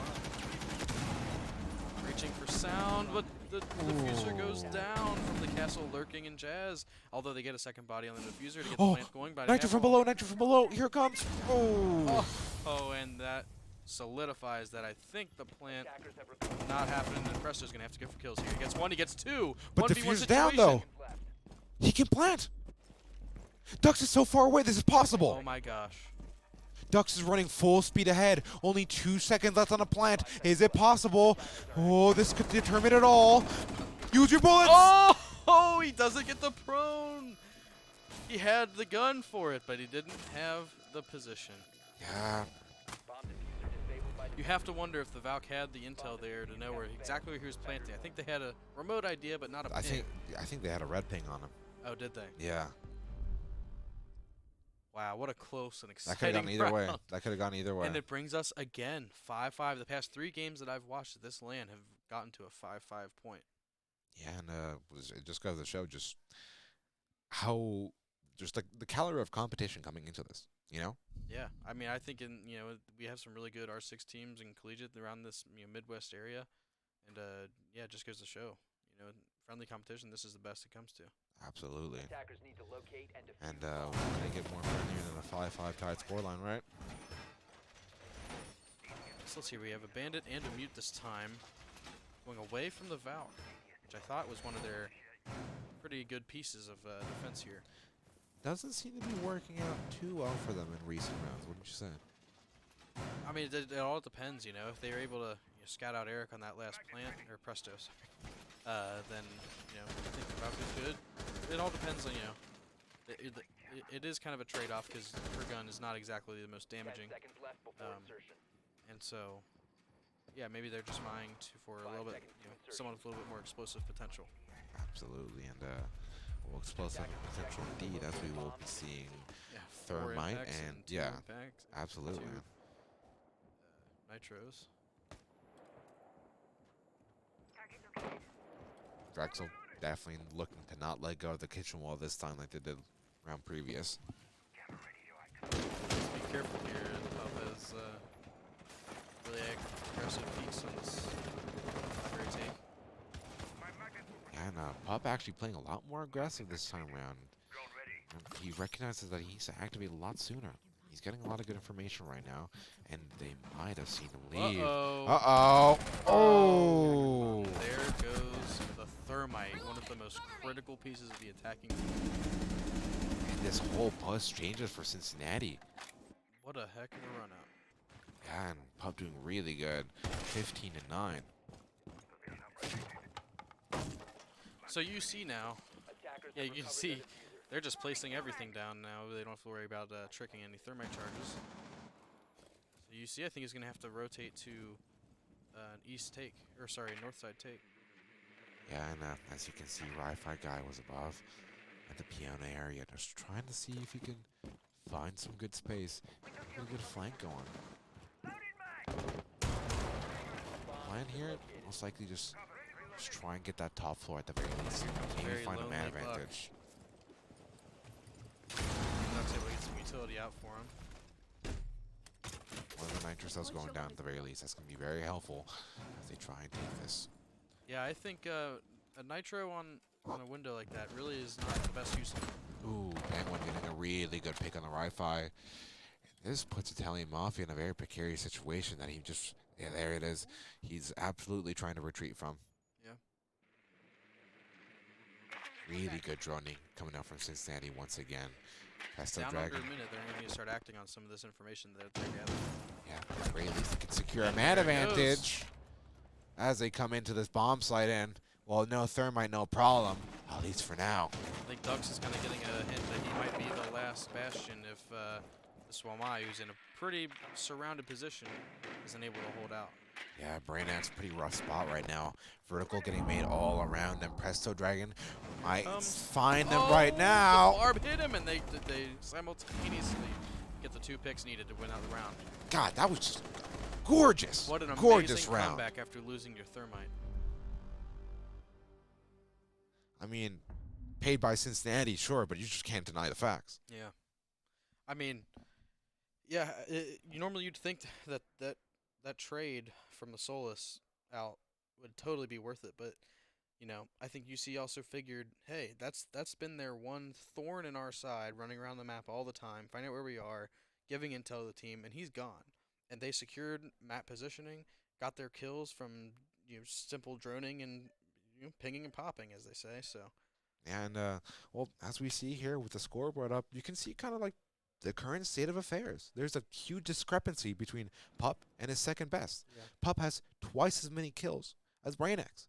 But over on the UC side, there's a lot. There's 2 people with double digits, and then another one with 8. Things are a lot more closer together on the UC side. Yeah, I think the discussion there is, hey, let's not make any hero plays. I think they need to focus on wasting as much time as possible and not playing as so much as for trades. Absolutely. And, well, You see 4 people sprint to the top floor prepping for this, oh, yeah. this site. And this is what I've been wanting to see for a while.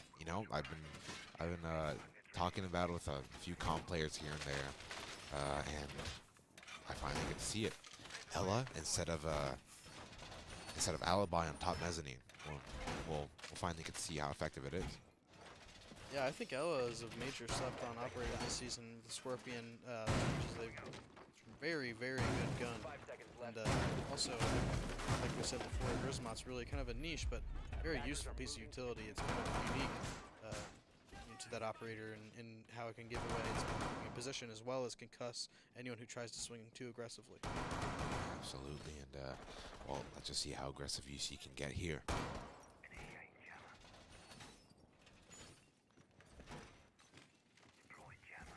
So if you're still going for the standard library take, at least with a couple members. Yep, Kodiak Or most maybe likely going to be sending those Red Tower drones Looks like flying they're towards the going Ivy solar, Shield. actually. Drone spotted in basement. That's probably a drone not for entering, but just to see where they might be roaming. Okay, so it looks like Ella won't be playing on the mezzanine. Instead be doing a very intense roam down by the basement area. Gotta wonder where she put those Grismont mines. Yeah, it makes sense for Omai to play the Mez as he gets some more of his utility online. And a 1.5. And a 1.5, that's very true. Taking some more long angles in library and also out to K9. Yeah, and ooh, Doc See if from the Dex able to K9 thread window. the needle here. Yeah. Hey, Ooh, barely misses. Pup gonna be very conscious of that, and I think he's starting to realize that his time on mezzanine might be coming to an end. So retreat might be heavily suggested here. Are they aware of the Mez player? I'm not sure if now they are. do. Gotta hate to lose that fight. Yeah, Duck taking his eyes off the prize there, loses that swing. Now they have a library player too, so still struggling to take any ground here in this map. Yeah, and with a minute left, Drexel have done a really good job of just burning time. And very curious to see if Cincinnati can put this one together. The Nitro from below, looking for, is that the Zoe? Zoe. Think Sure who that is so. up there. That's not gonna hit, but good try. It's a little pre-place. Or it's a pre-place. Yeah, Exactly what that is. maybe a pre-place as they try and take that Ooh. ball. Where's that coming? Oh, that's from Ivy. He Ooh, hits the doesn't headshot. matter. And I think that pre-place just went off. Yeah. And Dark Matter almost going to take it down by Fireplace, but thankfully survives the shot. We get some vert going here. They're actually getting some momentum. Ooh, man advantage for Cincinnati 30 as seconds well. left. They might be able to pull this off. And Drexel might be letting this one slip in the most unfortunate fashion as Cincinnati players just encroach from every angle. They go through the stairs, they come through the floors, and Brainix is holding down below. And only Pup left to defend the bomb site. 10 seconds left. This plant needs to go down right now. But Dark Matter Can't needs drop. to plant the diffuser. Gets behind half wall. Oh, but Brainix could go from the hatch above. Plant needs to go down in the next few seconds. And they get Ooh. it. UC secures the victory over Drexel. What a hell of a scrappy game again on this Chalet map. Yeah, and well, as we heard outside, UC really enjoying themselves on that one, and well, you got to recognize that Drexel put up a very valiant effort, and I'm sure there's going to be a lot of a lot talking about that in between both teams after this is done. Well, it is done. Yeah, I think this will be a major, significant cause for celebration tonight from UC's team. I mean, against all odds, they have an enemy going 16-10, but they're still able to pull through and secure the main objective of the game. Oh, absolutely, and well, speaking of main objectives, my main prerogative is my predictions. Absolutely. Cheers, man. I did change my mind. We have that in the stream. So Yeah, and well, according to our list here, oopsie daisy, it should be another barn burn of a match on stream, and I do believe this would be the first time that Penn State would be on stream, if I'm not wrong. Yes, that would be the first time Penn State would be on stream, coming up right next against Kutztown. A barn burner of a match, a rematch from the play-ins. And let's see if Penn State can get over the line against Kutztown this time. And we'll see you guys right after the break.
And welcome back. This is our final game heading into the playoffs. This game will be Kutztown versus Penn State. If you aren't aware with how the group stages have shaken out so far, we'll do a quick rundown. In Group B, where we are located, Kutztown and Penn State are both tied at 12 points. Both teams have already qualified for the playoffs, so they're not too worried about making it. But what they are fighting for is first place, and the winner gets to place the B or the second place team from Group A. And how is Group A looking? Well, Group A is looking quite competitive there. Cincinnati taking an impressive win over Drexel on Chalet. That was a match previous, and they sit nice and pretty at the top of Group A. Now, Cincinnati right now is playing Miami, and if they lose to Miami, that means Drexel gets to claim that spot. First place? Yeah. If they get If Drexel wins their match and Cincinnati loses theirs, on they get RD? to claim, yeah, on Wow, RD. okay. Yeah, so everything's still competitive. Yeah, Very much in so Group A. at this point, is it you're winning, you're in for both sides of the bracket, right? Yeah. So if Drexel win and UC win, they're both still in, but you win and you get your place that you want. Yeah, but however, I did hear quite a lot of celebrations coming up from the RIT side, and a discussion with the Cincinnati players revealed that thanks to Cincinnati being Drexel, if RIT beats Drexel, RIT's going into the playoffs.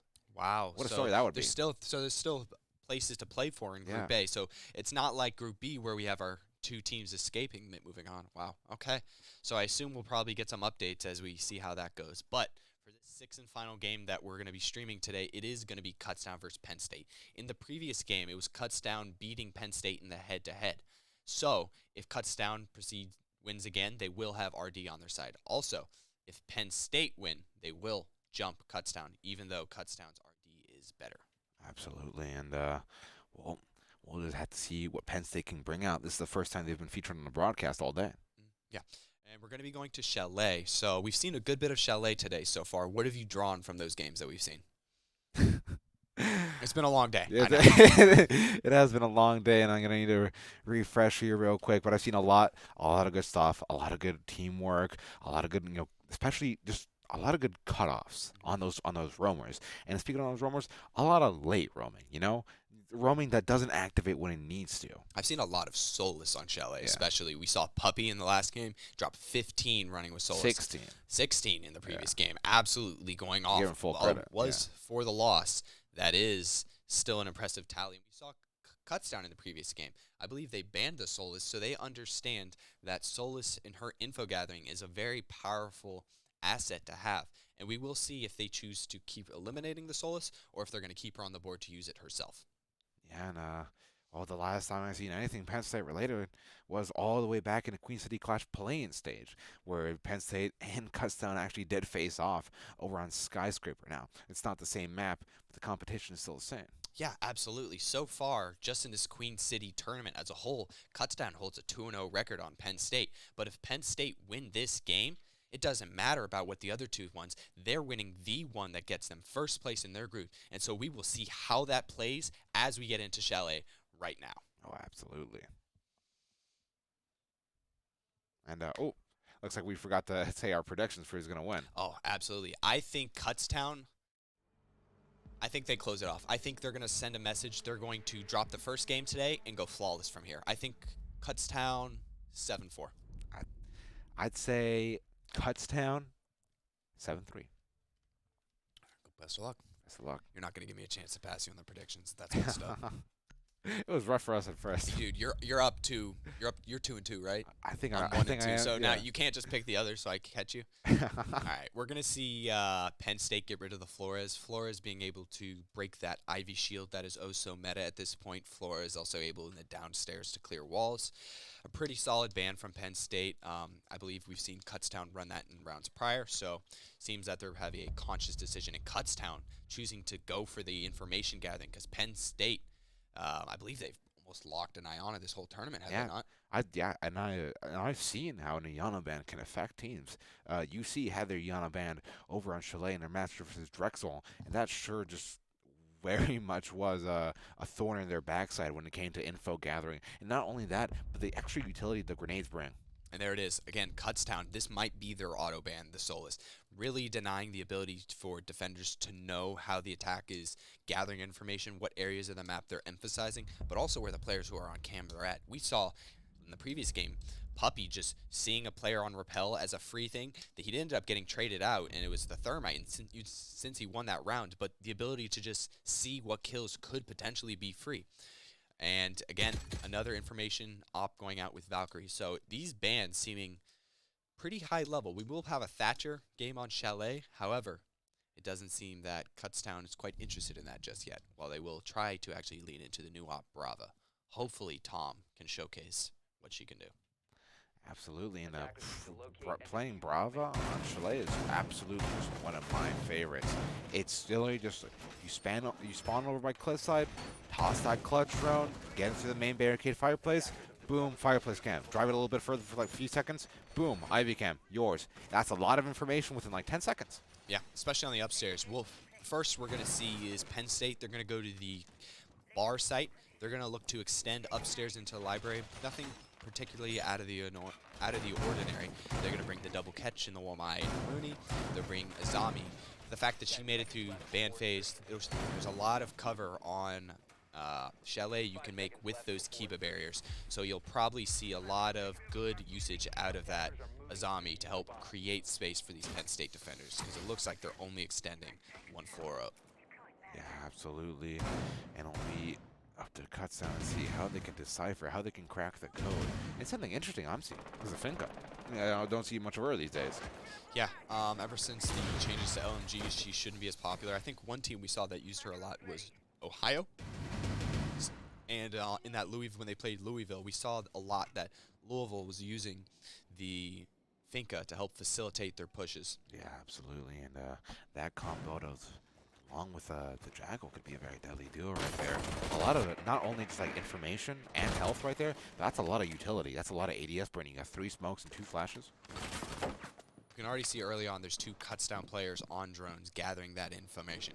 Tom's has been facilitated into the basement, who's going to come up bottom blue steps. So it'll be up to Penn State to see if they're aware of his movements. But it already looks like Kutztown is starting to enter this map quite effectively, getting the library pressure above as well as pressure on the bottom set of those blue stairs. Tom's looking to get active sometime in the coming future. Yeah, and Skirt just opening a really nice sightline over by that hallway, looking to see if he can get any caught off. Tom Z pinching that hallway as well, getting at least a nice little tag. Alright, Tribune coming in with the eye knock. This looks to be a direct take from Kutztown. There's already someone pushed up bottom blue, already someone pushed up kitchen hall, and they're looking to push this front door. It's up to Penn State to determine if they know where all 3 of these close players are, because they are, as I said, quite close to these defenders already. Tom's is in a position already to start to capitalize. You'll hear the Malusi go off as he tries to walk up, so that player is able to get to the top of mezzanine safely. So nothing quite yet that Tom has been able to capitalize on, but they are right around the site with an entire minute left to play. Yeah, despite Destroyer just being there at the top mezzanine safe for now, he seems to be very much pigeonholed. He's got someone on his canine belt, he's got pressure from library, and pressure from fireplace as well. I'm honestly be impressed if he survives.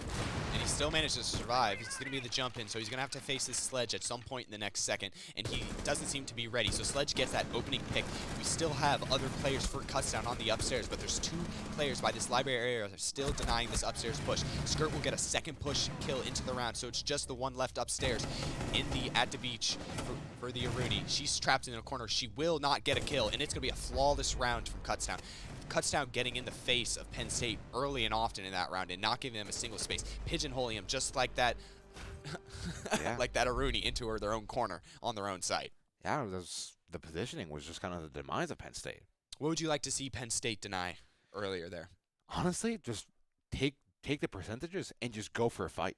Just go for a fight. You need that man advantage. It felt like Kutztown was dictating the pace of every fight. Absolutely. Tom was pushing up blue, pushing up main stairs, trying to initiate a gunfight, and Penn State was just shying away from them that whole time, giving up ground just to try to stay alive. At some point, they need to create and take that fight. If that Azami up there isn't caught reloading and they can win that fight out on that Sledge, I think that round changes entirely. Absolutely. Once that Azmi falls on mezzanine, that's like one of your major players down. If I was Azmi, I would have taken the fight, just swing, see what happens. Yeah. It's probably a 50-50.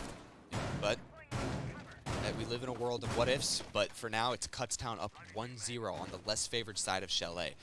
We're going to see Penn State switch up their take. They're going to be going to the master bedroom site. They're still going to be extending into this library area. So hopefully they can find a little bit more success. However, if the player dies in library, that's not the end of the round because there will be players still on that master side. So if they struggle with that, it's not the end of the world. But what I'll also call your attention to is it's a little bit different. It looks like Penn State is extending downstairs into the dining hall. They're choosing to only reinforce one of both the pillbox walls as well as the dining walls below. So they're going to have a vertical stack to help deny the control of those players entering in library above. The attack of Kutztown is going to have to get control of kitchen before they can even think about pressuring this site. Oh yeah, absolutely. And well, I'll be very curious to see what young Gerv's Doc can bring to the table. Yeah, I saw young Gerv out there in his previous match. He's just moving his mouse left, right, leaning, doing all these different advanced movements. Gerv looking to be one of the most active players we have at this major right now. Always looking for a gunfight, always looking to just quick peek and get information, never really sitting still. And as you can already tell, he's already starting to move around and hunt to move to where these attackers are coming from. Yeah, and we will see Skirt on the hunt himself. Destroyer goes down, and Skirt might be finding an engagement of his own. Yeah, Destroyer's been the main player for Penn State this whole tournament. There it is, Gerv trade activating, out, like you so said. it'll be Destroying and Tom's down, the two main frags for both sides. It's going to be up to the secondary cast for both these teams to pick it up in this round. It will not be the main carries deciding how this round goes, but it is Kutztown already in on library, already starting to put pressure on the next part of this setup from Penn State. We will still have to see how this downstairs extension from Penn State influences these attackers, because so far they have not done anything to stall this attacking offense. Yeah, and as we hear there's a pre-placed Nitro still placed somewhat. Yeah, awesome angle right there. And High Tribune has a lot of utility and a really good angle apparently. Gets a tag in. Still has one stun left in the pocket. That could be very crucial towards pushing the site. Uses it, and there it goes. This player on half wall is very trapped. They have a player on breach looking at them as they stand up. You have a player on your K9 door trying to flush you out. So this Frost is playing on a quarter's worth of space, really trying to move around and try to find a spot to either get a kill or survive. He hears that grenade pull and decides to go aggro. He doesn't manage to get picked, but he eventually falls to Skirt. Skirt's going to go in towards the main plant. It's going to now be a 4v1 versus Chimpingas, caught on that corner with Castle. There are gunshots going all around them. Kutztown choosing to play this out and go for kills instead of go for the execute. But now Golden has pushed in with Case, and now they're going to try to play around this. They still do not know where that castle is. It's going to be up to the castle to determine when this first fight goes on. He's already given away his position. Sophia on the window takes advantage of that information. Puts a bullet right through his skull. Yeah, absolutely just beautiful take by Kutztown. Clinical, just taking the angles one by one, flushing them out with their utility. This is looking to be shades of the past. Kutztown seem to have Penn State's number right now. Their offense is getting in quickly into the map, and they're not getting caught off. I applaud Penn State's setup for being different, but that setup has not caught off the Kutztown players, and Kutztown's offense has not been hindered by the curveballs that Penn State is trying to throw at you. And even though Chalet is a notoriously defender-sided map, Kutztown has taken the first two rounds on offense, which really can't be undershadowed enough. Yeah, absolutely. And, well, here we see Penn State with even more modifications. They'll be opening the wall over by that wine side, and I'll be very curious to see if they want to extend the shield towards there.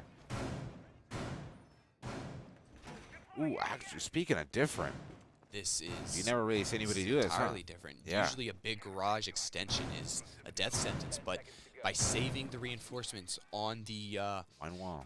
on that laundry wall at the bottom of West Main, you can help assist the player inside big garage so they don't get wrapped. They're not going to fully reinforce it, but they're going to reinforce the walls that jeopardize the player that's going to be playing back garage. And even though Oryx recently lost his 1.5, that T5 still shreds enough where if he can get in and around over there, he can play around the gunfights and hopefully stop Kutztown by using bullets and not by using utility. Yeah, and that's a really cool plan and all, but here's actually a direct take with a Montane and a Glass, so have fun with that, Penn State. Does not manage some impact check, and now he is stuck on the ground. Thundy already finds him in the middle of the open. He manages to get one at the kill, beach, but though. Monty is already starting to push into sight. They're going for, they get the bomb down, They're putting it down through the smoke. Thundy just blocking for Golden. And this is going to be a quick post-plant scenario. It's going to be Kutztown 3v2. They move the Glaz. They have a Monty. This is already a post-plant. No one has to challenge. And it's going to be up to Penn State entirely to try to dictate and gain space to get this case diffused.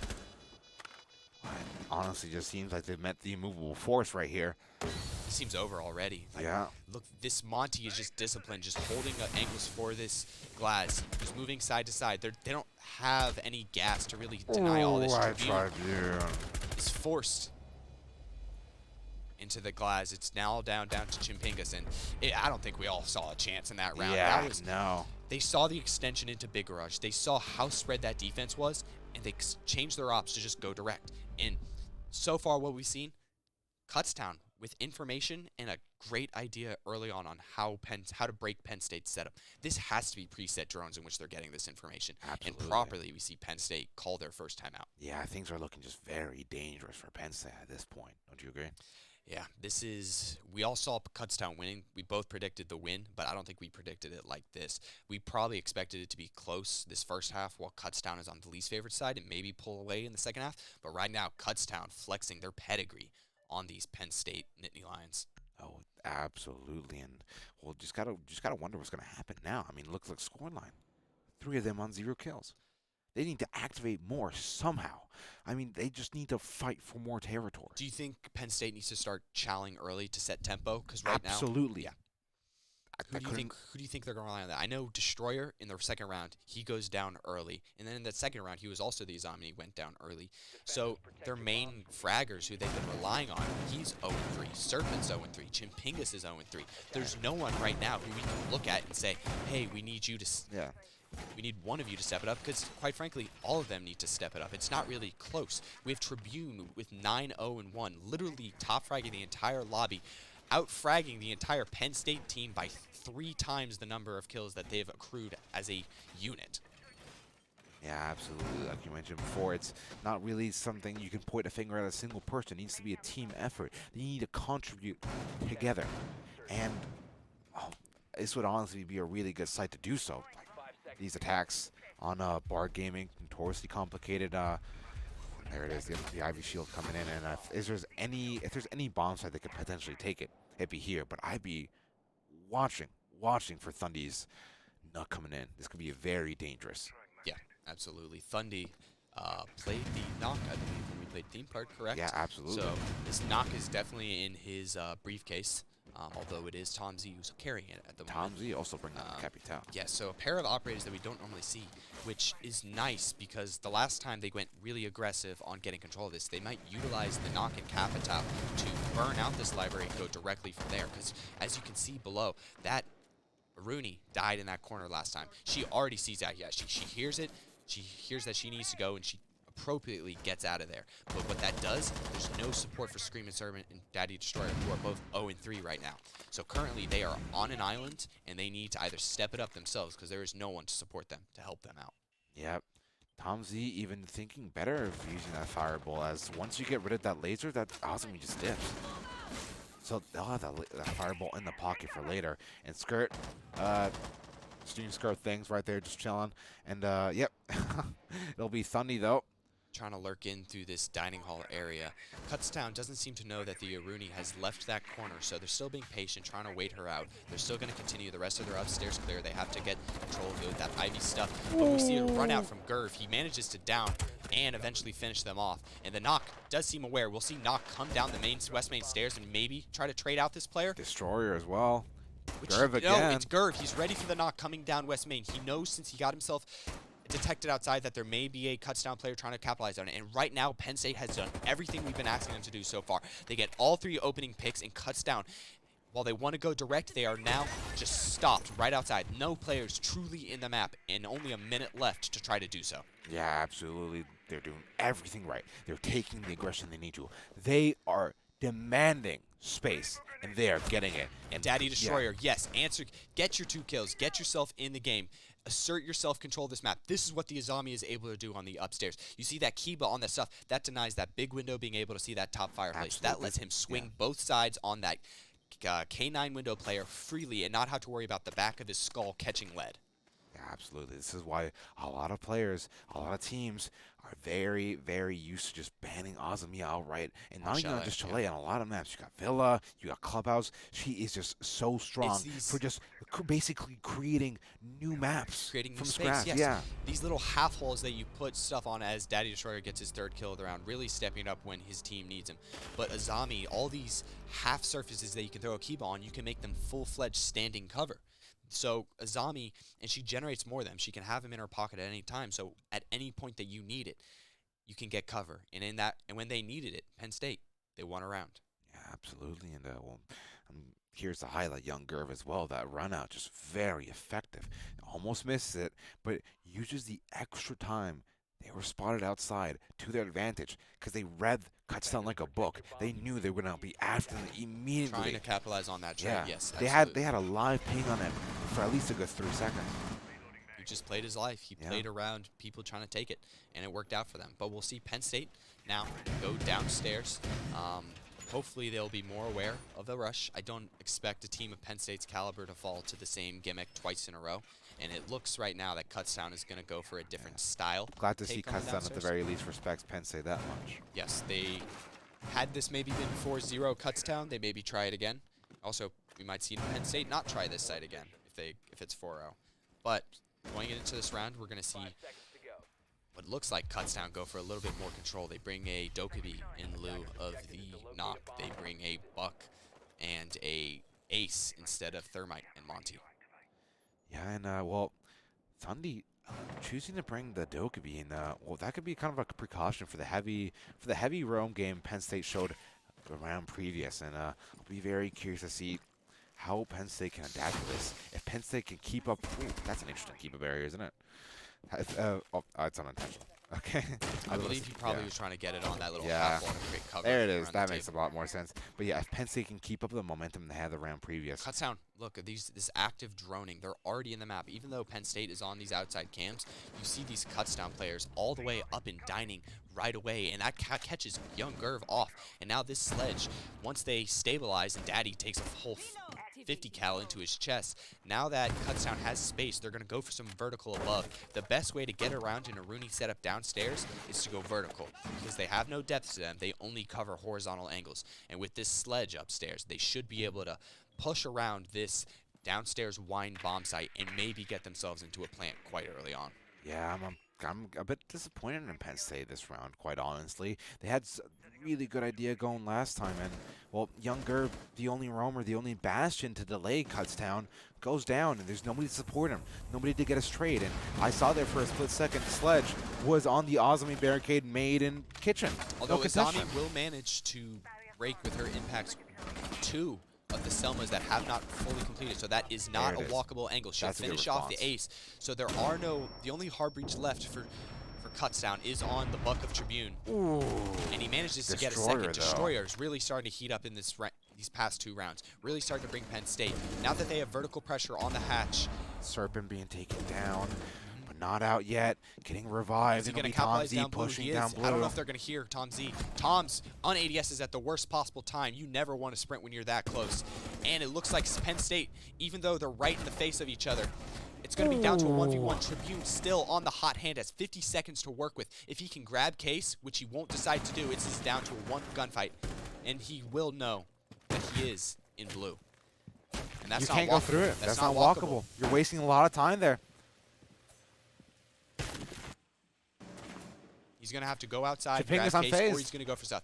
That's the problem. With Buck, by choosing to use the hard breach charge, you forego your ability to use flashes to get yourself in.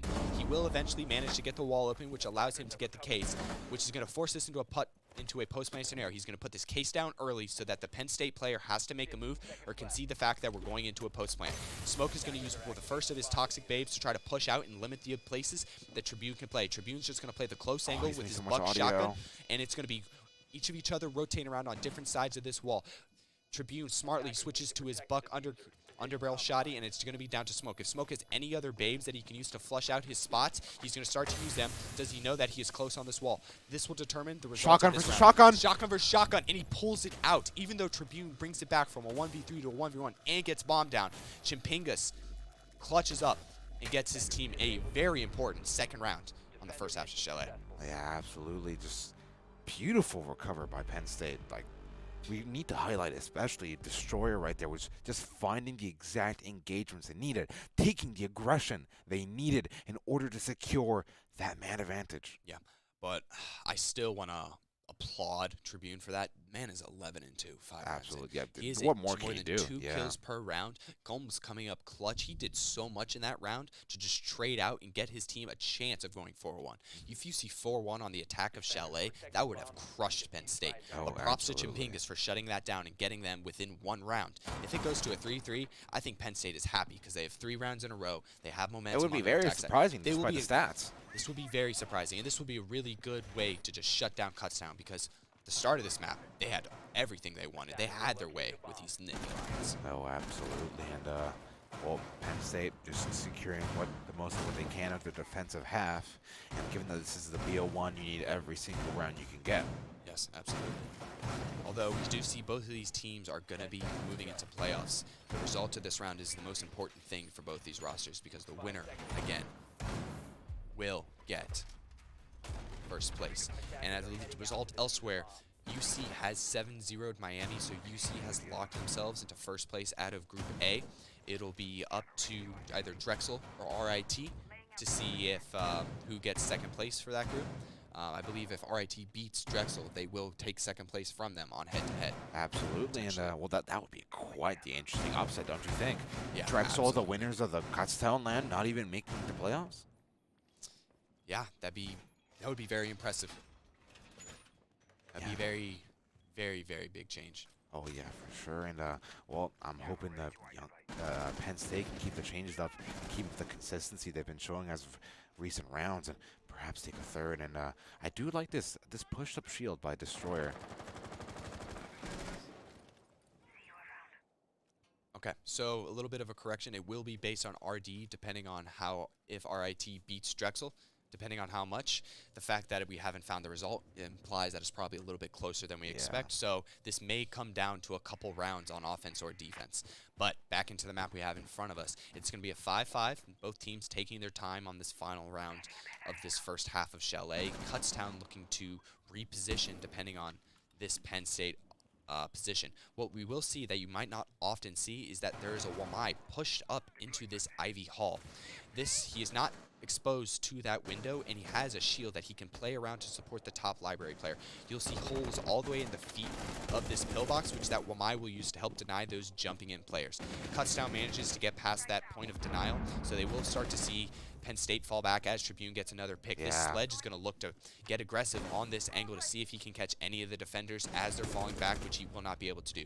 Gerv answers elsewhere, shutting down the knock, so we're back down to a 4-on-4 with a minute left, but Kutztown getting close to getting ready to attack site.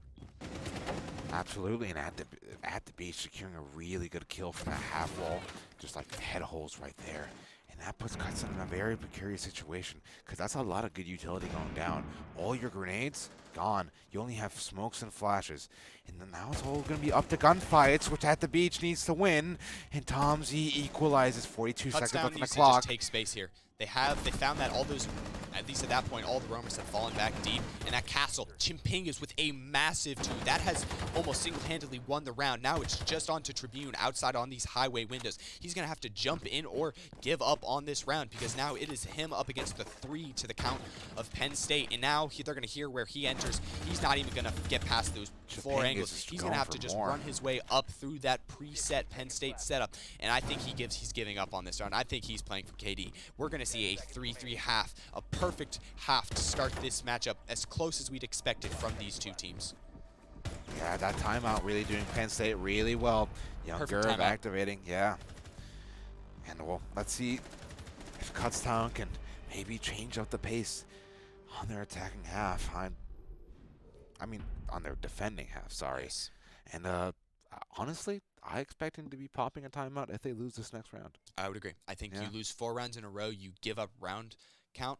Again, if Kutztown loses, even though they have a plus 18 RD after 5 games, which, first off, let's highlight, that's crazy. Bravo, bravo. But if they lose, they still don't get first place in the group. They could have the best RD in the event and still not get first place. Yeah. And that all comes down Such to is the the round strike format, BO1. such is round robin Yeah, format. that's such the format right there. Kutztown choosing to go downstairs into dining first. Probably going to look to extend upstairs. I like these sites where you are downstairs and extend vertical. You can see that on kitchen villa. You can see that as well on mid-floor of cafe by that reading bomb site. They're really strong because you can defend the upstairs like you would if that was the bomb site, but if you lose it, you can always fall back. And the time that those attackers have used to help clear you out of those powerful positions, they don't necessarily get anything out of it if they don't get those picks. Yeah, and speaking of clearing out of powerful positions, I'm very curious to see how Penn State's going to clear I-Tribune. I-Tribune is on the Orcs. Did receive the minus 1.5 nerf, yes, but still very dangerous on the map like Chalet. Easy mobility, and, well, not much to flush him out other than the 0 cameras and flashbangs.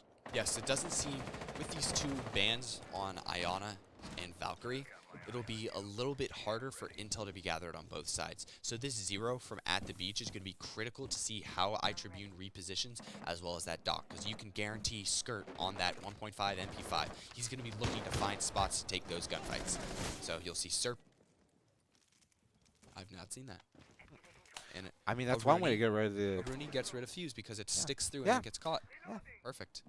That's one way to get, burn the gate. It's one way to burn a Fuse charge. Yeah. Stopping all 5 pucks before any of them come out. So Skirt getting very curious. We get Chapinga's location, but Thundy seems as like they know. well. Getting a bit overzealous here, maybe. He makes his position known. Skirt maybe trying to support. Maybe they're just burning time, which is doing a lot of that right now. Chapinga's going to send some flashbangs out flying. And maybe it could be Screaming Serpent or someone else to support. Via the bathroom windows, young girl with a grenade coming out flying. But there's nobody there right now. Skirt running away with his life. Almost dying to Destroyer. And Thundy has just been hugging the corner. If anybody wants to contest this, well, they're going to have to go through Thundy first. And they're trying to make some good presence on the bathroom window. But Tom Z's there as well. And this is going to... It just really complicates this for the Penn State attack. This Penn State attack, you have a player, a Buck, who is all the way in the basement trying to get 2-floor vertical done. And they haven't allowed the Fuse to even get anything done. They haven't even found out where this Oryx is. So although they've gotten into the map, they haven't gotten any control with it. So now with this last minute, it's still 5v5. They have no map control. And Kutztown is going to be perfectly happy to just play their positions because they still haven't lost any of them. Yeah, absolutely. And that's just... I mean, that's what happens when all the information's gone. No Yana. I mean, you would have been able to drone this out through bathroom window at the very least. And that's minus a set of frag grenades as well. But speaking of grenades, there'll be a flash grenade coming out. Blinding Thundy, but not Tom Z. And they keep trying to add pressure on this window, but it's not possible. It's just held down tight. Yeah, so Golden will get a second one in the round. Screaming Serpent really starting off to a really slow start to this map, final map of our evening. Habana will swing in, capitalize on Toms and Thundy. So 20 seconds left. Even though they've evened it out, Penn State's going to have to still start to funnel through. It's going to still be Skirt on these power positions with the Aruni holding these bomb chassis, preventing these Penn State players from walking in. They're going to have to funnel down these solar steps, and it might just be a blender. They might just have to slowly walk into all these defenders holding these long angles. Because right now it looks like they have nothing to work with. Yeah, and it's at moments like these when they're about to funnel in, when they have no choice but to sprint in and check, and have no time to check the angles, where the DMR shines the most. Yeah, especially on land, that DMR has perfect hit reg. Guns like that really tend to do well when we are in this local environment. Oh yeah, and let's speak. Ooh, and I just really want to highlight just how strong just like those two roamers from Kutztown were. Yep. Even though they went down ultimately at the end, they survived They did their until job. 30 seconds left in the round. Even though they died together, it's better that they die together and burn the whole round than one of them dies, one of them survives, but they give up their control. Absolutely. And speaking so of control, really good like job yeah, from the roamers of Kutztown to really get that momentum back. Because like you said, you would have loved to have seen a timeout. Had they lost that, comfortable win to get them on that first defensive round. absolutely. And then just going back to control in general, I'm surprised Penn State was just so tunnel vision towards going on those trophy star window. you could have you had plenty of time to at least rotate. Maybe try library, maybe try going through to mud, up the stairs, anywhere else. Because those windows were just on lockdown. And no matter how many grenades, no matter how many flashbangs you threw, you just weren't getting through without getting saved. Yeah, I agree. Attacker's objective is to defuse Okay. the bomb. Second site, they're going to go to the bar games. They're going to do the same upstairs extension, just with a little bit of variety that we saw out of Penn State. Skirt choosing to put his shield a little bit more to the right of those ivy stairs than we saw out of Kutztown or out of Penn State. So just a little bit of differences you'll start to see. Penn State also choosing to opt the same way to go for a direct library attack. They're going to need to clear out players from top mezzanine as well as top ivy in order to safely enter. I did see Younger maybe open that garage wall, so that could be somebody trying to go up blue. Try to do that run out again, you think? Actually, no, it's opening by snowmobile. Oh, to get in on the basement, Yeah. try to help get control. We saw Tom Z get droned in when Kutztown was attacking, and he entered in by the trench stairs. So a little bit of a difference, but they both understand that value in getting that bottom floor. Yeah, and well, I think they'll abandon the idea for now, but it would have been quite lovely to have Younger go down below and have a nice, well-timed frag grenade onto Golden. Rooney the stands up, mezzanine gets position. one bullet into her shoulder for trouble. She'll know better than to attack that angle one more time. Although she is the primary denial for that spot. So you might not be able to help it, but we still have Toms coming up to help pressure them, and that wall will not be protected. Yep, the Hibana really good pick on this site. Absolutely just flushing that Rooney out of the position. It doesn't do It that. was a good Yeah, try. at the It was a beach, good it does try. not do that, my Yeah. friend. But we And will now see another drone. So these defenders seem to have, even though they've been moved around, and Penn State is very close to them. I don't know if both sides know how close they are to each other at this moment. Yeah, Golden has been sticking here surprisingly. This is what He we does like to not know. see. That's a This free one- kill. Yeah, does he know? He doesn't know about the Jaeger, though. And so he will get traded out. It's up to At the Beach to try to capitalize, which he does. They're still going to be down up to the next player who is playing Ivy Stairs to see if we're going to go for another trade, which is Skirt. And Tribune, again, the player who's been popping off this whole game, brings us back into a 3-on-3. We have a minute left, and Penn State has just now started to get to the upstairs. They have not even begun to contend with any of these Goyo canisters, which, if you do not remember, as our viewers, Goyo canisters can deny for more than 20-plus seconds. You cannot walk through that fire without dying in the process. Ooh, Thundy almost getting his scalp taken off. Thankfully, and actually missed the shot on the Rooney barricade, and now things not might start to reset get that gate. hectic. And that nitro from Thundy does manage to get Kutztown the advantage back. I don't know if they'll see the player in Dining Hall because Tribune, the player who's been popping off, seems to be outside of where they understand. And it is down to At the Beach and Chimpingas to funnel through what is left of the site with 15 seconds. I just don't see it. Yeah, At the Tribune Beach getting capitalizes down. to get It's all another on kill. And Chimpingas. Thundy on Chimpingas, who has to just jump in, has to try to make something out of nothing. And again, you'll get nothing. Yeah, and well, Thundy getting his first 2 on the board for the entire match right there. And what crucial pick that first one was, taking down the Sledge. And that's one of the most crucial players right there because that's all the vert gone.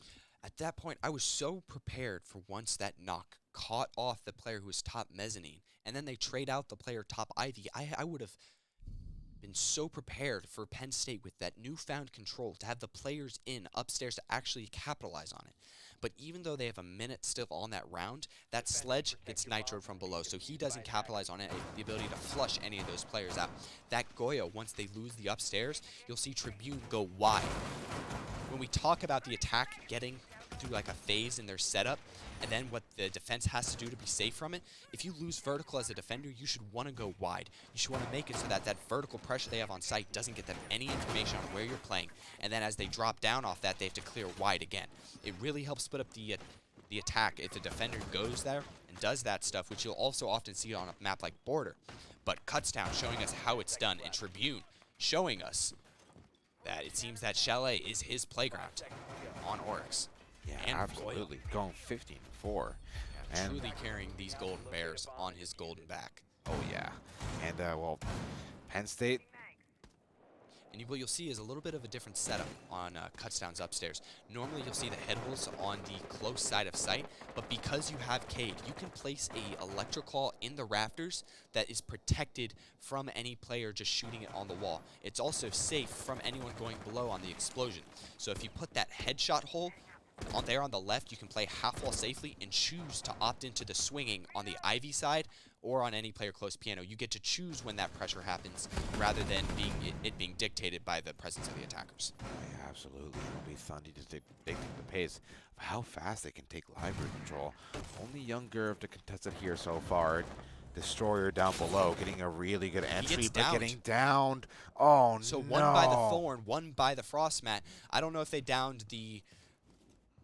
I don't think they know if they downed the knock, but it's going to be Thundy going aggressive to try to confirm that. Now he's stuck in a little bit of a tight position, and then it's Tribune going downstairs pinched with Thundy. And these roamers that were having so much success capitalize, even though they lose the opening pick, they trade out 3 for him. And it's Kutztown with a massive advantage left in this round.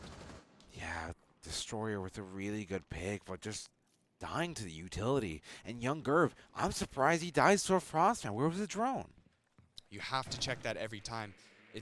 They've been running Frost almost exclusively this whole map, and they themselves, Penn State, ran a Frost for a lot of this map. So to be caught off guard by what I would deem a default Frost mat is disappointing. Kind of seems to be like a telltale sign of momentum right now. Yeah, Penn State camp. that Kutztown is in Penn State stuff. They're looking well primed to go 3-0 with them in just this tournament. Oh yeah, that's for sure. And if that happens, you must think that they have your number.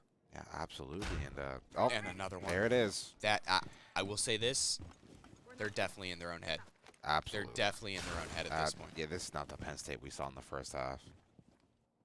Kutztown, do you think that's Kutztown's defense, or do you just think that's a lack of clinicalness on the offense? I think it's called we need a timeout. It's There's- something. yeah. It's something. It's just so uncoordinated right now. I think they're. I think they're not used to where the head holes are. I think they're not used to going up against a Cade on this map. They're gonna have to just shields walk themselves in. You might see Tribune go for a flank, but it looks like Kutztown is playing smart, playing around their numbers, playing around the fact that they can just play this. You catch the Osa putting away her utility in the first place. A little bit lost, and Tribune and Skirt. It's just really rough.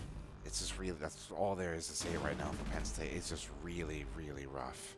And actually, it'll be Kutztown requesting a timeout. You know, I think they're deciding on which of us to make correct. Yeah. You predicted a 7-3. I predicted a 7-4. I think they're exclusively looking at who they want to help.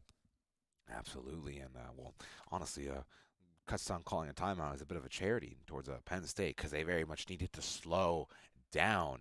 Penn State is just too much in their own heads. Tribune 17-4 with over a 4 KD.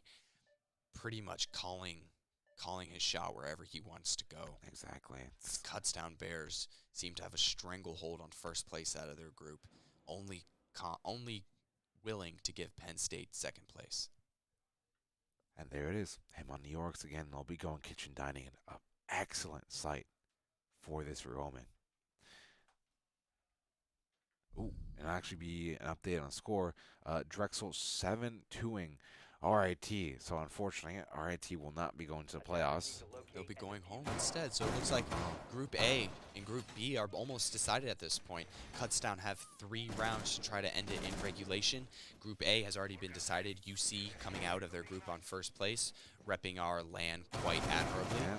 And it'll be Drexel, the winner of Kutztown's very own LAN, making it out second in their group. So if what we might see is that Kutztown going up against Drexel winning their LAN in the first round of playoffs potentially. For a revenge match. Was it Kutztown in the final of their own tournament? Yep. Wow, a revenge match in the playoffs would be something I could be very excited to watch. And, well, something different is coming out from the side of Penn State now. They decided to bring up the scent. Now, this could mean there could be a bit of a more direct take here. You know, there's a fuse, there's a box, there's a sledge. That could imply maybe they're going to try and flesh them out with some good vertical first, though. Yeah, they haven't managed to do so far, so I'll have to see it to believe it. Yeah, all they need to do is at least get a foothold in the building. Yes, that's the first step. Really being methodical about getting these Kutztown roamers, because it's been the roamers of Kutztown that have dictated the entire way this game has gone. Tribune, Tom, and Skirt have really just picked and chose where they want to get. Really only Tribune, because since he's 17-4, he might be just the kryptonite of what a Lion is. I don't know how many times a Bear has fought a Nittany Lion in the wild, seeing as they're both from Penn State, from Pennsylvania. They probably have fought each other once or twice. They probably scrim on the regular, honestly. I was talking about the actual animals, but They scrim. I don't. No. But we will see Buck manage to get it down. That's not what Gone Sixes are for. So he will, if he just backs up a little bit. You see him. Yeah, just back it up a little bit. Yeah. We're gonna see Penn State hopefully get an opening pick. Never mind. Doc almost made a play. Doc almost made a play. That but was Destroyer almost cool. will capitalize on it, get them that man advantage, something they really haven't managed to do so far in this game. What is also important is that That's Penn don't let State it go. players from the bottom, that Buck is getting pressure on the top floor of Solar to try to flush out these roamers that are parked up here. Because what it looks like is Penn State still want to go direct on Solar. Yeah, absolutely. And Tom Z's going to be hitting a large free position. But Tribune, Serpent, be careful. That could have gone really bad. I admittedly, in the past week, have fallen off that roof/balcony, so I can understand his precaution. Yeah, and well, Tribune just still holding down the fort here very well. They're drowning him out at least this time, and they have a big cutoff right there, and they flushed him out. They have control. They have a minute. Now they need to take advantage of this minute. This sledge, this Buck, they need to get in the map and start working that vertical. If you bring the two of them and you're not actually going to work the vertical, that is a problem. You either need to take advantage of their good guns or use their vertical, or you're going to waste these operators. Are they still on rappel? They still are on rappel. They seem to not know that this trophy side is ready. But yes, Gerv and the Buck are now moving upstairs to start to work on vertical. You'll see Chimpingus and it looks like At the Beach with Case. They're going to probably execute on this kitchen site. You'll probably see a Sens be thrown from the hatch to cut off this dining angles. But now it looks that Penn State is going to be setting us. Yes, you see it from the hatch, and they're going to create these horizontal spots so you can drop into side. It's going to be up to Skirt to deny it, which he is not able to do. Penn State going to funnel in through that hatch and go for the execute. It's going to be up to Tribune or Tom to see if they can stop the planner. He's isolated. And he doesn't manage to get there. The cover there is just good enough. Bomb will go down in time, but it'll be up to Tom Z now in a 1v2 since Screaming Serpent killed his own player. And another down has already happened on the diffuser.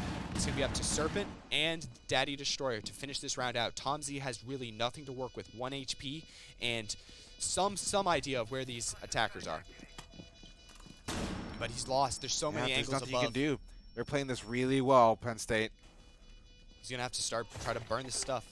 They're going to have the first audio go off, and they're just going to place those fuse charges above. That's round down. Tom's is going to give this round up. He's going to try to pad that KD. But looks like a good first round on offense for Penn State. They're going to need to do the same thing 2 rounds in a row.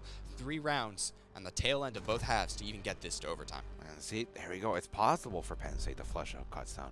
Kutztown isn't this immovable object. They were doing really good. They were getting the drones. They were getting the cutoff angles. They weren't dedicated to only one part of the map. They were a cohesive unit.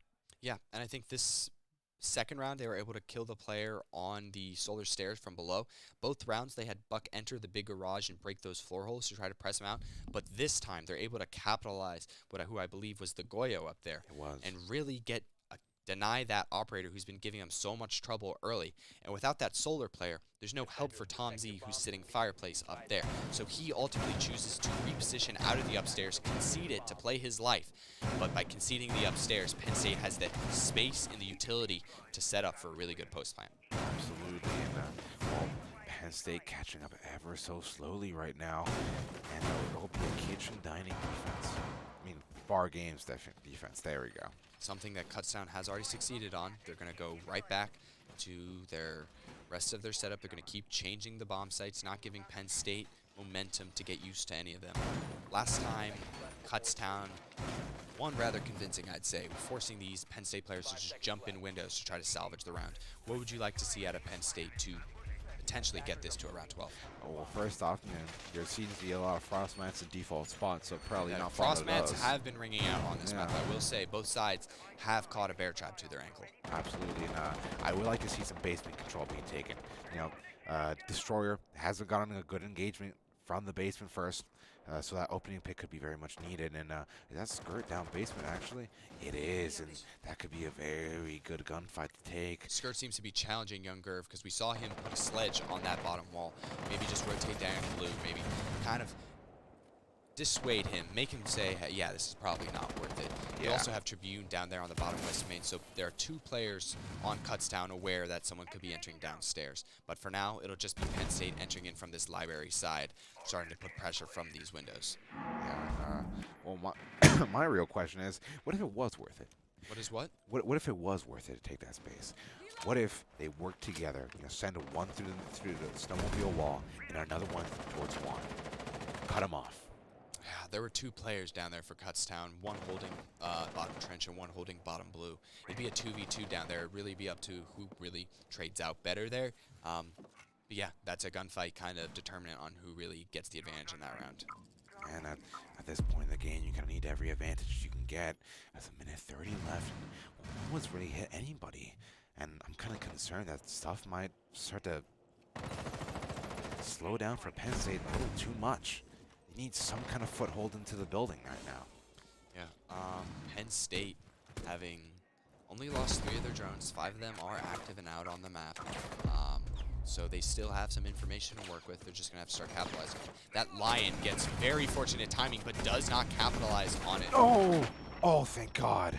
Screaming Serpent saved by Destroyer. Screaming Serpent has not had a good game, and that highlights it right there. It's going to be Skirt trying to capitalize. He gets stuck as he vaults this thing, so it's going to be 2 opening picks for Penn State in the round. Tribune tries to capitalize on it. They have Even so though much Screaming information Serpent now. is still down, Tribune might just have to leave this and not give up capitalizing on that kill just to keep his life. There are 45 seconds left, so if Penn State can just trade out and be efficient in this last round, which everyone else seems to just be leaving the site and giving up their lives altogether, so it's forced to Tribune. He gets 1, but he still has 4 players, and bomb plant is going down. Penn State was given the defensive bomb site, and Young Gerv with style points fragging Absolutely. from below. Look at that. Gorgeous. And wow, Penn State has some bite to them. They're bringing this back, and they're only one round from forcing overtime onto Kutztown. Can you believe it? It'd be par for the course. Yeah. Each team so far has won 3 rounds in a row. The person who breaks that trend, or if it continues, determines the result of this game. Absolutely. And, well, looks like I was right. Kutztown was very much giving Penn State a charity right there with the timeout. Yeah, absolutely. Also, I don't know what these site players are doing, just straight up running out of sight, shift Wing into the middle of the fireplace area. That shield hop was very curious. I think he might have been trying to move down below, but I think just the way they angled it a little bit differently trapped him from moving back at all. He would have to un-ADS and vault back over stuff, so he trapped himself in a bad position. He only has himself to blame. Yeah, indeed. And, well, let's see if Penn State can take on the gargantuous task that is attacking this basement right now. Again, another difference. Kutztown choosing to leave that central wall pillar soft to just contest it from deep in sight by that bomb chassis. And Almost they have the anyone gun to playing do in. it right there. And they do. They have a 1.5 Wamai and a 1.5 TCSG, so Don't any forget the 1 gunfight point. they Yeah, take. don't forget the 1.5 Warden. Yeah, so Kutztown choosing to probably hopefully end this game on gunfights around that main area, but it's up to Penn State, who have looked better these past 2 rounds. They've been able to enter the map. If they can keep doing that and cut off these Kutztown players, punishing them for poor positioning, they can bring this to OT. Oh yeah, absolutely. And Penn State with a more so of a traditional attacker lineup coming here. You got the Thatcher, you got the Thermite, you got the Sledge, and a Nook as well. On a player who's doing really good for themselves, Destroyer going 12-8, and He's picked it up. He started 0-3. Yeah, he's woken up. Now gone 12-5 for the rest of this Absolutely. game. Yeah. We said we needed someone to step it up, and Destroyer, who has been their standout man so far this tournament, has done it. Yeah, absolutely. And while they get the snowmobile wall open, that was just a little bit of bait. They're actually going to go through the big garage. Golden's still above. It could be a really good flank coming out from him, but all the attention seems to be directed towards that garage now. And now I'll be very curious to see if Penn State want to recalibrate. Yeah, they're going to use their first EMP for that trench wall. We might see Thermite go ahead and open that up, or an Ace to get these multiple angles, or they may just let it go back online. Golden will get an important kill on Gerv, who was trying to get some work done above, it looks like, and Penn State, even though they have so much control, just forego it entirely to try to get open this trench wall. So we're going to see Penn State with main wall opening and trench wall opening. I'd like to see one of their players rotate back outside that breach because, again, that wall is soft. If they can have someone deep outside that breach, they can cut off the middle of this wine cellar site and really cut it in half. Yeah. It's going to be up to Penn State to acknowledge that themselves and see if they can capitalize it because it looks right now that all of them are on the same side of the map. Absolutely, and what's even more important to highlight is the danger on the floor just above them. There's 2 roamers upstairs, Golden and somebody else. Actually, Destroyer with a really good pick on his skirt, and now things can start to get a bit hectic if they hit the rotate you were mentioning him before. Golden's still up there, now droned. He's a known presence, and he even has that hatch open garage. You're going to have to get in and plant, Penn State. Chimpingus Destroyer with another one. Destroyer is absolutely stepping up for his team right now. Destroyer needs to win some gunfights. He needs to try and do this. It's looking like it's going to be an OT site. Destroyer, again, just absolutely cooks Tribune. That is man versus man. That is, you know, when you go to football, you're in practice. It's called ones. You have your best against their best. And right now, Penn State's best just absolutely fried Tribune off that ward. And he just jiggle-peeked that man's nose. Not Scream Serpent, also making a really good cameo there too. I believe he got 2 kills for himself. He's been struggling so far in this game, and Serpent really did start to get himself involved. We said we needed Penn State to start stepping up, and what it took for Penn State to bring it to OT was them stepping it up. So really good job out of the Nittany Lions. They are now bringing it to OT. It is now only a best of 3 for first place in the group. We will switch sides after each of these times. The benefit of Kutztown deciding that which map we went to, they get OT select, and they chose this defensive side. It's been 3-3 both ways, so we won't know if this was the right pick.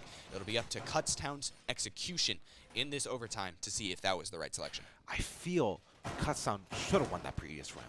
They had it all going for them. They had the roaming control upstairs. Golden was an absolute threat. He could have added so much pressure. I raise you this, Daddy Destroyer.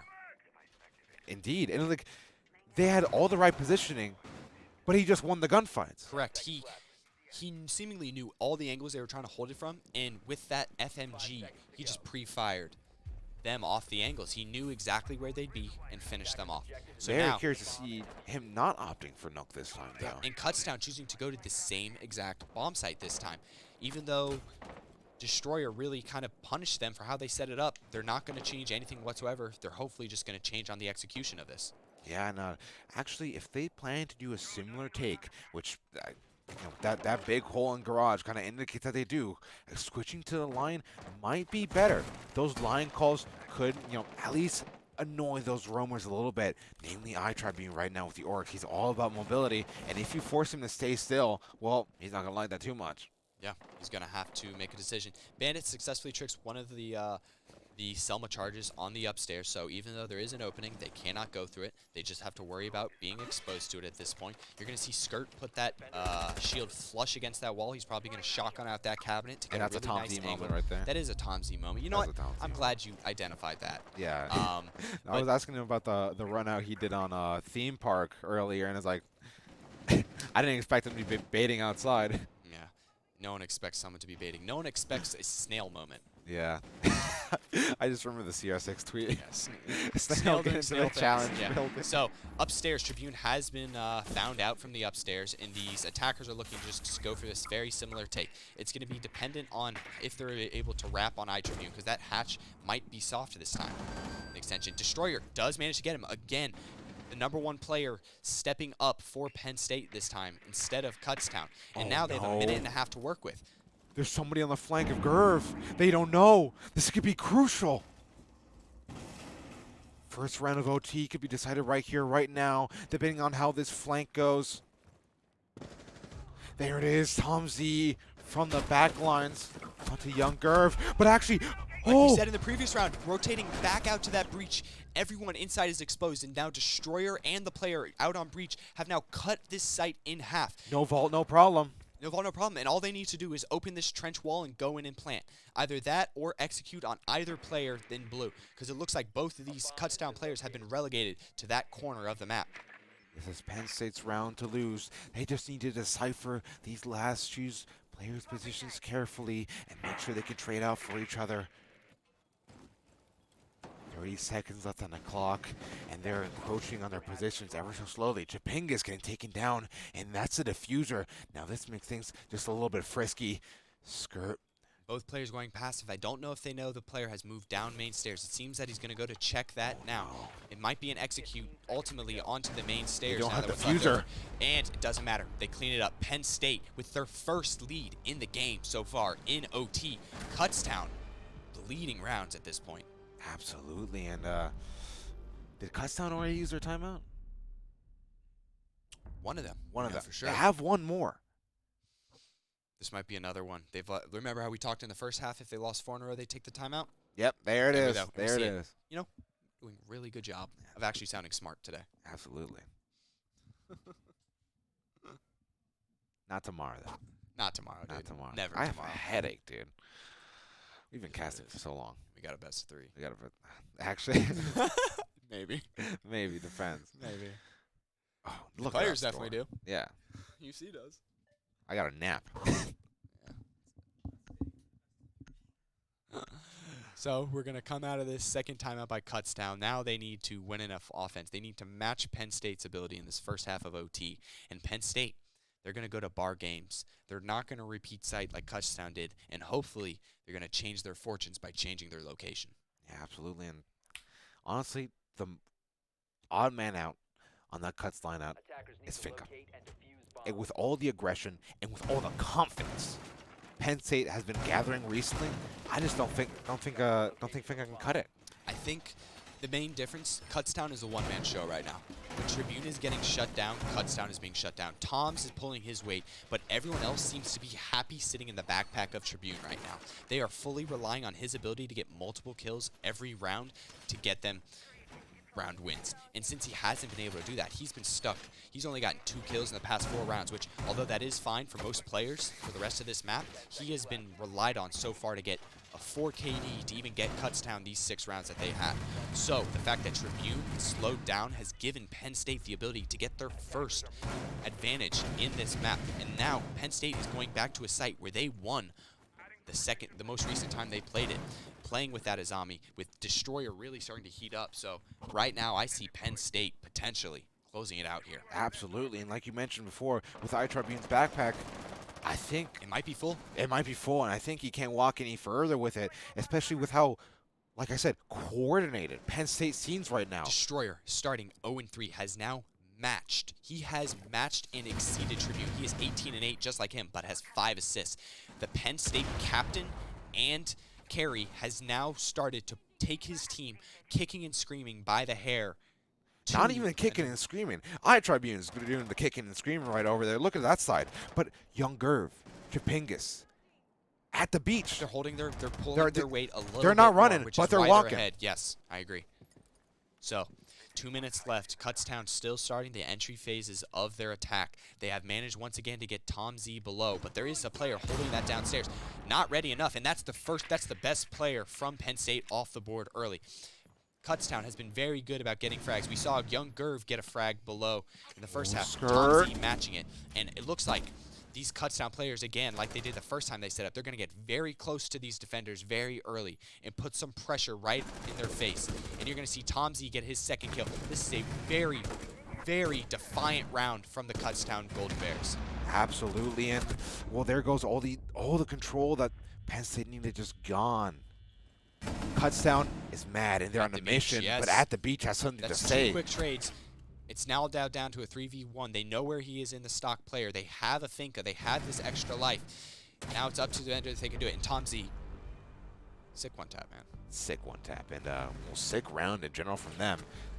They're looking alive right now, and what more could you ask Max OT to decide first place in Group B? Yeah, I'm happy based on the way they've played that this is not an SI. This is not unlimited OT, and I'd love to see one of these 2 teams. Maybe next time. Maybe next format. Next LAN. Lord. That would have been funny. Yeah, for those listening at home, our producer is vehemently shaking his head. So we will be happy that there's one deciding round for the results of Group Attackers B. need to locate and defuse And it will be Penn State on the attack, which they finally managed to win one right away. against Kutztown, going on to what has been their best defensive setup. Penn State and Kutztown have both won once on this site. Yeah, Penn State actually breaking this setup last time. With the Sense last time, correct, yes. We'll see if they can manage to get the upstairs control like they did the last time they played this. And I feel like that's going to be the determining factor on this round. If the roamers upstairs can stay upstairs until very late, Kutztown. If Penn State can flush them out and get to work and get those vertical angles that they need to succeed, Penn State. Yeah, absolutely. And you can see Kutztown making an adaptation to try and secure iTribune's plays upstairs for a little longer, as they will be bringing the Mozzie and those info-denying Mozzie pest. Yes. As well as Tomsy on the Capcan. You know, once you flush out iTribune, you're not exactly safe yet. You need to clear out those Capcan traps. And if you can't drone it out completely due to the Mozzie pest, you might be hitting them. Those Capcans buy him time and space, so you might know where Tribune is. You might be ready to pinch him. But you have to worry about your doorways. You have to check all that. You have to shoot that, which is going to buy time for Tribune to work and use his mobility to stay alive and stay getting frags. Yeah, and hell, even if you have to aim at something that's not Tribune, that's a disadvantage. Look at this adjustment from Kutztown. Oh, that's gorgeous. They saw that the buck has entered downstairs both rounds, so they forego some of their reinforcements just to simply deny that basement setup. What you will see is a little bit of a weaker hold upstairs, which Penn State may capitalize on, but this is already, you can see the micro adjustments that happen inside the game. Yeah, but they have it reinforced, but nobody's playing on the solar stairs.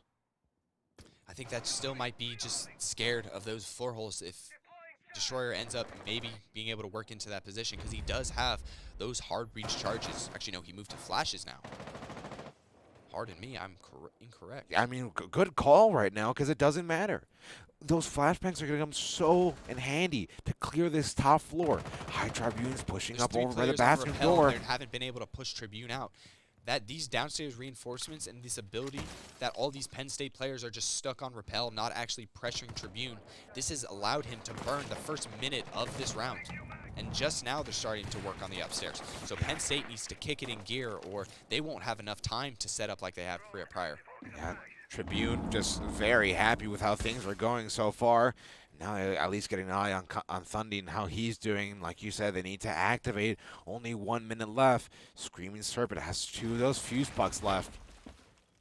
They're still not. There we go. They finally make it into the building. Vertical going to come out real soon.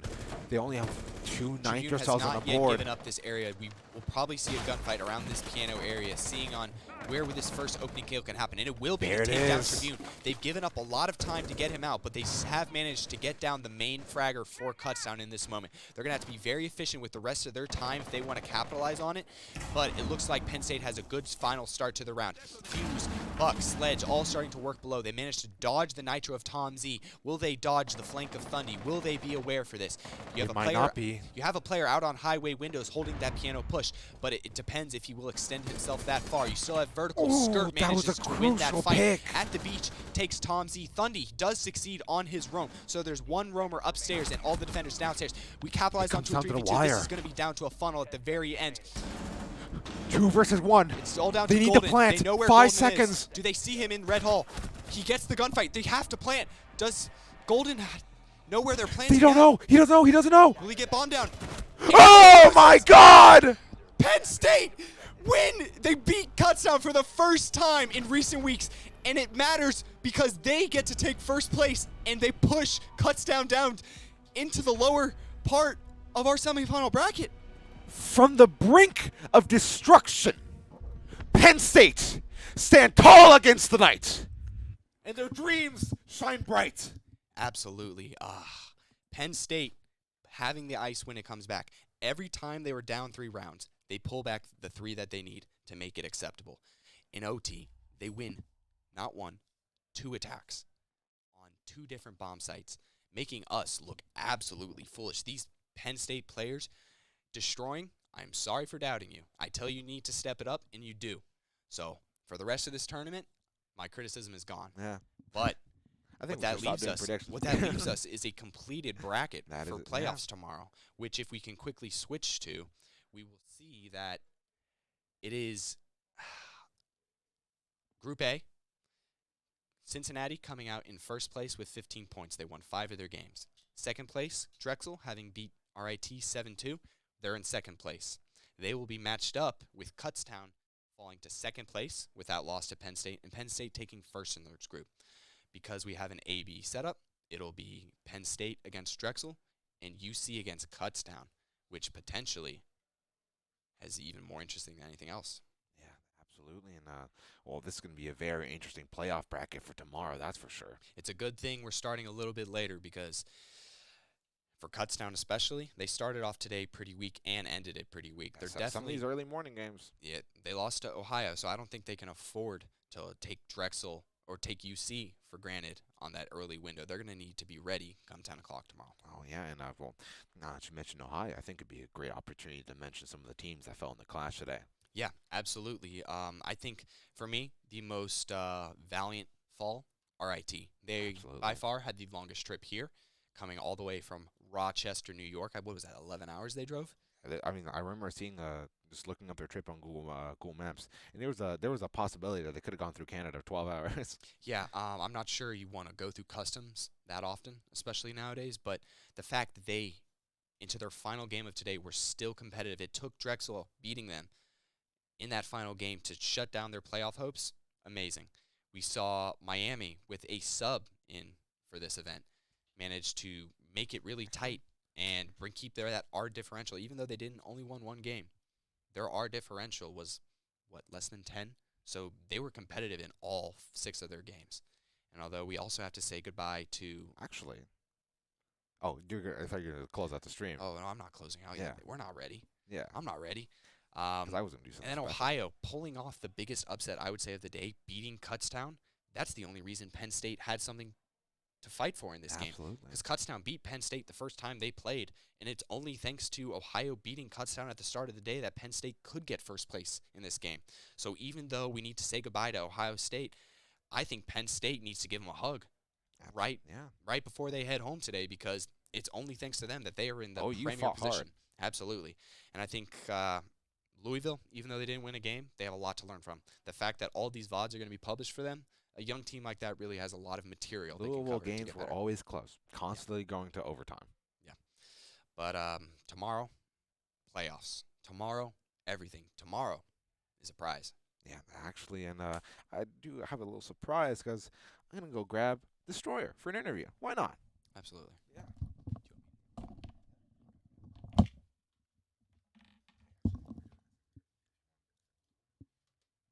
we off? Yeah, go bring Destroyer. I don't have any questions ready for him, so you're putting me on the spot, big guy. You know, we could put him between us.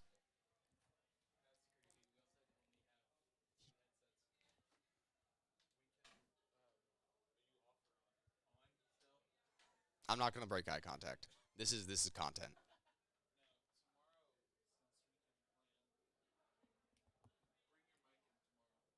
Yeah. For like the standalone. Yeah. Yeah, directly. Yeah. That'd be so exhausting to do three casts on 4 games, because we have the 3rd place game as well. Yeah. Background look into our production. Hi for the viewers that stayed. What, that final game? Do you see how like it cut out? The audio absolutely pooped itself. Yeah. I mean, I think with the energy, it heard this over there. The room was shaking. In here, the room was shaking. So I think just with that much vibration, the sound decided to also cut out.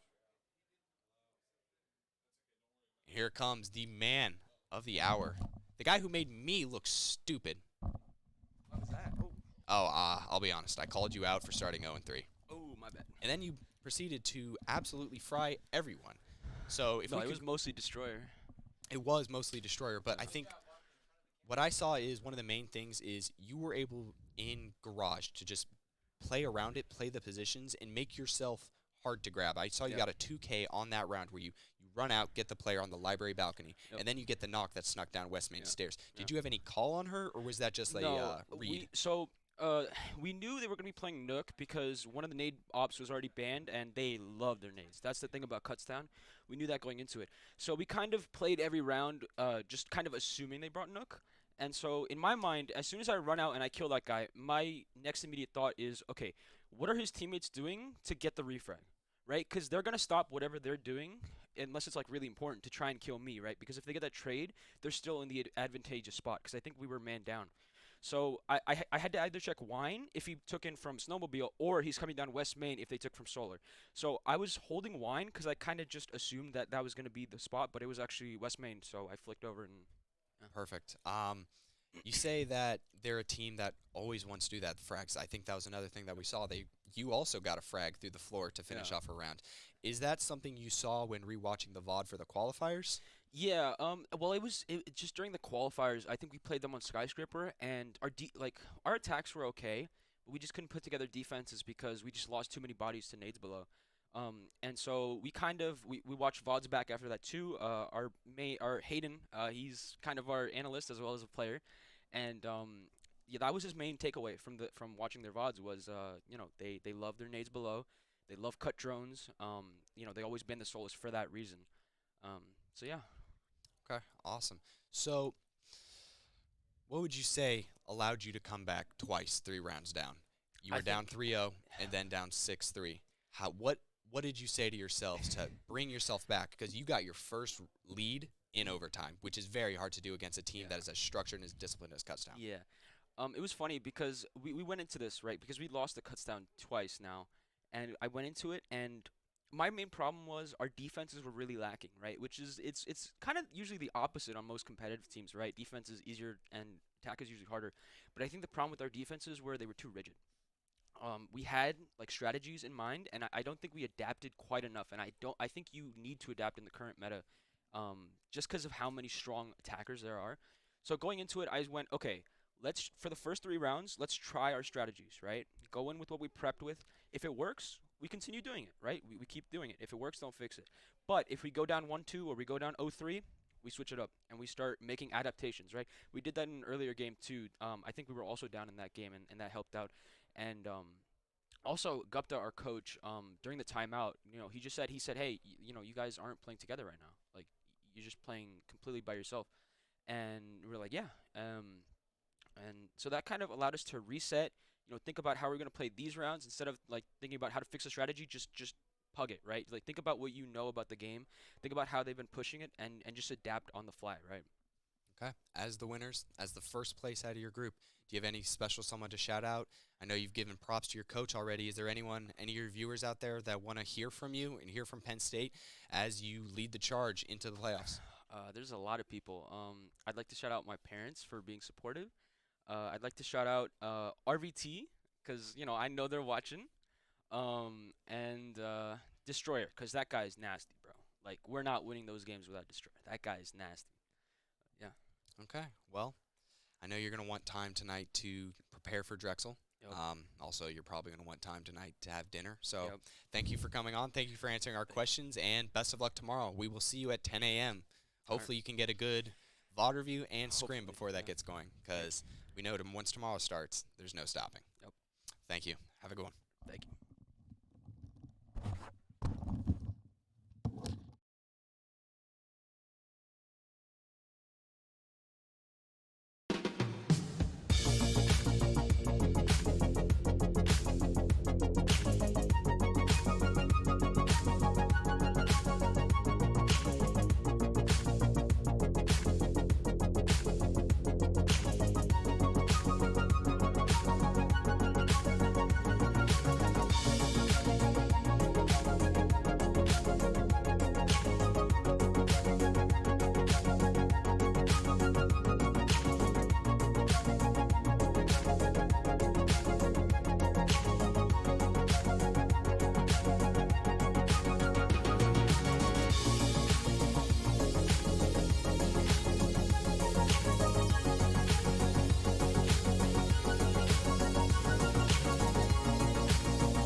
Red.